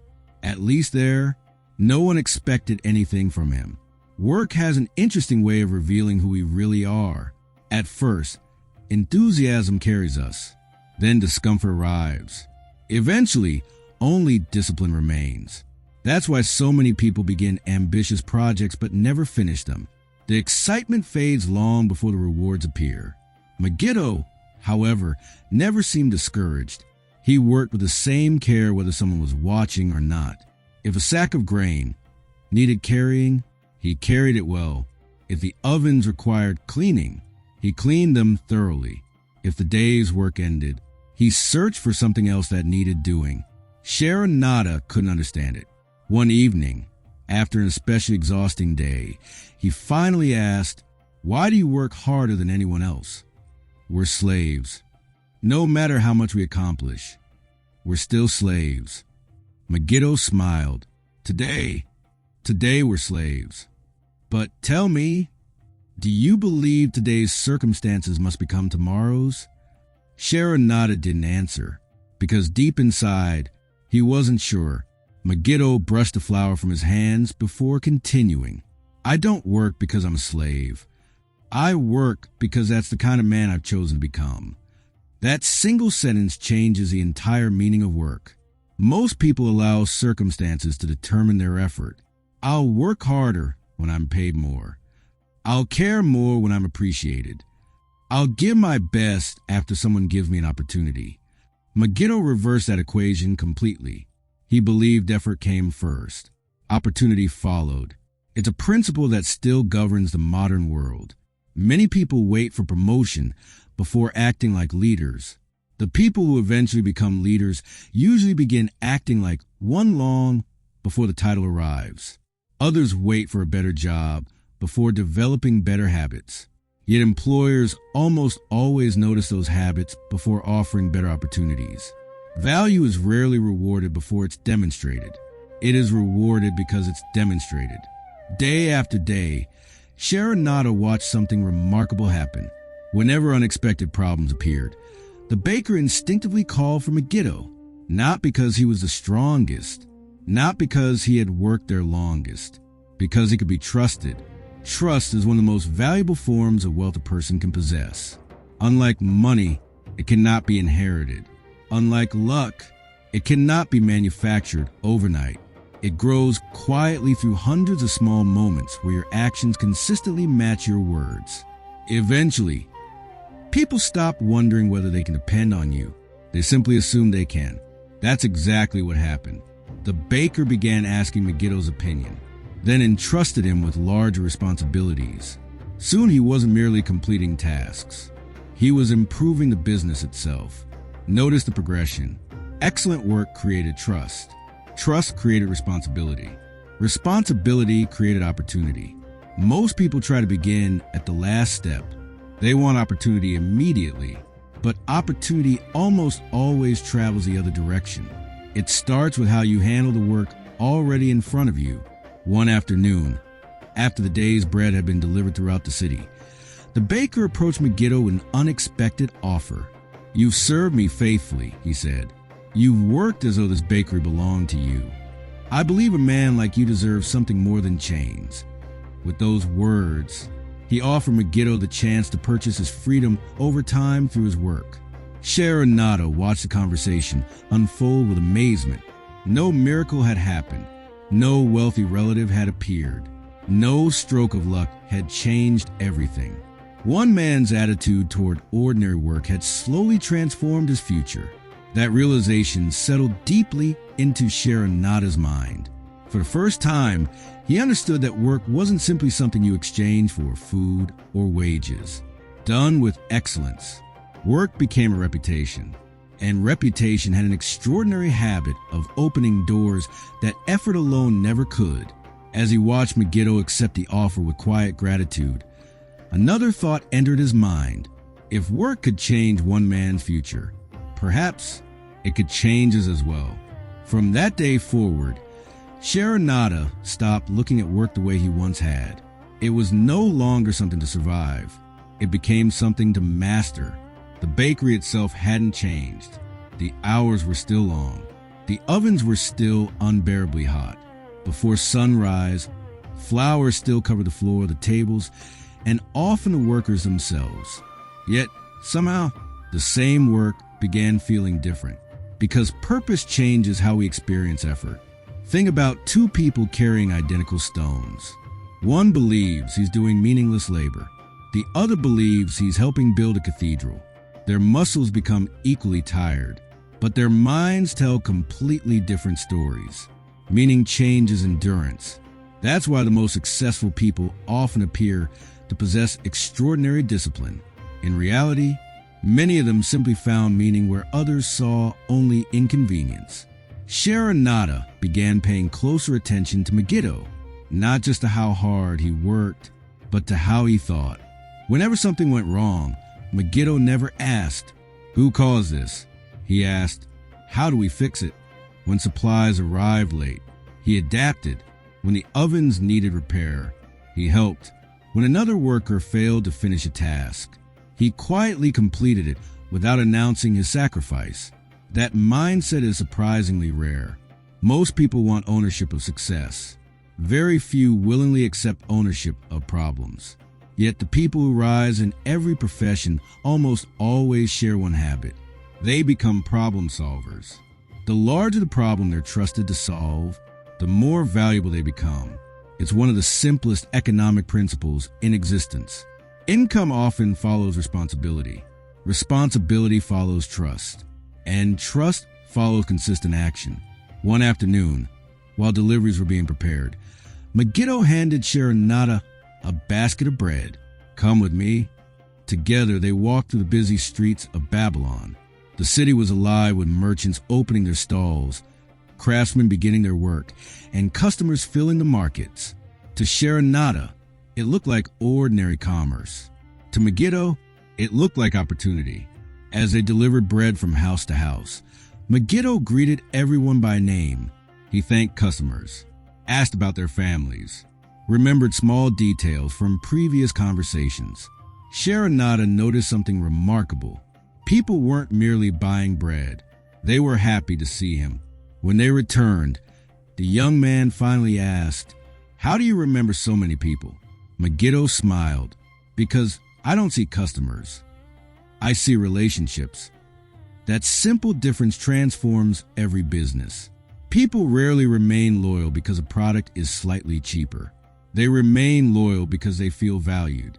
Whether you're running a company, working in an office, building an audience, or serving a single client, people remember how you make them feel long after they've forgotten the transaction itself.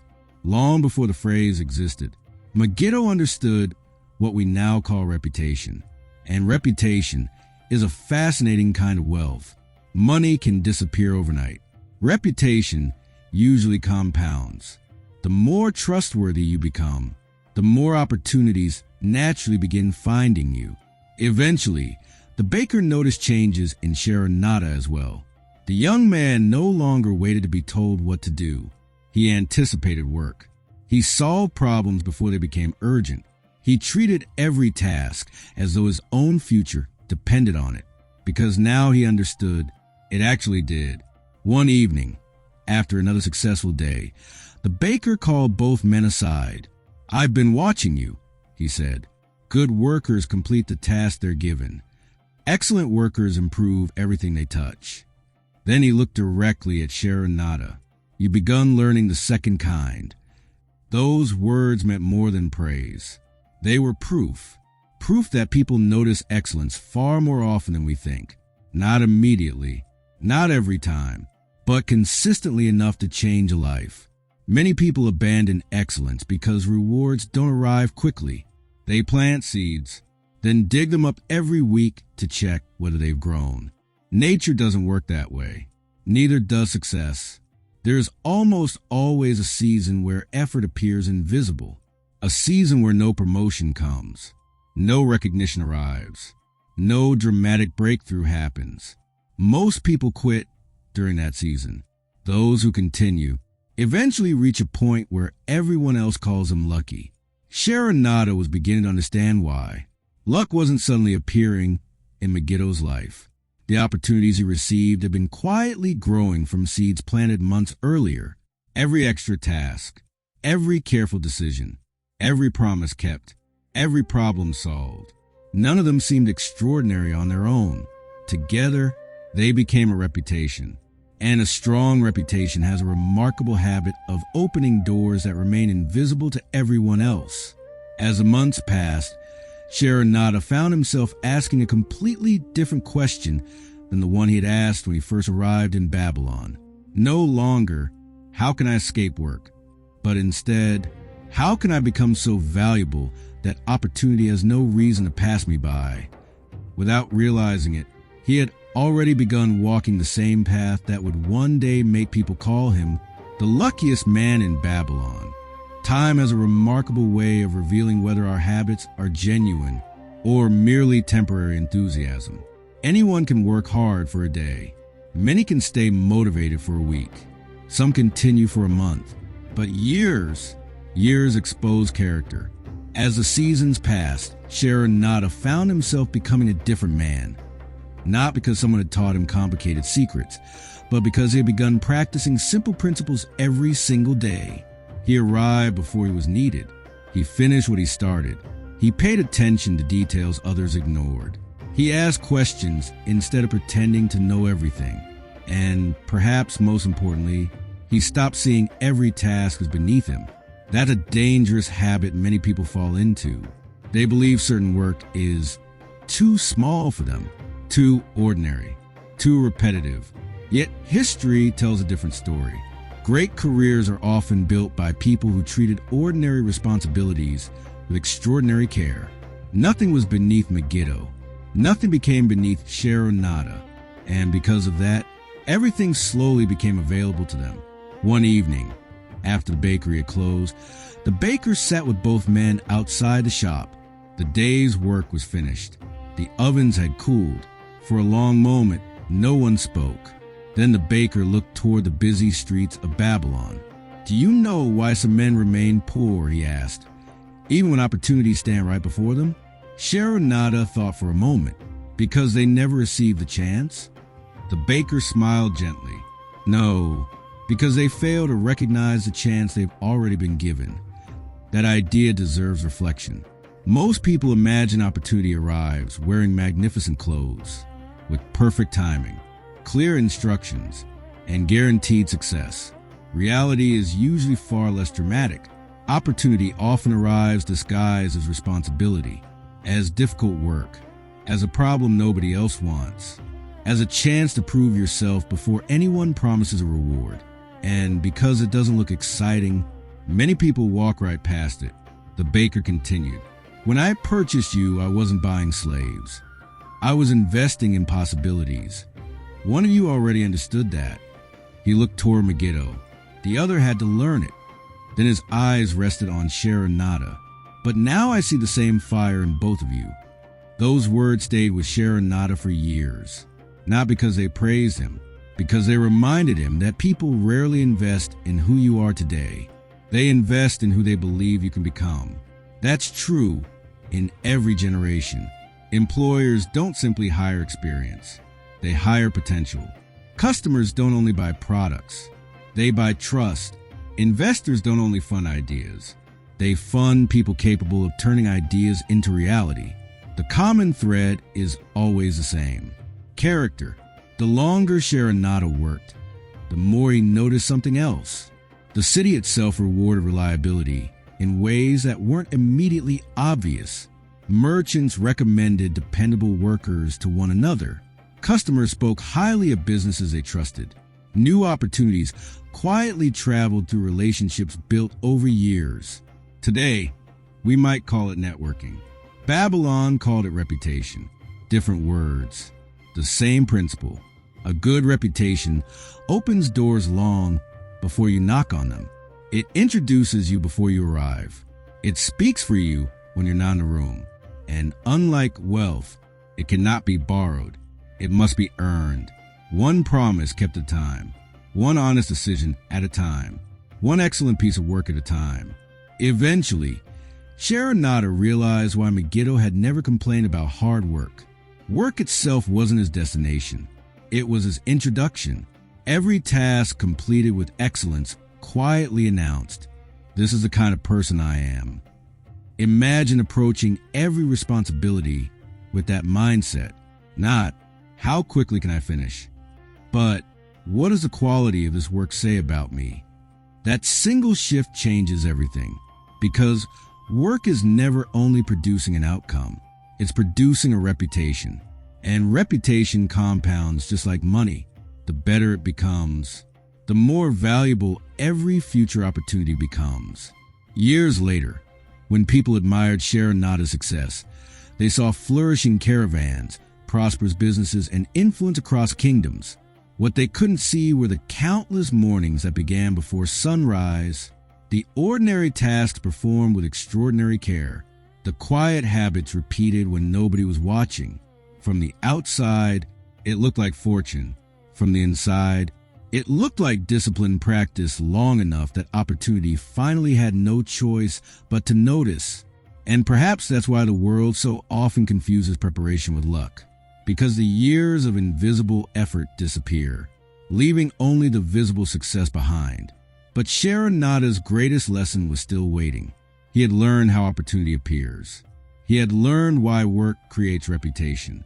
Now he was about to discover something even more valuable: how a person turns reputation into lasting freedom and eventually into wealth itself. As the years passed, something remarkable happened. Sharon Nada stopped counting the days. When he had first arrived at the bakery, every sunrise reminded him he was a slave. Every evening made him wonder how much longer his life would remain the same. Now, his attention had shifted. He no longer measured time. He measured progress. That's a subtle but life-changing difference. People trapped in circumstances usually count the days. People building a future count the improvements. One mindset waits for life to change. The other quietly changes life. Eventually, Megiddo had earned enough to purchase his freedom. The baker kept his promise. No celebration echoed through the streets. No king announced the moment.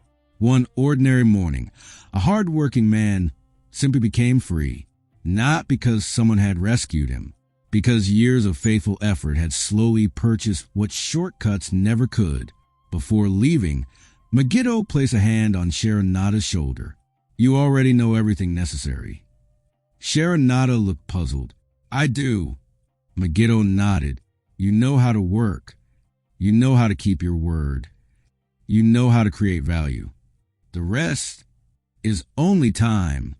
Those words carried enormous comfort, because most people imagine success requires discovering one final secret, one hidden formula, one magical opportunity. Often, there isn't another secret. There is simply the courage to continue doing ordinary things extraordinarily well for longer than most people are willing to. After Megiddo departed, the bakery felt strangely quiet. For the first time, Sharon Nada stood on his own. No mentor beside him. No experienced guide to answer every question. Only the principles that have been repeated through countless ordinary days. Interestingly, that's exactly how life works. Teachers eventually step away. Parents can no longer make decisions for us. Mentors open doors. But sooner or later, we must walk through them alone. The baker gradually entrusted Sharon Nada with greater responsibility. He negotiated purchases, managed deliveries, supervised workers, handled customers.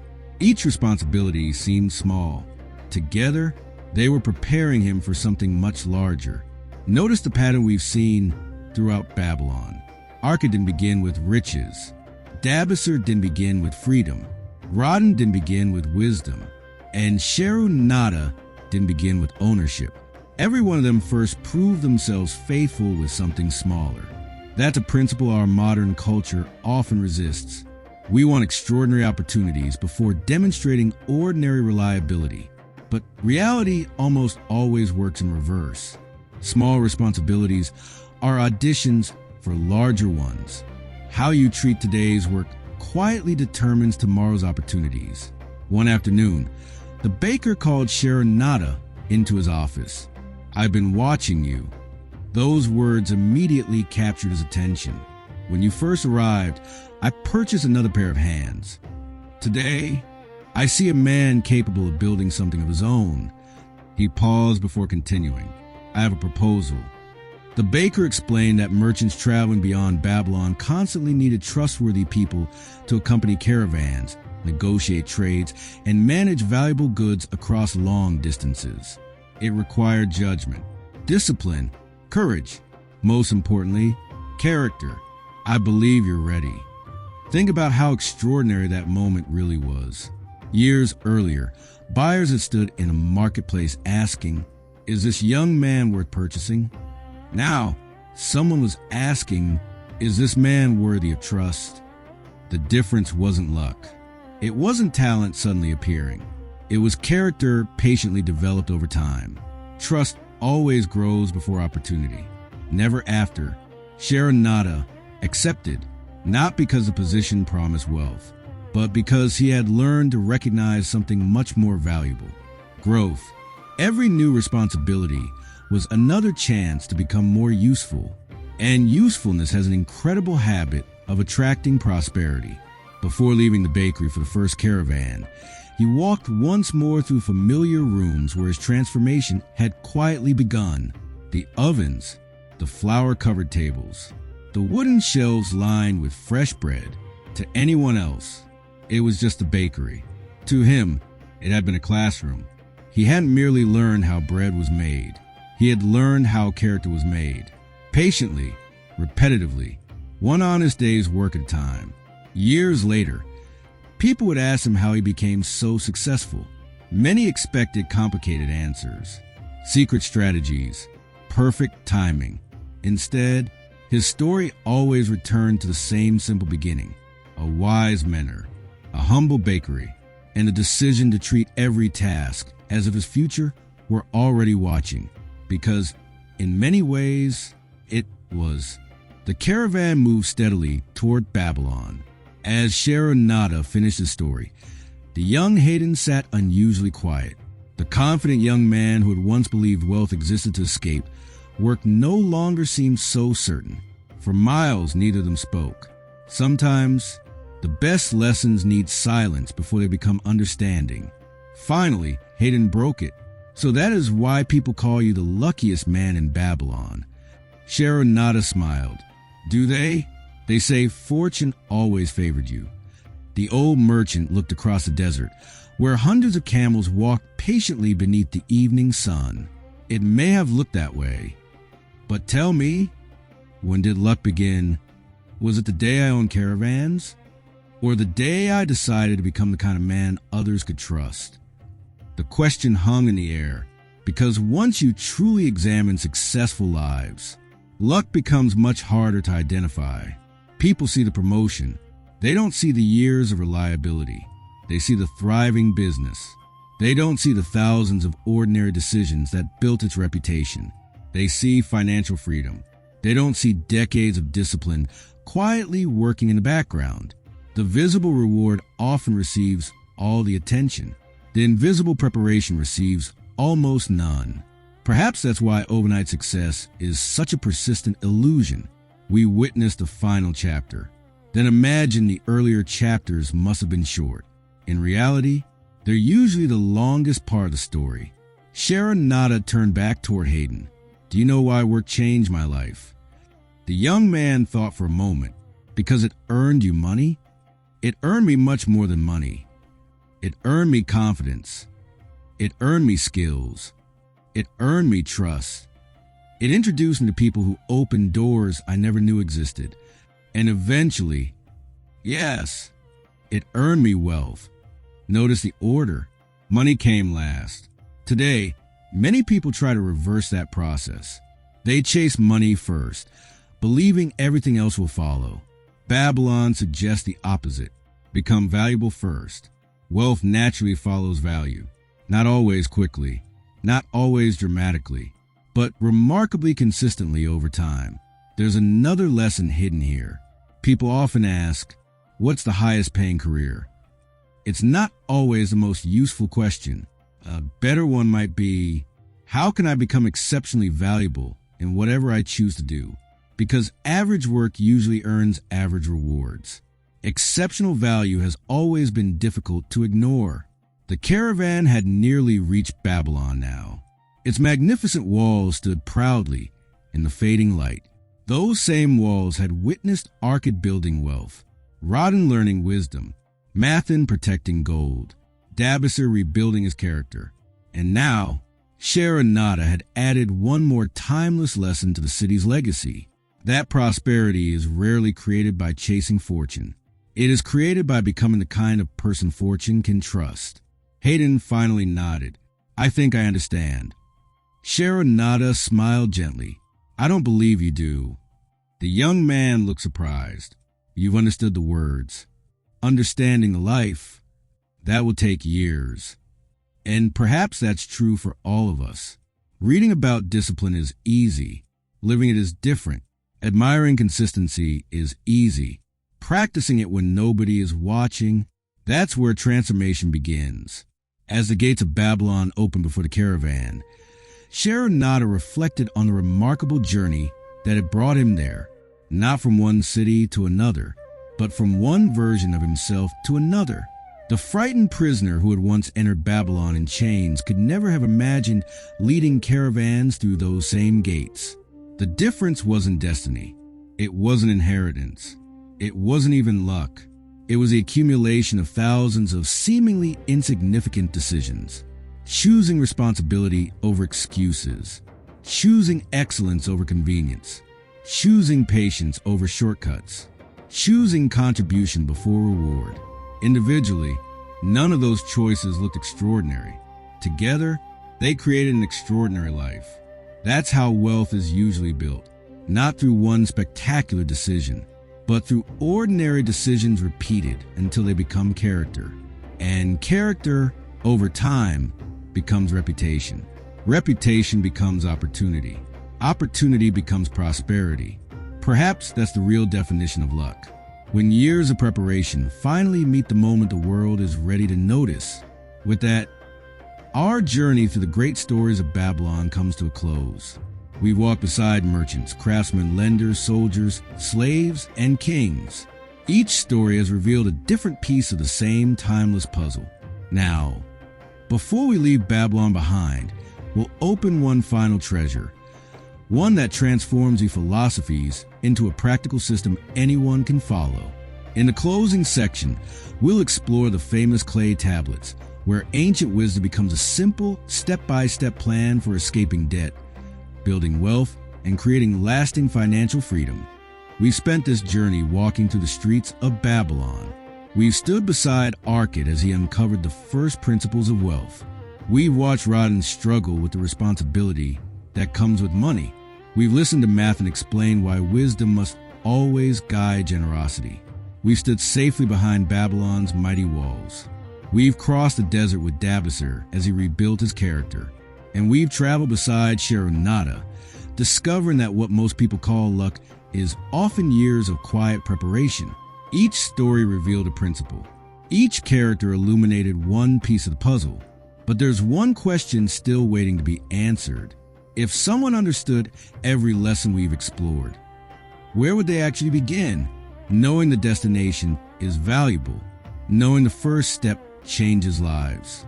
And that's exactly why the final pages of this ancient masterpiece are so fascinating. Because instead of another story, they offer something that feels almost like a personal journal. A record written not by a wealthy merchant looking back on his success, but by an ordinary man struggling in the middle of his financial battle. The story begins many centuries after Babylon had reached the height of its glory. Archaeologists working among the ruins uncovered several weathered clay tablets buried beneath layers of dust and time. At first glance, they appeared ordinary, small pieces of baked clay covered with ancient writing. To most people, nothing more than broken fragments from a civilization long gone. But when historians carefully translated the inscriptions, they realized they weren't reading royal decrees, or military victories, or records of famous kings. They had discovered something far more personal, a financial diary. Someone had carefully carved his thoughts into clay nearly 4,000 years ago, hoping they would survive long after he was gone. And somehow, they did. Think about how extraordinary that is. Empires disappeared. The magnificent temples crumbled. The great palaces turned into ruins. Generations came and went, yet one ordinary person struggled with money, survived across thousands of years to reach us today. Perhaps that's because human nature changes far more slowly than civilizations do. The writer wasn't wealthy. He wasn't famous. He wasn't trying to impress anyone. He was simply trying to solve a problem that millions of people still face today. He owed more than he could comfortably repay. Every month seemed to end before his money did. Promises weighed heavily on his mind. The harder he worked, the further behind he seemed to fall. Sound familiar? It's remarkable how modern that feels. The tools have changed. Today we have credit cards instead of clay contracts, bank transfers instead of silver coins, digital wallets instead of leather pouches. But the emotional experience remains almost identical. The quiet stress, the mental calculations before every purchase, the hope that next month will somehow be different, the promise that this will be the last unnecessary expense. And then life repeats itself. The man writing these tablets understood that cycle all too well. He admitted something many people struggle to admit even to themselves. His problem wasn't simply a lack of money. It was a lack of order. Money arrived, money disappeared. Nothing remained. Without realizing it, he had become busy earning, but ineffective at keeping.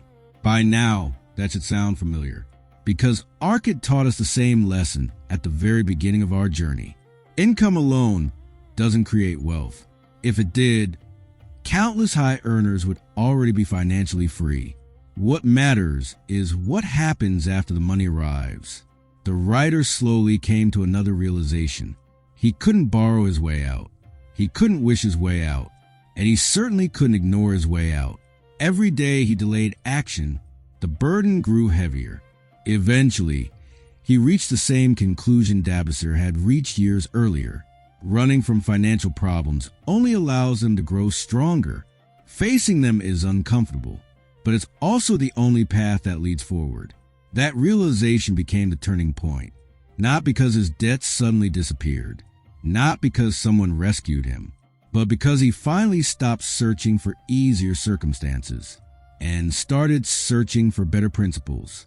Somewhere during that search, he encountered the same timeless wisdom that had transformed so many lives before him. The principles first taught by Arcad, the discipline practiced by Dabasir, the wisdom preserved by Babylon's greatest minds. For the first time, he saw that financial freedom wasn't built through complicated strategies. It was built through a simple system, applied consistently. In the next tablet, he carefully recorded that system, not as theory, but as a plan he intended to live by. And after everything we've learned throughout our journey, you'll notice something remarkable. The solution wasn't new. It was simply Babylon's timeless wisdom, finally being put into practice. The man who wrote the tablets had reached an important conclusion. His financial problems weren't mysterious. They weren't the result of bad luck alone, and they certainly weren't going to disappear with time. They had been created one decision at a time, which meant they could only be solved the same way. One decision at a time. That realization brought him to someone whose advice had already transformed lives throughout Babylon. A man we've met before, Mathan, the gold lender. Not because Mathan possessed magical solutions, but because he understood something most people overlooked. Money behaves predictably. Treat it wisely, and it slowly becomes your servant. Treat it carelessly, and it quietly becomes your master. When the writer explained the situation, he expected a complicated strategy, perhaps a clever investment, a secret known only to the wealthy. Instead, Mathan gave him something almost disappointingly simple, not because the solution lacked power, because powerful solutions are often surprisingly uncomplicated. The difficulty isn't understanding them, it's following them. Mathan told him that every coin entering his hands should immediately receive a purpose, not at the end of the month, not after spending whatever remained, the moment it arrived, because money without direction has an interesting habit. It disappears in the direction of impulse. That's true today just as it was in Babylon. If every rupee, every dollar, every paycheck arrives without a plan, someone else will gladly create one for you. Advertisements, subscriptions, impulse purchases, lifestyle upgrades, tiny expenses that seem harmless on their own, until one day you wonder where everything went. Mathen then described a system so simple that it could be remembered without writing. 3 parts, 3 priorities, 3 promises. The first promise was the most important. The first 10% belonged to the future, not the landlord, not the marketplace, not today's desires. To the person you hope to become years from now. That idea completely reverses how most people think about money. Many save whatever remains after spending. Babylon suggested the opposite. Save first, then build the rest of your life around what's left. Why? Because human beings are remarkably adaptable. If we receive a little more income, we quickly discover new ways to spend it. If we receive a little less, after some adjustment, we usually discover we can live on that as well. Lifestyle quietly expands to consume whatever space we give it. That's why raises often fail to create lasting wealth. Income rises. Spending quietly follows. The destination never changes. Saving first interrupts that cycle. It tells your future, you matter before my temporary desires do. The second promise surprised many people. Mathen advised living on only 70% of income. At first, that sounds restrictive, almost impossible, until you realize something. Most people never intentionally choose a lifestyle. It slowly chooses them. A slightly nicer home, a slightly more expensive car, a few extra conveniences, another monthly payment. None feel significant. Together, they quietly become permanent obligations. Modern economists call this lifestyle inflation. Babylon understood it thousands of years before the term existed. The more we earn, the more necessary things suddenly become. Soon, yesterday's luxury feels like today's necessity. Living on 70% wasn't punishment. It was protection. Protection against becoming a servant to your own lifestyle. Because real wealth isn't measured by how much you spend. It's measured by how much freedom your spending leaves behind. Then came the third promise. The remaining 20% wasn't for pleasure. It wasn't for investing. It wasn't for buying more things. It was dedicated to something many people tried desperately to avoid thinking about. Debt. Mathen explained that every creditor deserved honesty, not excuses, not disappearing, not promises without action, a real plan. Imagine how different financial relationships become when someone says, I cannot repay everything today, but every month you will receive something. That statement carries hope, progress, integrity. Most creditors aren't expecting miracles. They're looking for responsibility. This was never just a budgeting system. It was a system for rebuilding trust, trust with others, and perhaps even more importantly, trust with yourself. Because every month the writer followed this plan, he proved something. He could keep a promise. At first, the amounts were small, almost insignificant. 10%, 20%, tiny payments, tiny savings, tiny sacrifices. From the outside, it didn't look like much. But transformation rarely announces itself in dramatic moments. It begins quietly, with decisions so ordinary that most people underestimate them. Remember Dabasir walking through the desert. One step didn't seem impressive. Thousands of steps carried him home. Remember Sharonada in the bakery. One day of excellent work changed little. Years of excellent work changed everything. Babylon keeps repeating the same truth from different angles. Great outcomes are usually built from small actions, repeated long enough that they become part of your identity. The writer understood that now. He wasn't merely dividing money into 3 categories. He was rebuilding a life that had once felt completely out of control. And in the months that followed, something remarkable began to happen. Not only did his debts begin shrinking, his confidence began growing. For the first time in years, he no longer feared looking toward the future. because he finally had a direction. The final entries on the clay tablets don't celebrate a sudden fortune. There is no hidden treasure, no miraculous inheritance, no single deal that transforms an ordinary man into one of Babylon's wealthiest citizens. Instead, something far more meaningful happens. The writer slowly becomes the kind of person who no longer needs rescuing. That's the true ending of his journey. One by one, the names on his list disappeared, not because someone forgave his debts, but because he honored them. Each payment, no matter how small, carried a message. I keep my word.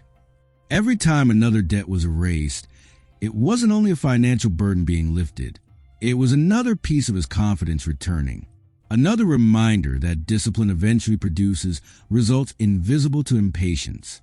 Perhaps that's why so many people abandon good financial habits too early.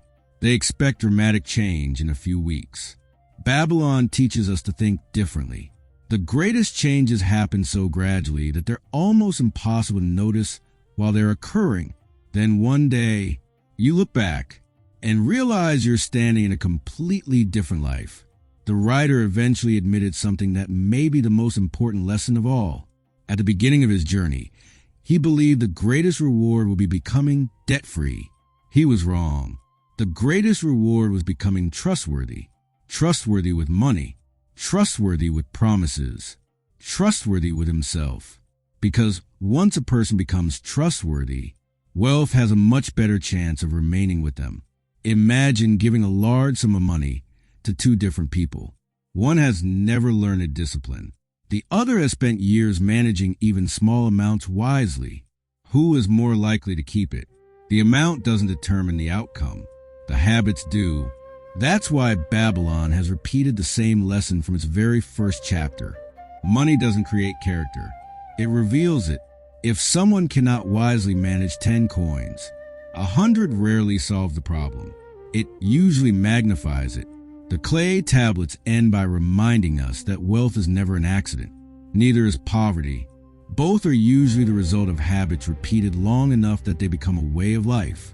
That doesn't mean every wealthy person deserves their wealth, or every struggling person deserves their hardship. Life is more complicated than that. Circumstances matter. Opportunity matters. Luck sometimes matters. But over the long run, habits matter more than almost anything else. And that's the thread connecting every person we've met throughout this journey. Arkad taught us that wealth begins the moment we decide our future deserves a share of today's income. Bansur and Kabi reminded us that wishing for wealth changes nothing until action begins. No Macer proved that fortunes can be lost by those who lack wisdom and rebuilt by those who possess it. Rodin showed us that protecting wealth requires judgment, not emotion. Mathen taught us that every coin should be sent where wisdom, not hope, guides it. Old Banzer stood before Babylon's mighty walls and reminded us that what we value most deserves protection long before danger arrives. Dabasser taught us that no financial plan can succeed until a person first accepts responsibility for the life they have created. Sharonada showed us that what the world calls luck is often years of excellent work, quietly preparing for opportunity. And finally, these humble clay tablets remind us that lasting change doesn't begin with extraordinary income. It begins with ordinary consistency. Different people, different stories, one timeless philosophy. As we leave Babylon behind, it's worth asking yourself a simple question. If these people could see the world we live in today, the smartphones, the stock markets, the digital payments, the endless advertisements encouraging us to spend, would their advice really be any different? Perhaps the tools have changed, but human nature hasn't. We still earn, we still spend, we still save, we still worry, we still hope, and we still face the same daily choice between immediate comfort and lasting freedom. That's why these lessons have survived while kingdoms have disappeared. Cities rise, empires fall, currencies change, technology evolves. But wisdom belongs to no particular century.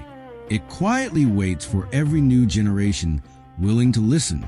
And now, After traveling across nearly 4,000 years of history, the responsibility passes to us, not simply to admire Babylon's wisdom, but to practice it, because books don't change lives. Ideas alone don't create wealth. Knowledge that remains unused is little different from treasure buried beneath the sand. The transformation begins only when principles become habits. Habits become character, and character quietly shapes an entire lifetime. Perhaps that is the real treasure of Babylon. Not the gold that once filled its markets, not the walls that once protected its people, but the timeless understanding that true wealth is built first within the mind, long before it ever appears inside a purse. And if even one of these ancient lessons changes the way you think about earning, spending, saving, investing, or living, then the voices of Babylon have accomplished exactly what they were meant to do. Nearly a century after George S. Clason first shared these stories with the modern world, and thousands of years after the wisdom itself was born, the conversation continues. The next chapter is yours to write. As our journey through Babylon comes to an end, one thing becomes clear. The greatest treasure hidden within those ancient walls was never gold. It was wisdom. Wisdom that survived the fall of kingdoms, outlived empires, and somehow found its way into our lives thousands of years later. The real question is no longer whether these principles work. History has already answered that. The question is, which one will you begin living today? If this journey helped you see money, wealth, or even your own future from a different perspective, I'd genuinely love to hear from you. Share your biggest takeaway in the comments. Which lesson stayed with you the longest? Was it Arkad's first coin, Dabasir's journey through the desert, the walls of Babylon, or perhaps a completely different moment? Your thoughts may become the encouragement someone else needs to begin their own journey. And if you enjoyed experiencing this book in this guided format, not just hearing the words, but exploring the ideas behind them, consider subscribing and joining us for the next timeless classic. There are many more books whose greatest lessons deserve more than a simple reading. Until then, keep learning, keep building, and remember, wealth is rarely created by one extraordinary decision. It's built by ordinary wise decisions, repeated for a lifetime. I'll see you in our next journey.